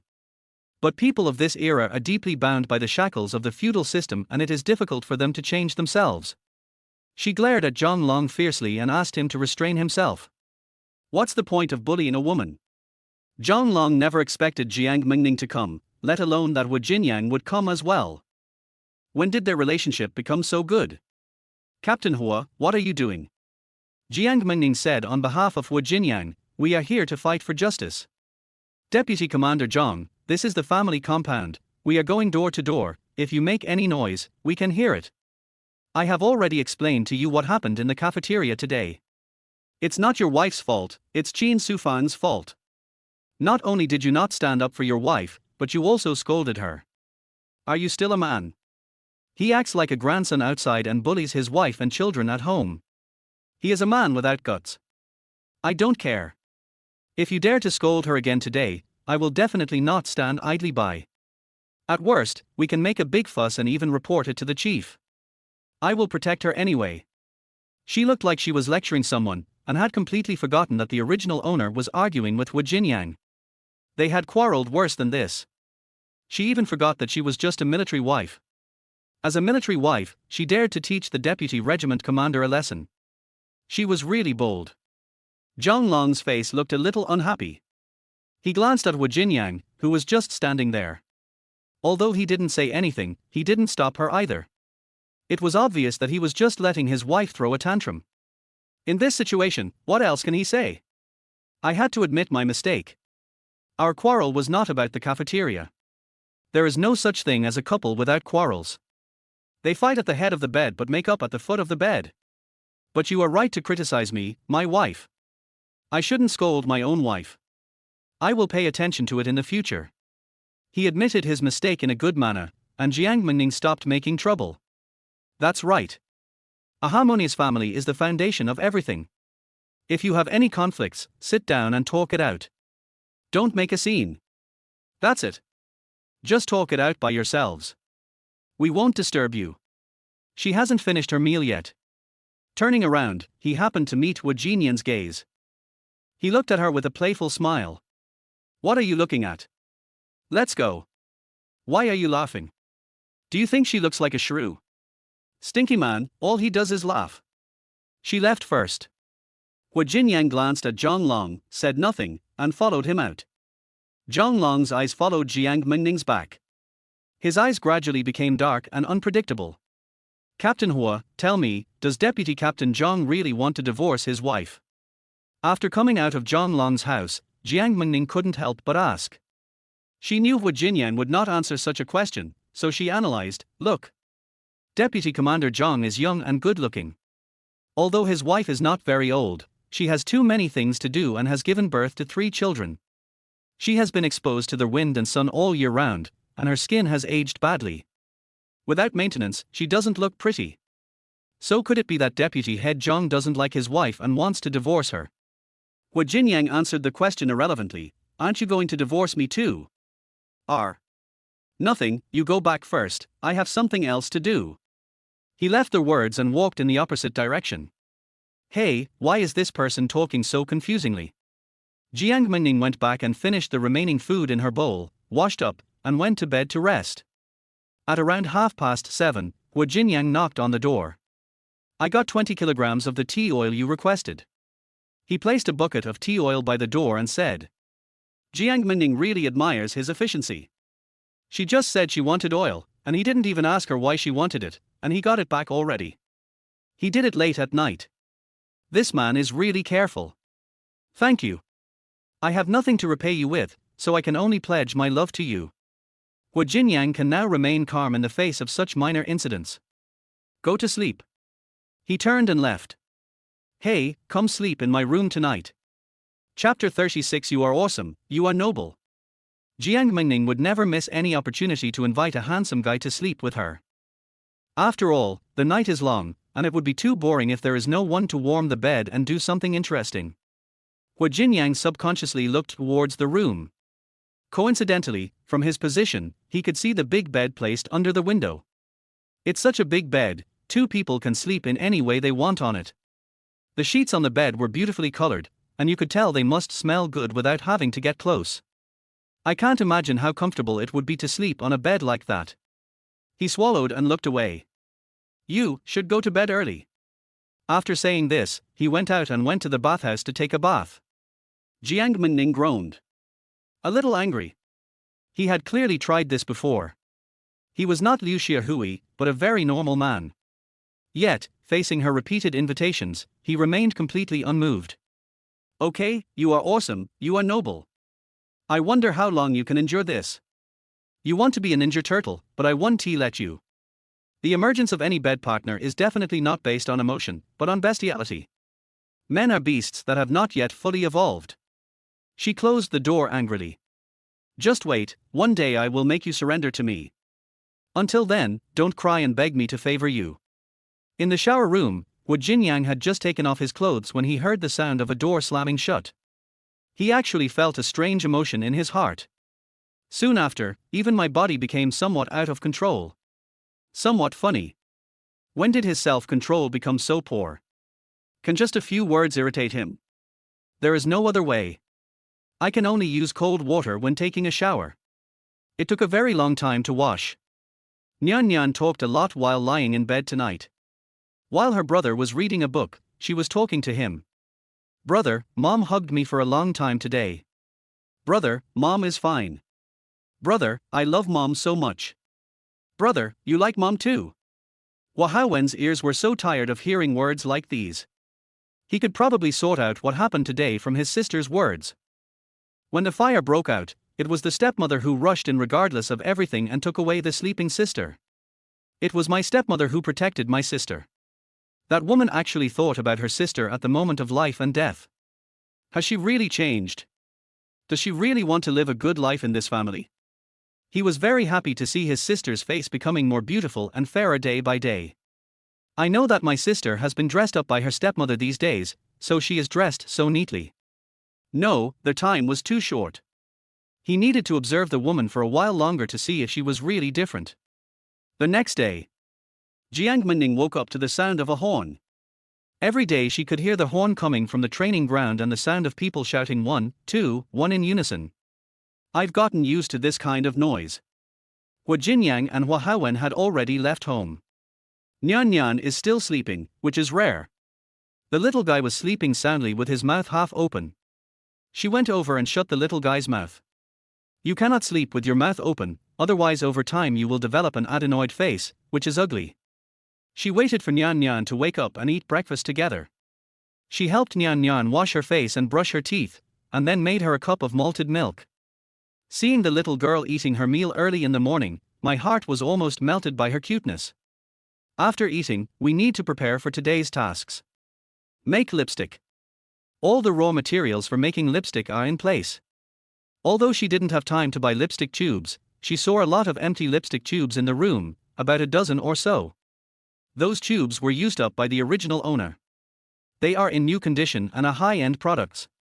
It is enough to show that the original owner really cares about her image and especially likes to put on makeup and wear beautiful clothes.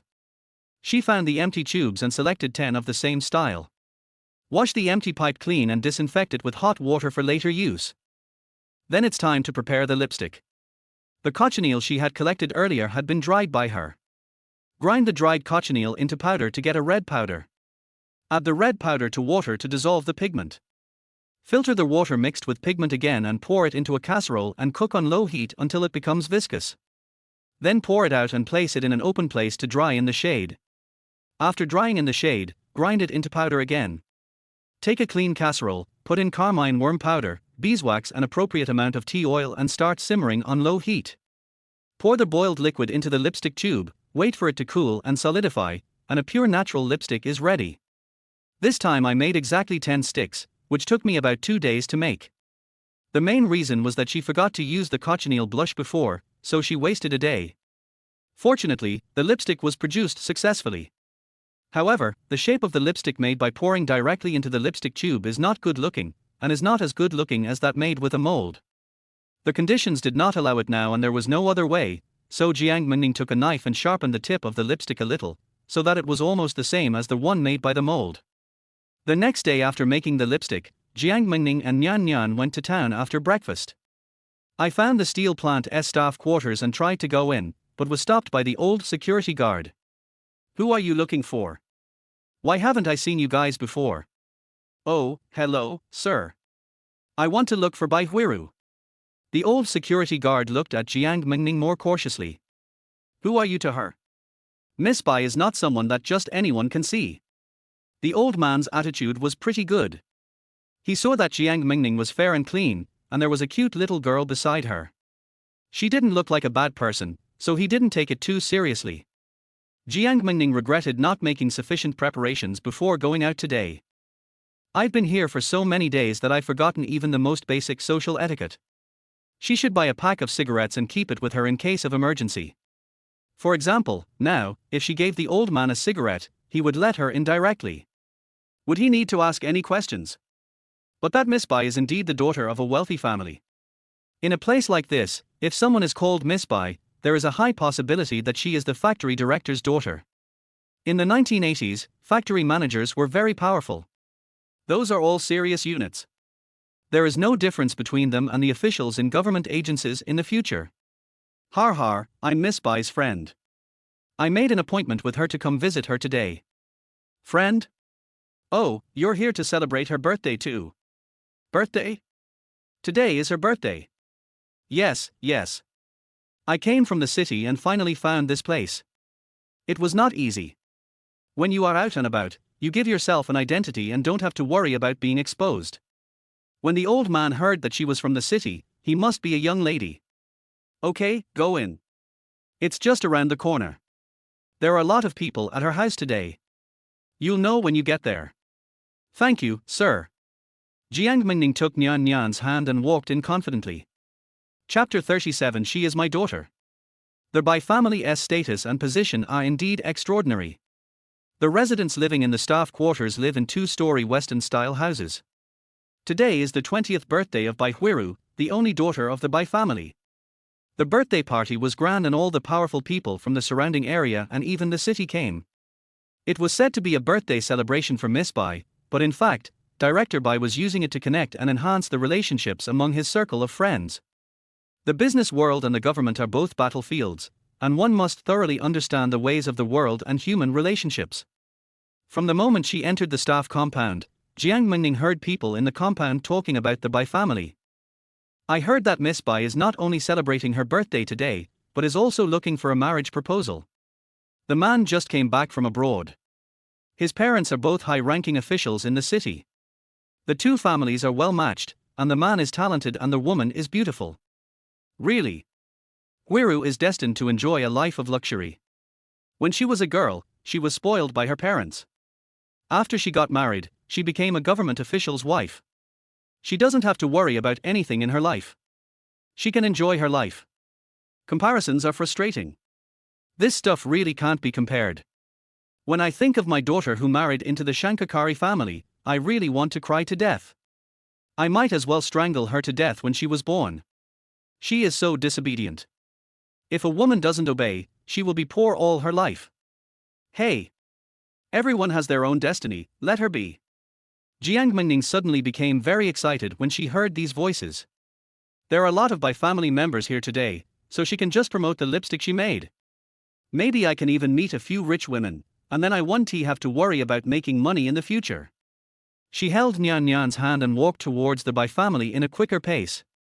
Shortly after they entered the compound, a Santana sedan drove in. Jiang Mengning heard the sound of a car engine behind her, so she pulled Nyan Nyan to the side of the road to avoid being hit. Santana drove past and finally stopped right in front of the Bai family's door. The car door opened and a young man in a suit and tie walked out. The man was wearing glasses and looked quite gentle. He got out of the car and went straight into the Bai family. There are a lot of guests at the Bai family today, and the whole house is packed with people. As soon as the man in the suit entered the living room, many people surrounded him. Ask about the other person's well-being and say some polite words. This was the scene Jiang Mengning saw when she walked in. The atmosphere in the living room is lively, and there is a wide variety of drinks and snacks. Whoever said that life was hard in the 1980s, it depends on the person. At any given time, there are nobles and commoners. It is difficult for ordinary people living in dire straits to enter the upper class without channels. Her appearance gradually quieted down the originally noisy hall. Everyone looked at her. Her appearance was stunning. As beautiful as a fairy. Jiang Mengning never regards other people's attention as a burden. She is generous and calm. I want to see Miss Bai Huiru, is she here? You could hear a pin drop in the air, and no one answered. It's not so much that there was no answer, but rather that there was no reaction. Jiang Mengning sighed helplessly. Excuse me, I want to look for Bai Huiru, is she here? I asked again politely. A man who was standing close to her blushed and stammered, she's putting on makeup in her room and will be out soon. Oh, okay, thank you. She nodded and thanked him. The man who spoke blushed even more. In fact, Jiang Mengning really didn't do anything. She was talking to people normally, but the person talking to her just liked to blush, and there was nothing she could do about it. At this time, she couldn't go into Bai Huiru's room to find her, so she had to stand in the living room and wait. At the same time, you also need to receive vision from different directions. Nyan Nyan is still a little timid about such occasions. She has been scolded by her mother since she was over 1 year old, and her temperament has been tamed and submissive. She has no idea what being generous and confident means. She kept hiding behind her mother and didn't dare to come out. The guests of the Bai family are all quite hospitable. The main thing is that seeing such a beautiful person is pleasing to the eyes. They all came to talk and say hello to Jiang Mengning. Mrs. Bai stood up from the sofa and walked in front of Jiang Mengning. She smiled and said, "You must be Huiru's friend. My child loves beauty and is still in her room. Please sit down for a while and I'll bring you a cup of tea." Jiang Mengning looked at the gentle woman in front of her, smiled and shook her head.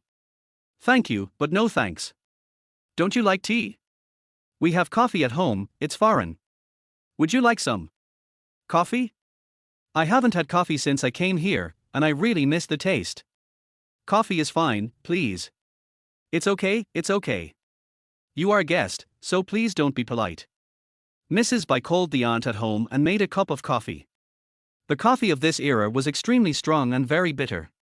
Even though the original taste of something may be unpalatable at first, once you get used to the sweet aftertaste, you will be unable to stop eating it. Jiang Mengning took a sip and squinted her eyes in satisfaction. She likes to drink unsweetened coffee because the bitter taste can clear her brain and keep her rational at all times. Mrs. Bai noticed that Jiang Mengning liked to drink coffee. Most people couldn't get used to this kind of thing, and those who could drink it were not ordinary people. She was right about the guy. This guy was someone of some note. She quickly grabbed a handful of candy for Nyan Nyan. Children are so cute. Come, have some candy. Nyan Nyan didn't dare to answer it and looked at her mother hesitantly. Jiang Mengning nodded and said, "Take it." "Thank you, madam. It's not something valuable, you can accept it as candy or something. Besides, today is a great day, and it would be a disrespect if I didn't accept it." Only then did Nyan Nyan dare to take the candy and said, "Thank you, madam," in a milky voice. Mrs. Bai touched Nyan Nyan's head. "This child is so cute, is it your child?" she asked tentatively. Jiang Mengning was stunned. How should I put it? Nyan Nyan is indeed still her child now, but also not. Yes, she is my daughter. After these words were spoken, the men present were more or less disappointed. I didn't expect that such a beautiful woman is already married. She looks so young. How come her daughter is so big now? Who is it? Which bastard married their little fairy? If they knew, they would definitely beat him to death. Mrs. Bai was also quite surprised. She didn't expect Jiang Mengning to get married so early. She even wanted to introduce her nephew to her. You are good looking, and your daughter will take after you. Your whole family is good looking. With a look like this, it would be a waste of money if you don't have 2 more children. She felt that she was born to worry, and she wanted to worry about everyone she met, strangers. I almost laughed at myself. Mrs. Bai, when will your daughter come out? I have something else to do and can't delay for too long. The man in a suit over there kept looking at his watch with a somewhat impatient look. Mrs. Bai hurried over to apologize. I'm sorry to have kept you waiting. I'll go up and urge her. She is anxious too. What the hell is this daughter doing? Knowing that I have a blind date today, can't I hurry up? The blind date partner was someone she had carefully selected, and if she missed this one, there would be no more. Just as I was about to go upstairs to urge my daughter, I heard footsteps at the stairs. As the sound approached, 2 figures slowly walked down the stairs. My daughter is here, she is here. Mrs. Bai looked towards the stairs happily. She has confidence in her daughter. Her daughter is beautiful and today's blind date will definitely be a success. The smile on his face had not yet fully bloomed, but when he saw his daughter appear in front of him, the corners of his mouth twitched with fear. Bai Huiru wore a bright red polka dot dress today and had her hair done up in 2 braids. The red skirt is old-fashioned in style, and it looks even more tacky when paired with a pigtail. What's more, she had a very exaggerated makeup on her face, with thick black eyebrows, deathly Barbie pink lipstick, and blush as red as a monkey's butt. With this appearance, she could be regarded as a sister to Ruhua. Chapter 38 Beautiful Sister. How come she is such a pretty girl dressed like this? Standing next to Bai Huiru was her cousin Bai Huan. Bai Huan was very supportive and kept saying that Bai Huiru was pretty. He praised her dress and lipstick, and praised every aspect of her as beautiful.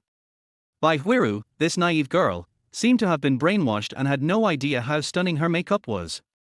Even the relatives at home didn't point out anything wrong. They all praised her beauty and said she was graceful and elegant. Sure enough, this person still depends on his status and position. Given your status, even a pile of shit has to be described as fragrant. Mrs. Bai frowned and asked softly, "Who are you? Do you think it looks good?" "Mom, Wan said this looks good. She said this is the most popular makeup now. She also brought me a lot of cosmetics. They are all very expensive, but she only charged me half the price." Qian Huan held Bai Huiru's hand, and the 2 of them acted out their deep sisterly love. "You are my sister, it's okay for me to suffer a little."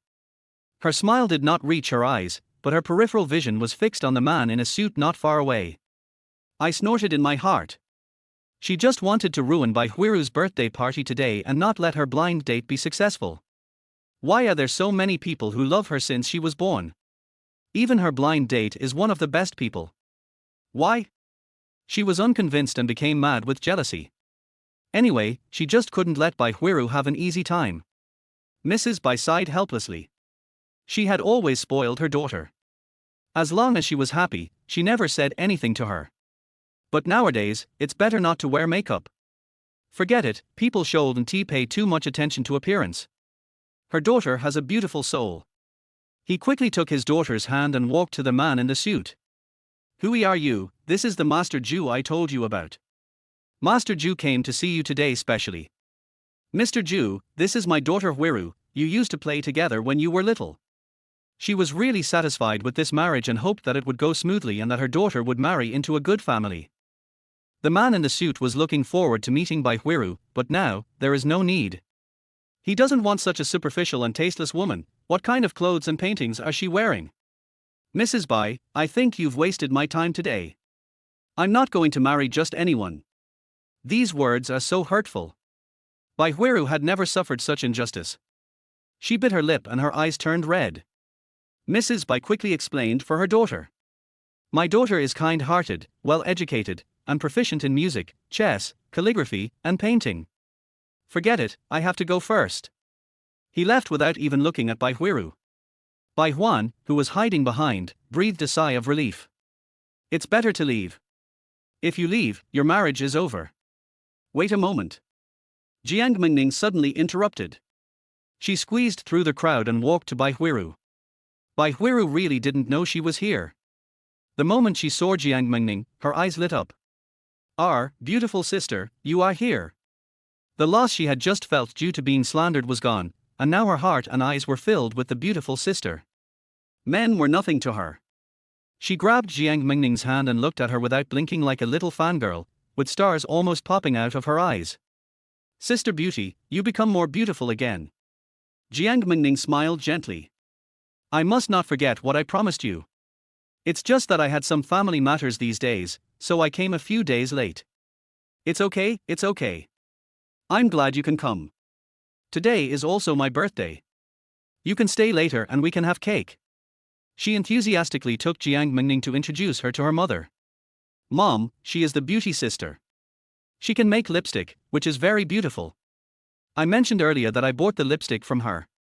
Mrs. Bai was quite surprised. As soon as my daughter came back, she kept talking about beautiful sister, even in her dreams. Her ears are almost calloused. Now that I've seen her in person, I can still accept calling her beautiful sister. This girl is really beautiful. Really? You can also make lipstick. That's amazing. Mrs. Bai likes Jiang Mengning more. Jiang Mengning smiled and took out the 10 lipsticks she had made and handed them to Bai Hwiru. I made 10 for you. Try them first and see if they work. Bai Hwiru was pleasantly surprised. So many. She couldn't wait to use it. Bai Huan was a little anxious. In the past, Bai Hwiru was the one who bought the cosmetics. If she bought a 5 yuan lipstick, she would say it was 10 yuan, and if she bought a 10 yuan bottle of face cream, she would say it was 20 yuan. By making the difference in price, she lived a very good life. Now suddenly someone selling lipstick shows up to steal her business, she must be panicking. What lipstick? Hwiru, don't trust anyone blindly. She looks like a liar. Where did this female swindler come from and actually came here? She rushed over and tried to snatch the lipstick. Jiang Mengning stood in front of Bai Hwiru and glanced at Bai Huan. Judging from her ability to judge people, this woman has no good intentions. Why are you so excited? It's their right to buy something. You have no reason to interfere. Bai Huan glared at Jiang Mengning. I have no right to interfere, but you are a liar, and I will expose your lies. Har har, this is ridiculous. You are a vicious woman who deliberately makes people look ugly, and you have the nerve to call others liars. What are you talking about? Who pretended to be ugly? The one who yelled the loudest was that guy. Don't you know what you did? Oh, let me guess. Are you jealous of Bai Hwiru, so you want to vilify her? Or on such an important occasion today, you not only want to vilify her, but also ruin her marriage, right? Bai Huan was completely furious. You are talking nonsense. Where did this crazy woman come from? Get her out now. Hwiru, I am your cousin. You listen to me the most, right? Get her out now. She is a liar. Bai Hwiru bit her lip in embarrassment, feeling extremely unwilling. Jiang Mengning turned around and pinched Bai Hwiru's face. You say, am I a liar? Bai Hwiru seemed to be bewitched and shook her head desperately. No, you are my beautiful sister, not a liar. Jiang Mengning smiled with satisfaction. You're so cute. As wise as you. Bai Huan was so angry that she vomited blood. The two were about to quarrel. The relatives who were watching were afraid that something might happen and tried to persuade them. It's a great day today, so stop arguing. Bai Huan pretended to cry. Why are you arguing with me? It's obviously this crazy woman who is slandering me.